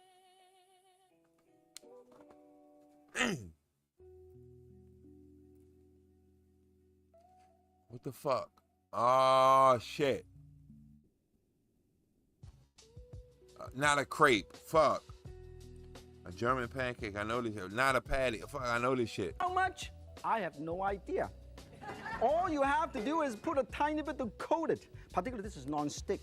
Listen to this sizzling sound. When you do this, you should not use high heat. You know why?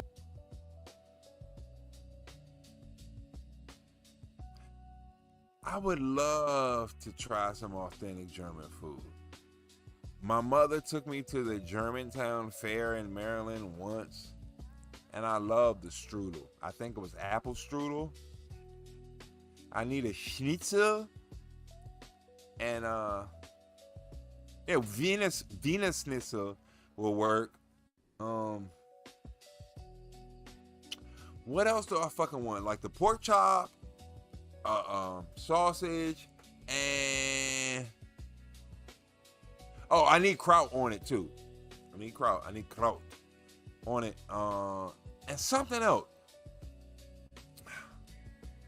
Did she make that stuff for you? God damn it. Okay, now I am jealous. It shouldn't be you, it should be me. You shouldn't be having that fork full of food. It should be me and my mouth.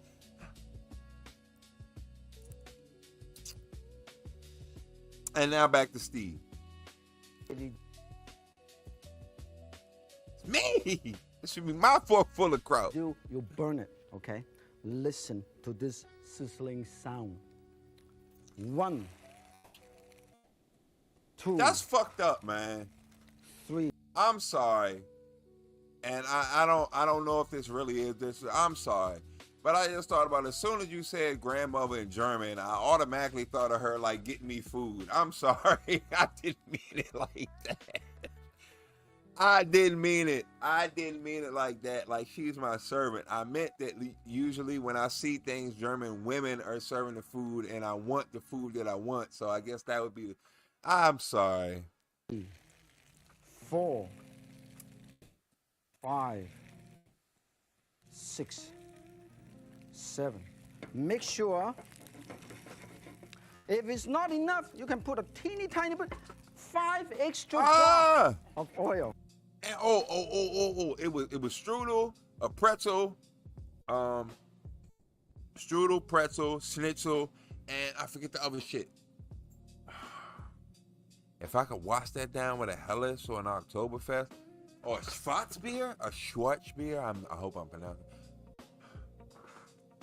Somebody need to kill me. Life really thrilled me.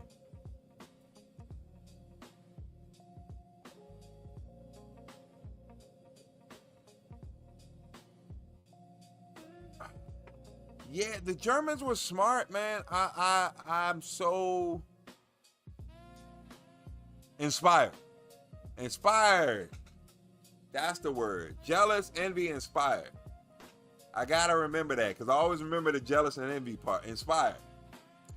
I'm so inspired and enthralled with the German culture. Like, these motherfuckers was brilliant. They drank and smoked and had the food to like medicate whatever you would go through throughout a hot day, a cold day. Like, these motherfuckers was dedicated to getting fucked up. I love the fucking Germans. Damn. Sorry, I didn't mean to make anybody serve me food. I just saying about the St. Pauli's girl. I'm sorry. Okay. But it all depends on how many people you're cooking, okay? Very important. And of course, you know that if I had $1 trillion, I would bring Bavaria back. I will make it happen. I will finish what Adolf Hitler didn't. I will connect all the damn countries together and make it into Bavaria once again. And we will fly the blue and white flag once again. And eat schnitzel and kraut and get drunk and smoke a bunch of weed because they're the steppe people. And they're the originators of cannabis and matriculated it all to the rest of the world. Probably won't kill no Jews, though.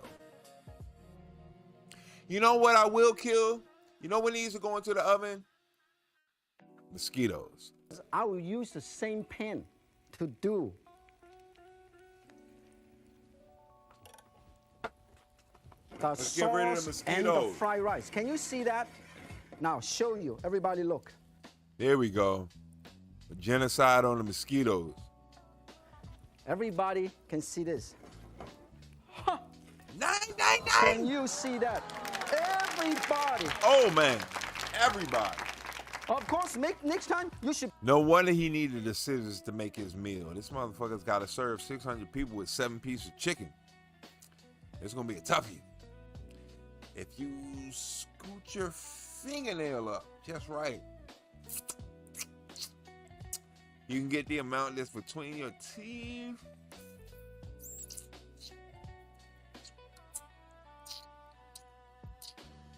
Maybe get a little flavor lapse. Practice. So make sure everybody know that everybody have to practice in such a way that jokes are not jokes. Down to the same pen. Otherwise, you're gonna have picnic on the floor. Now, when this. I'm sorry, I was going with the beer fest type of premise, where what the fuck, but I love you, grandma. Yeah. I don't know why I thought that ready, though. All you have to don't do know. is get ready to make the sauce. Where's my food now, at? You can make your own sauce. You know, I forgot we're in 2026. Or you can always. Women can do more buy than that. Good bottles, sweet and sour sauce in the market. Okay. Since we are running out of time, because I just thought they were sending you out here to serve the food because you was pretty. Not to use some kind of servant or something. Trying to work off a dick. Look at the time. Have a few more minutes. And then all we have to do is get a good bottle of sweet and sour sauce, put it in the pan, and we just warm it up. Okay? Can I? Okay. Can I show that? I would love to show that shit. I think I showed. I at least saw, but I think on stream I showed a picture of your grandmother standing next to the plant. That's not even fucking fair, man.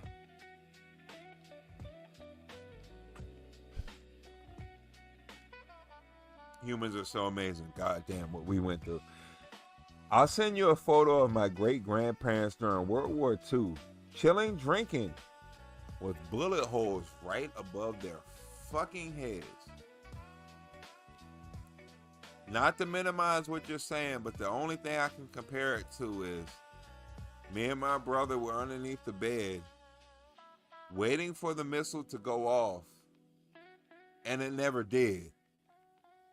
And all we did for weeks and months was stare at that sign that says Stark Enterprises.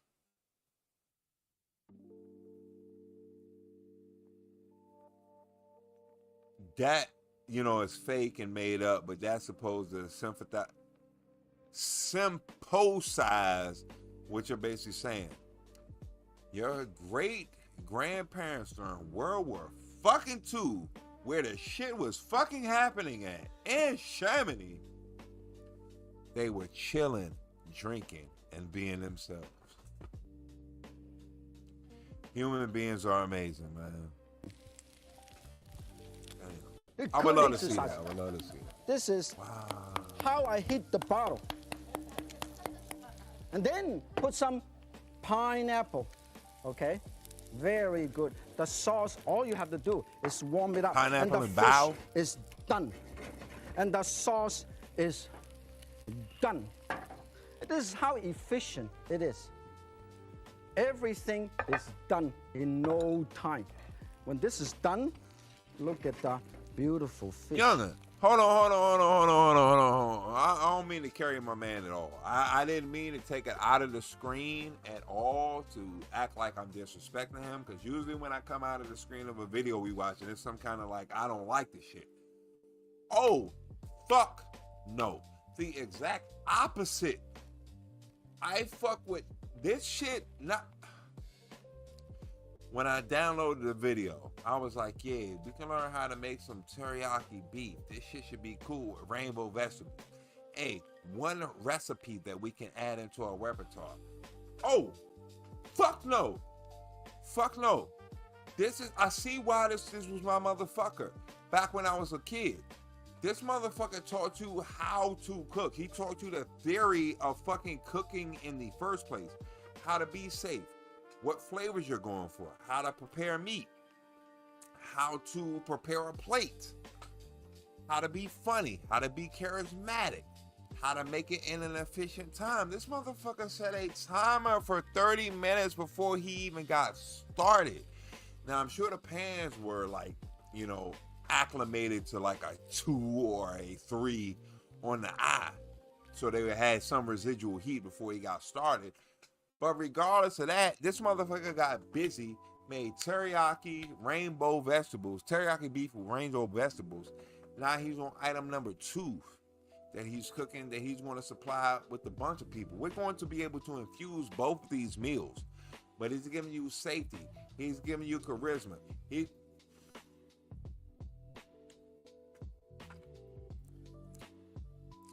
You see what I'm trying to replicate, right? You see my inspiration for this. I made a little table. I got a little cooking eye out there. I'm trying to do this man's job. I want to be him. Literally. If I could just like take his ghost and transplant on, say what you're going to say. Use me as a muse. I don't have to speak. I don't have to have a brain. Use me as a muse. If I could be half of what this motherfucker is when I'm cooking infused meals, I will take the shit. Because I'm so impressed in what he's showing us. I'm so impressed in the different ideas, the different paths he can put us on as far as cooking goes. And he's telling us how to get the panties dropped. Within 15 minutes, he's cooked 2 meals. Yeah. Within 15 minutes, he's cooked 2 meals. He's telling you how to get them panties dropped. How to make a girl know I'm a sophisticated man. I'm a sophisticated man. He's telling you how to do that. He's telling you how to be safe as far as preparing the food. He's telling you how to make it flavorful, how to lock in moisture, how to cook everything, how to present to people, how to be charismatic. Because the girl's going to be in the kitchen with you. You're going to have to show her how to cook it, present it, talk it through it, get her panties dropped. And this is all part of the process. Thank you. It's my motherfucker. We will watch more of this. I don't need y'all input. We watching more of this motherfucker. Marvelous. I love it. I like it. It looks good. I had to be before 10 years old. I didn't have a younger brother when I watched this. So I watched this motherfucker at 9, 8 years old, 7 years old. Wanting to eat that. I can see myself on the CRT TV wanting to eat that. I wanted to eat what he had made because my uncle was in charge of our family reunion cookout food. He made great food. I was like, this is the best food I ever ate. My mom can't cook for shit. I need to learn how to cook. This motherfucker came along. You came along and showed me what a world could be. Well. You showed me what a star could do. Baby. These motherfuckers on public television taught me how to cook. Julia Childs showed whole. There's people that cook on TV. I was 5. By the time I'm 9, I'm finagling watching shows. I got a repertoire of people that I watch. I'm going to cook this shit when I'm older. I'm older now. I'm going to cook this shit. It looks I ain't never been no nice lie. and golden Ain't brown. never been no lie. Look at all this wonderful fish. Look at this, huh? And then you lay them all out. Nice. Red snapper. That's what he used because he wanted to flavor to snap. But any white fish will do. I'm guessing that red snapper is more pronounced of a flavor compared to a whiting fish. But this can be replicated with any white fish. And then you put the sauce right on top. Wow, look at this. Look at that, huh? In the same time, use the same pan to do your pineapple fried rice. It is very easy to do. Mince a tiny bit of ginger. Done. Use the same pan. See? Use the same pan. We don't need this anymore, so we'll get rid of these. And then put a tiny bit of extra garlic and ginger. Wow, look at this. Look at this, huh? Yeah, garlic and ginger. So ginger, I know y'all is making that out in the garden. He was using thyme earlier because remember the pun? We was running out of time. I got that in my garden. So there's nothing we are really missing to make our own infused edible delights. Imagine if you had this fucking smock on. Imagine if the chick was in front of you, semi-twisted, let's say tipsy, semi-intoxicated, and she's watching you cook this shit and then narrate it the same way this dude is. She's so wet, you're gonna need a mop.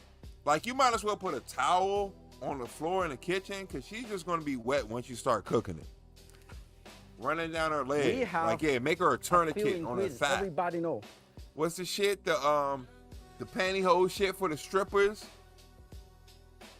The holster or whatever for the money? Yeah, she's gonna need that with actual terry cloth, absorbable material in order to sop up the moisturization is dripping down her leg from being wet from watching you cook this infused meal? Red pepper, how do you do it? You cut it up like this. After she eats it, she'll be ready for back shots. Hold on. Whoa.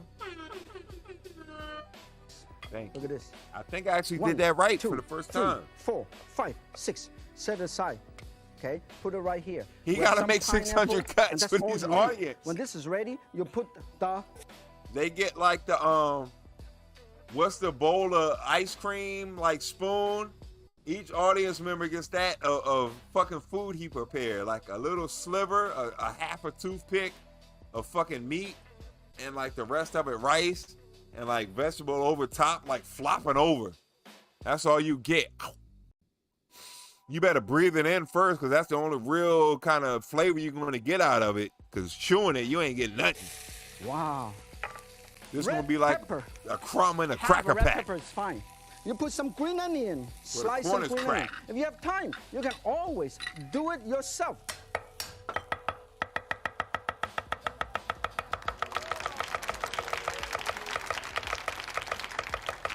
What? Put them all together, and then you are ready to do it. Wow, look at this.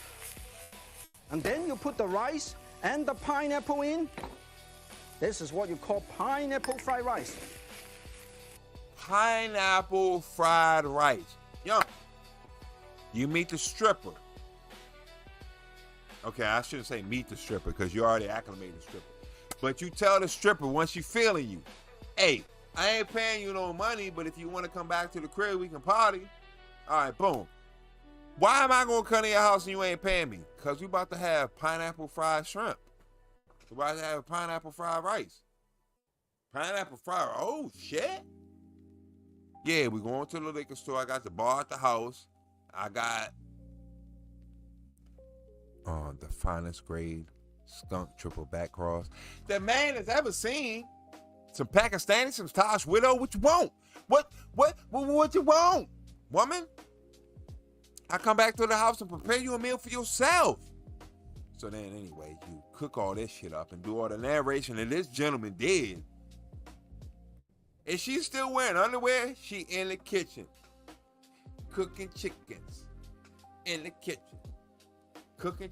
Does she have underwear on? She's just in a fucking miniskirt. Tube top. Top off. Hold on. Yeah, this shit. The top off. Hold on. Higher. Higher. Yeah, the boobies hanging out the bottom. That shit. Wow, look at this. How beautiful. How marvelous. Oh, it's over. That's a wrap. All you have to do is use... As long as you don't speak, there's no way you won't blow her back, yo. Soy sauce, 1 tablespoon or so. A tiny bit of sesame That shit oil, almost look like a fucking pizza half in the a pan, teaspoon don't to a it? teaspoon of sesame oil. It look like a meat white lover's pepper, pizza. Pinch of white pepper. And then, if the rice is refrigerated, it is... And the beautiful part about women that I've discovered is that once you treat one of them nice, they gonna tell all their friends. And you'll probably get, if you play your cards right, if she's got enough of a social network, if you play your cards right, from cooking this meal for this one girl, this can get you not only her friend, her other friend who's like with her, and then an acquaintance and an acquaintance. So you can fuck 5 bitches off of this one meal. You can not only bag one chick, but you can bag 4 other ones off of playing your cards right. At bare minimum, if the chick ain't like a social butterfly or whatever, at bare minimum, you're gonna fuck her and her best friend off of this meal. So that's 2 chicks, 1 meal. What do we know that's 2 for 1? 2 chicks and the bitch in the kitchen. And the bitch is already in the fucking kitchen to prove it. 2 chicks, 1 fucking meal. Let's go. Cool. You should put a tiny bit of chicken broth. Now, I love pineapple so much. Sometimes the pineapple never make it to the dish. This whole dish is done.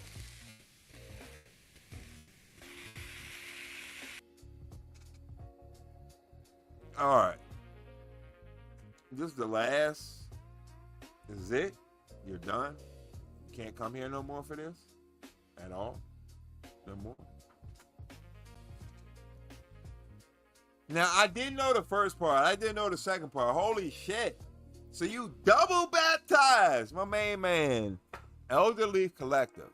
Deal with it. 4th generation grower. Upstate New York grower. Where you got what? Sour Diesel? The Piff? Black Cuban? And on your mom's side, you're a 3rd generation grower. So was you a 3.5 upstate New York grower? Is that what we gonna call you? And you know, of course, I mean that with no offense.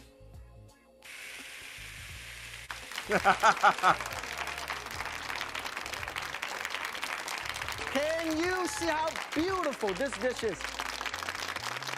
I guess me getting on you, Steve, is the equivalent of like the 10 to 12-year-old like punch in the shoulder. I guess that's what that is. We just make a Deal dish with this shit. sweet and sour sauce.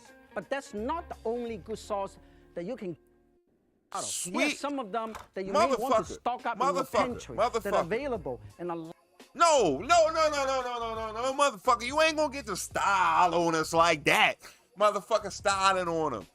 Jealous of it because he's wilding on us. No. You ain't gonna get a chance to do that shit. This motherfucker walking around the room. He's showing us fucking promos and shit that like this motherfucker's Rick Rude. Ravishing Rick Rude. No. You ain't gonna get to do that shit. 999. You are not having it. Motherfucker cooked 2 meals in 14 minutes. And he did a shot of promo. And he walking around the crowd serving the shit out, talking shit. Kiss my ass, Emerald Lagasse. This motherfucker did it 10 years before you. He was better at it than you. He just didn't have a singular catchphrase such as BAM. He didn't have that. This motherfucker was just too fucking sweet. Out of the supermarket or Asian stores. With all of these sauces, you can make a great variety of dishes. Look at this here. We have black bean sauce. We have golden plum sauce. Very nice. Delicious. And then we have this hoisin sauce. When you have Peking duck, mushu pork, this is what they put in the pancake on the bun. And this is teriyaki. I don't eat that. I've only eaten 3 Asian meals. I guess American and Chinese food. Pepper steak, beef and broccoli, chicken and broccoli, chicken lo mein, beef lo mein. That's it. So the lo mein, the beef and broccoli, like the fried rice thing, I don't really eat shit from there. But I know people go crazy off of the mushu pork, the hot mustard, the duck sauce, the egg. Like, people go off on this shit. He was the plug to making that shit at home. Flavorful, like the carryout, in the same amount of time as the carryout. He was just pretty much replicating their dishes. Think about how many women you could, if you were, okay. If I could turn back time. If I was 16 all over again and I maximized my pussiness, because there was like a 5-year layoff where I was like, man, fuck these bitches, man. Like, yeah, from like 17, no, okay, that's not true. From 19 to like 25, I was like, fuck these bitches, man. These bitches is not worth any shit that you put. It's not worth anything that you do. It's not worth McDonald's. You taking me to McDonald's, you ain't even fucking worth McDonald's, bitch. I had to work to get this fucking money, and you ain't worth the fucking money I worked, the hour I worked to get you the fucking meal. I'm sorry. And action. But if I could go back to 16 and maximize all my pussiness to the age of 25, and I really incorporate all the cooking meals I had, all the player tactics, all the charisma that I had during that time, I mean, well, there's no point, because all roads lead to the same thing. Bitches ain't shit. Oh, I should say bitches ain't shit. Chasing bitches ain't shit. That's different. There is one woman who is worth it for you. But chasing overall bitches and just being a pussy hound and shit, oh, that shit ain't worth it. And the caliber of bitches you pretty much run across ain't worth it. Even if they ain't strippers in the club, they strippers on the street who ain't worth it. You know how many girls that I used to talk to from the ages of 18 to like 22 who were like, oh, my boyfriend's in jail. Well, why are you here with me if you already talking to a dude and got a dude? Because bitches ain't shit. Eazy-E wasn't lying to me. He was telling me the truth. There's bitches and there's ladies. Bitches ain't shit. So imagine what I would have maximized with all the bitches. Luckily, I found a lady. Some of us have found ladies. James found a lady. This will be worth it. This will be worth it, y'all making it together. So it ain't no I'm trying to get you. This is a, hey, we got each other. Do your baking, roasting, indoor, outdoor, in between door, on top of the door, underneath the door, on all the side of doors. And then we have... Hence, looking for baked edible mixes in order to use with your can of butter. Bing! That's what I kind of do with my wife. Like, there is someone out there. You just got to find them. This curry paste. Pheno hunting, but for people in love. Pheno hunting for love. That's it. Curry Pheno sauce hunting for love. that you just have to open it up and put it in your Pheno curry hunting chicken. for love. And then we have, Damn shit. of course, we have the oyster flavor Baby sauce. daddy girls. Pheno This hunting for love. goes well with all kind of vegetable. Even in fried rice, it goes well. And for those who love to smoke their hair, this is chili paste. And we also have chili paste with garlic. We have all kind of sauce.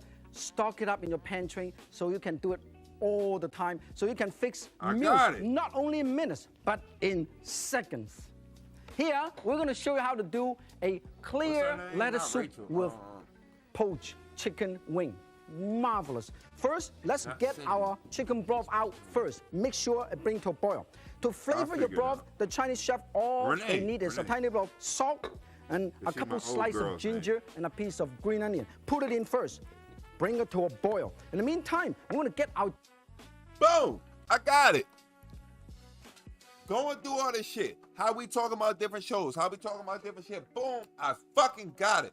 The fucking dating show that I wanted. I can't get you fucking Pop the Balloon, but I can get you another dating show, and I can actually get you the warm-ups to the dating show that I'm talking about. But boom, I actually have two chicks to set motherfuckers up on a date with. I actually do have this shit. Right. Thank you, Beat. I actually do have two chicks to set people up on dates with. Both of these chicks do like to get nice. They do like to drink. They do like, well, one of them might smoke. The other one might not. But they do get intoxicated and they used to get smoked out and nice, so they don't have a problem with it.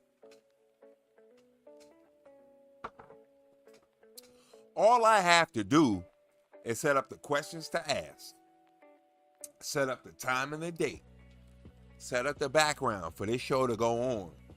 But we can do Pheno hunting for love. What y'all think about that? Chicken Let me know if you're interested. Depends on how many people you have. You can Let me know if you're interested, because I'm going to have to talk to my wife to get the two chicks' numbers in order to set all this shit up in the first place. We'll use 3 to 4 to 5 to 12 chicken wings. We'll cut this in half. We'll break this up, put them all together, cut this in half, save the wing tip for something else if you want. Flavor. But it's good for your broth, okay? Cut this up. Yeah, that's what I figured. You have time. You do it in the last minute. If you don't have time, you do it Motherfucker. 3 days in advance. Motherfucker.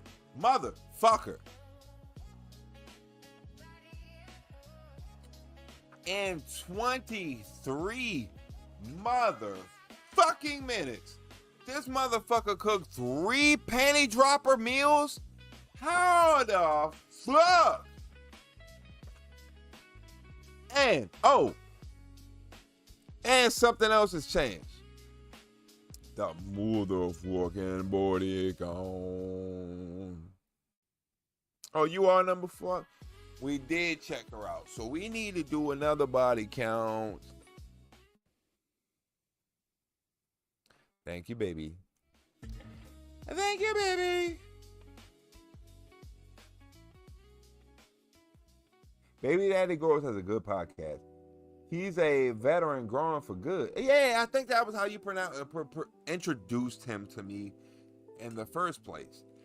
And it's funny, I just did write Baby Daddy Grows again to remind me, hey, when I'm looking at the Pheno Hunting for Love, remember Baby Daddy Grows, because it's probably been, I'll say 5 to 6 live streams where you had mentioned him and I still haven't shown him. But I do remember Baby Daddy Grows. I didn't forget. Thank you, though. Thank you. When this all together, you put them all in, and you put them all in here. Okay? And then get a spoon. In my mind, from just hearing the name Baby Daddy Grows, I expect it to be very entertaining. I'm not saying crazy, but it should be very, like, informative, energetic. It should be a good video. Stir them around. Would make you want to watch it, make you want to recommend it. That's a good video. Make you want somebody else to watch it. That's a good video. Hey, you should check this out. That's a good video. You've told me on 2 occasions about Baby Daddy's Grows, so he must make good videos. We need to show him. Now, look at this, is getting good. While you're doing this, you should make a seasoning salt for... Because I have both of y'all here now. Can we do a live stream all together? Just asking. And it doesn't have to be this Sunday. We can all pick a date. But I'd like to do a live stream. We got deep water culture. We got generational knowledge, upstate growing, and little old me who's somewhere in between beginner to novice, beginner to advanced, I guess. We got soil, outdoor, tent, hydroponics. I think that would be a pretty informative show. And we all funny. The chicken wing. In the meantime, your broth is getting more and more rich, more flavorful. I'm going to What do y'all think? I'd like to try. Look at this. I'm going to turn on my little frying pan here. Daytime, nighttime, whatever, pre-recorded, live, I don't care. But I think the world needs it. The world needs us. Add some salt, okay? A tiny bit of pepper, a tiny bit of 5-spice powder, and a tiny bit of Sichuan peppercorn. If you want, I want to show you Sichuan peppercorn. Look at this. This is how it looks. Saskatchewan peppercorn. And this is the crushed Sichuan peppercorn. Everybody can do it ahead of time. You don't have to do it in the last minute. When this is getting ready, move them around. Okay? Move them around, set it aside. All you have to do is just heat it up and get the aroma out of it. When it's nice and ready, all you got to do is hit it up.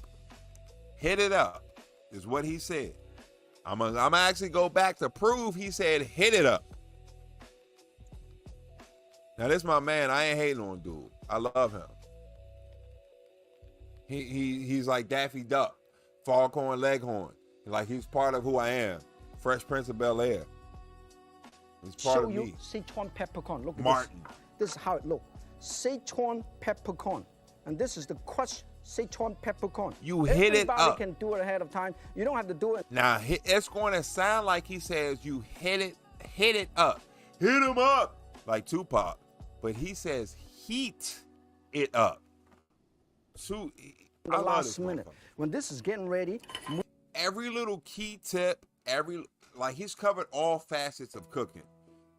Within 2 or 3 of his videos, 2 or 3 videos of him watching them, you understand how to cook. And that's exactly how this motherfucker prepped me up. He prepped me right for the frugal fucking gourmet who was taking dishes like beef Wellington that were, his thing was the frugal gourmet is to taking something with a lot of calories and slimming it down to less calories. All the concepts that the frugal gourmet would talk about to make certain dishes, all the different oven temperatures, all the different processes, mincing, dicing, things like that. This gentleman here came on before him and prepped me for it. On a Saturday and Sunday, including the Grassy High, I would get my weekend fill of entertainment. Move them around. Okay. Move them around. Like 4th to the 6th grade.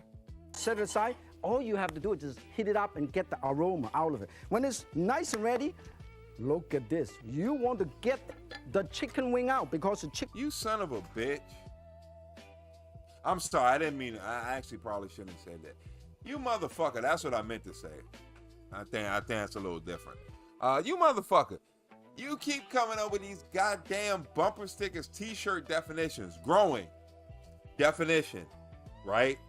Adjective, verb, growing, verb. What you just said. All right, I'm gonna read it. From Elderly Collective. Best advice I can give on growing is to choose your genetics according to your environment. Growing is easy. Dig a big hole and fill it with potting soil and top dress it with tomato fertilizer. Maybe sprinkle a few wood chips to cherry on top. No. Can I please get a t-shirt of this, Steve? Because I'm not going to keep pinning comments. I'm not going to keep pinning messages. Just so you know that. No, I'm like, damn, that's the 3rd one he said. Shit, I got to pin this again too?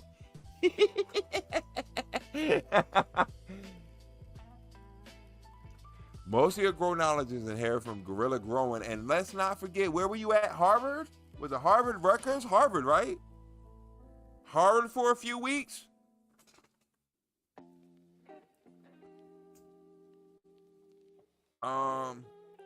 So what are your growing credentials, sir? I just gave my daughter some Colombian seeds to grow in Florida.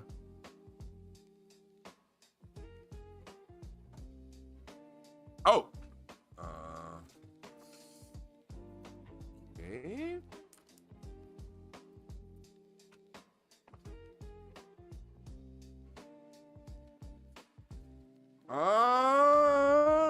Looks like you got the job, sir. Chicken wing doesn't take too long to cook. Get the chicken wing out, okay? Let's get the chicken wing out.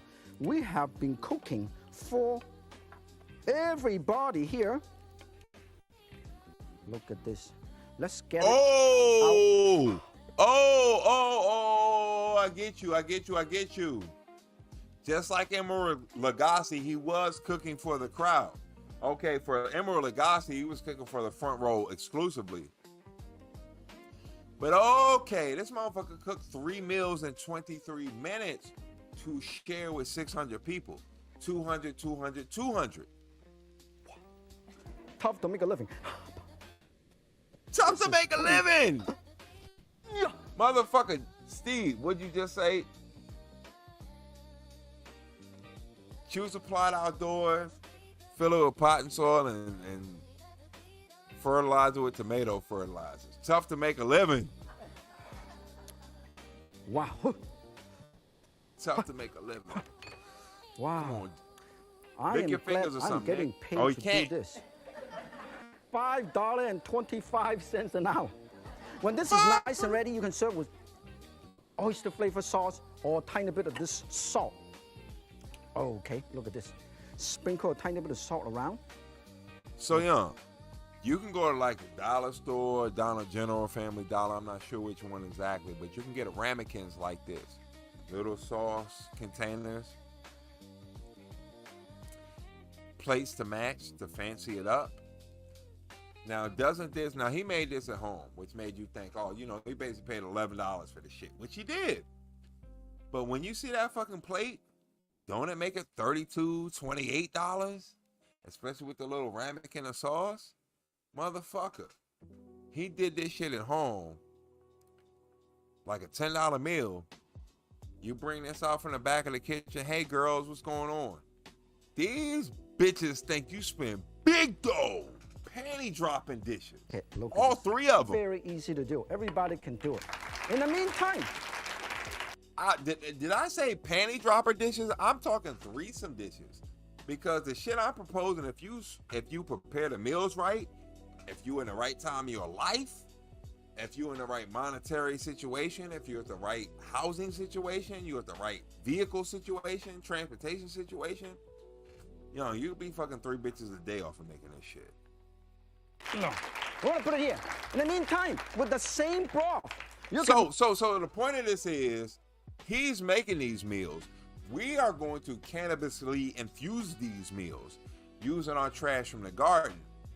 But this is another portion of taking cannabis, which is grown for medicinal purposes, hobby purposes, actually increasing our bodily functions, increasing our mental functions, but also enhancing our flavor palette. Also being a talk piece, a show piece for other people, something to invite other people in to enjoy. Hence, I keep saying, like, you know, all girls will come here and enjoy this shit. This motherfucker just made 3 meals. Not only 3 meals, but 3 distinctly different meals. Sweet and sour, teriyaki, and straight up fried red snapper, white fish. In 23 fucking minutes. One girl can be your girlfriend. If you a single dude, you a pussy hound type dude, she gonna tell her friend. That's gonna allow you to replicate the same meal, which will give you practice and experience with the same plate on a different girl. If everything goes right and the girl's a social butterfly, you can fuck 5 of her friends. If she's, so 2 to 5 chicks can be done off of the skills from what we just watched out of this 23 minutes. Make a very easy soup. Cut up a tiny bit of carrot.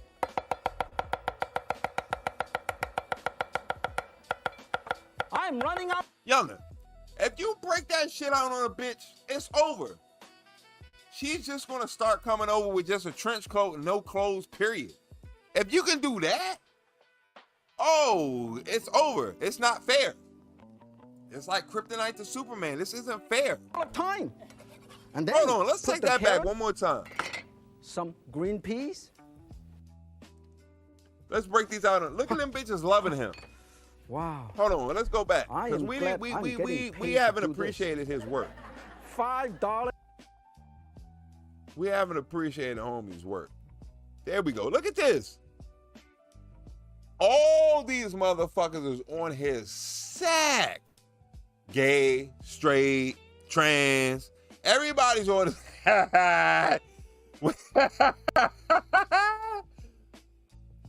gay, straight. It's 2000. It's all the same.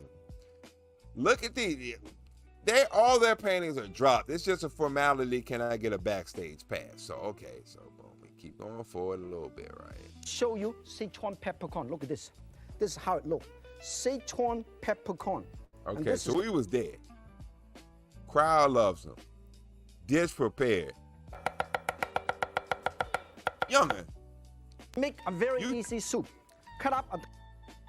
You chop that shit on, especially he did the no-look. Oyster flavor sauce or a tiny bit of this That salt. motherfucker did the no-look. He did some Jason Kidd, Steve Nash, Magic Johnson. Look at this. Fucking very cutting. Easy to do. Everybody can do it. In the meantime, no. I want to put it here. In the meantime, with the same broth, you can make a very easy soup. Cut up a tiny bit of carrot.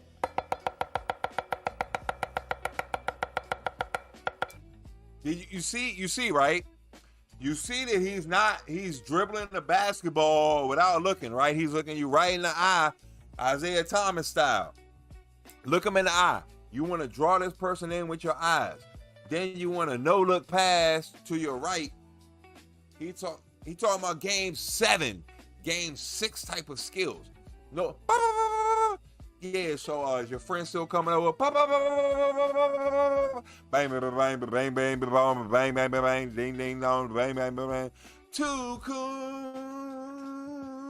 I'm doing you 2 coons. I'm running out of time. And then put the carrot, some green peas, and also a lettuce. James, put some miles on. All right, right here. Now, what you are actually trying to say, James, as is you're going to put some more miles on life. And could I please get that as a bumper sticker? Time to put more miles on life. The electric board, the mountain bike you just modified. Hey guys, I'm taking that bike out for a few miles on the engine. A Gatorade bottle full, 12 ounces can get you a few. Thank you. Thank you. I was growing up. I was having this soup every other day. Cheers. I never have the alphabet soup. If the soup company is smart, they can make a fortune to make the Chinese character soup. Can you imagine how many of these they can sell in China? When this is nice and ready, we are going to ladle my soup. Put it right here. This is so hearty, healthy. Passion went into it. Cannabis can bring us so much. Now, I know this dude is on public television and this is just normal, non-infused dishes. But think about the different places in which you can incorporate your can of butter, your can of oil, and your tincture into this. Into these dishes that we've watched. We watched 3. This motherfucker cooked. You talking about let him cook. This motherfucker cooked 3 dishes in 23 minutes. And got all the panties dropped in the whole 600-person studio, including the dudes. So wonderful. So easy to do. Everybody can do it. The dudes are ready to get it. This come on is absolute. That dish right there. Now you can, like I said, you can go to the dollar store and get these dishes. I think, Family Dollar, Dollar General, whichever one it is. But this dish already takes it to like a $8 bowl. You could charge probably as much as $15 for this. But look at this bowl. Look at this food. Beautiful. Exactly, beautiful. Here, this is Panera Bread shit, motherfucker. Marvelous dishes. Marvelous. Youngin, he hit the Billy Crystal saying that. I always tell people, why settle for the lettuce super long when you can wing it? Now you can see time is not a problem for making. What? We finished all 6 wonderful dishes in 28 minutes and a half. There's no problem to make very healthy, delicious dishes in minutes. He made 6. So until next time. You know what? You know what? He's right. Because I was just including it as like the protein. That's where I was getting. He made 3 meals. He's right. He didn't I'm undermining this motherfucker's work. I'm stealing his shine.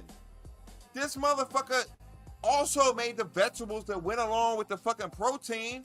This motherfucker cooked 6 meals in 23 motherfucking minutes. And no, Youngin, where the beats? With commercial breaks. Yes, with your chopstick. Remember, if I stole his shine, so can you. I have the path you take to avoid what you want to avoid the most is the one that you're going to take to get to where you were trying to not avoid. I didn't want to steal his shine, and trying to exemplify and exonerate his 3 meals that he made. I was stealing his shine because he actually did make 6 meals. So I was trying to take the path of boosting him up, but I was actually taking the path of diminishing his work. He's right. If you telling them chicks, hey, I'm gonna cook you this meal, it ain't a meal. Because a meal is one thing. 3 pieces on it. A protein, a starch, and a vegetable. A dish is each individual portion. Bitch, I made you 3 dishes. Ditches. I'll put you in a ditch. I made 3 dishes. I didn't just cook you an entree. I made you 3 dishes in under 10 minutes. Joy again. My motherfucker, man. You right above Will Smith in the archives of Who Made Me, motherfucker. You ain't gonna top Captain America. You're not gonna top the greatest human being to ever be born.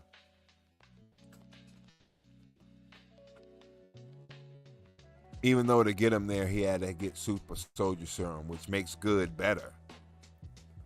But the only rival to that behavior is Superman, who is an alien. You had to import a motherfucker from another planet to be as good as I am, bitch. I was already good. You just made me better. Thank you, Stephen Rogers. Thank you for defending my freedom, for my right to stream, for my right to drink, for my right to make infused dishes and meals. Thank you for allowing me, Captain America, my right to freedom and our forefathers. That I can say what the fuck I want to say. I can do what the fuck I want to do. And I'm going to celebrate you this Thanksgiving by smoking a turkey. The national bird, the second national bird. I think the eagle is a national bird. It's so infamous that it needs a pardon. But we are going to set up the grill to make our Thanksgiving dinner.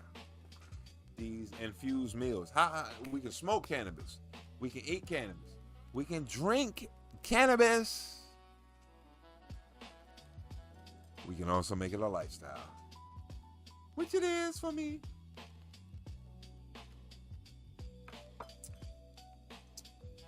Thank you for making it to the end.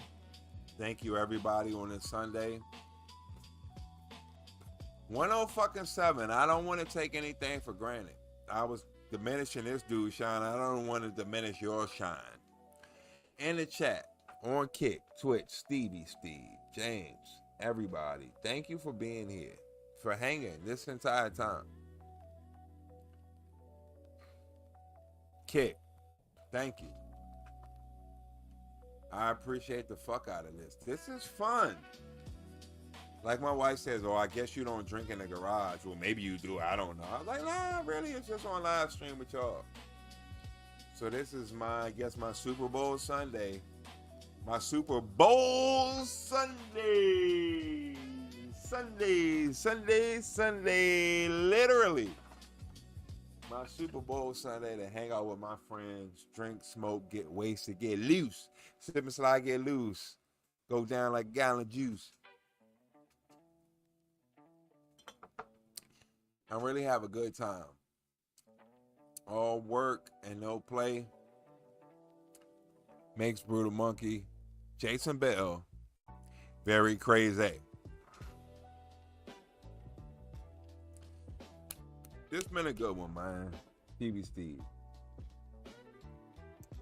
Everybody, let me go to YouTube so I can just make sure I say bye to everybody, because I appreciate that shit. I'm about to get out of here. I'm about to go finish the rest of the garden, set the cameras up, because what time? Where we at? Oh, yeah, so we got about 2-3 more hours before we about to record out there and get a better version of what I was trying to do today. I'll still be able to set up the second camera, but I'll be able to know what I'm seeing on the Ninja at least this time. The way the sun was shining, there was no way to really be able to get a good perspective, and I was sweating, dripping, fucking up functions.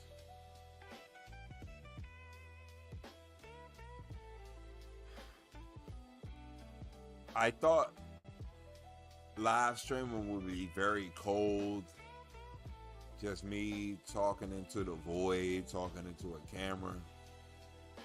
But behold, there's a whole world of people out there that we meet who love cannabis the same way that I do, the same way that we do. Make some can of butter and grow it and smoke it and harvest and make flour and extract, make charas, like make batter, make tincture.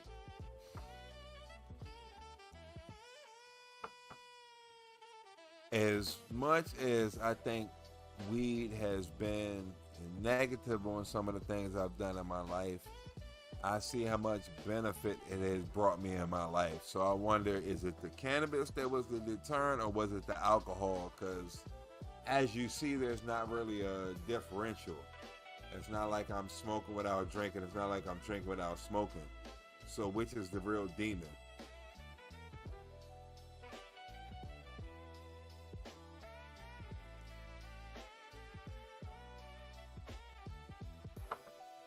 But I appreciate everybody on Kick, Twitch, Rumble, YouTube. It's been another fucking successful one.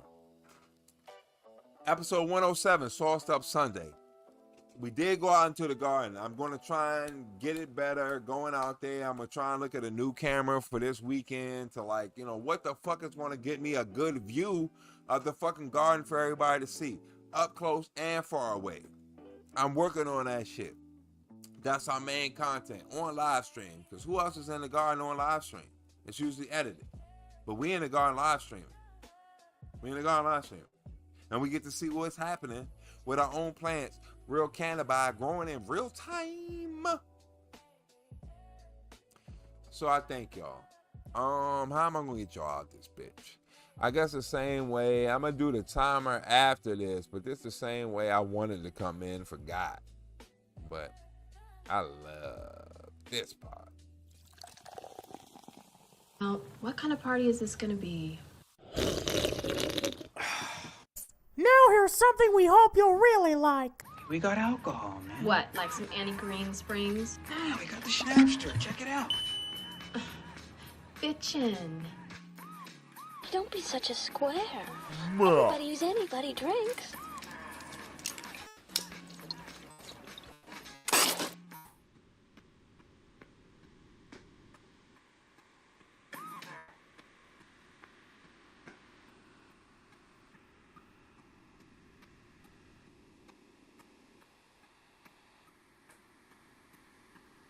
I don't grow them directly in the ground.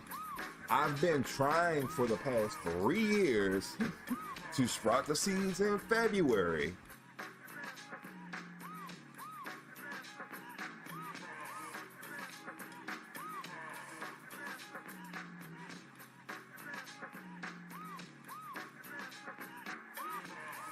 How we doing there, fellow Cannabisians? Welcome to another Sauced Up Sunday.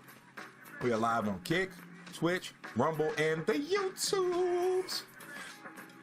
And now,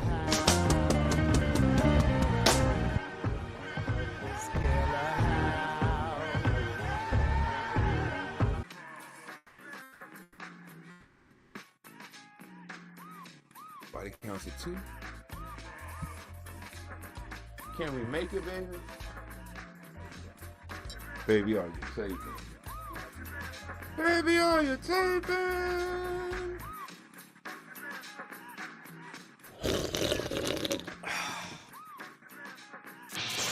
Dead or alive, you are coming with me.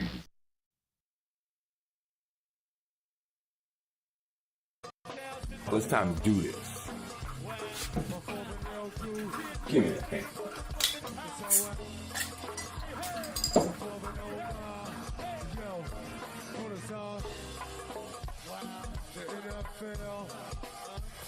The killer crew, the killer crew, it's our good to see you. I might carry through the man stone or the song.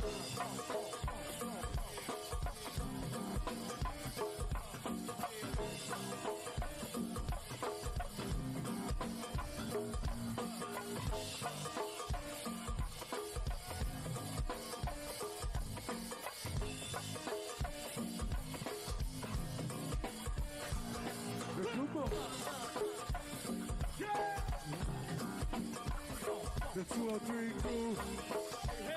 Come on, chillin. Turn the party out, Flowe. The EK crew. I'm with my Fairfax crew. I love it when a plan comes together. Cheers.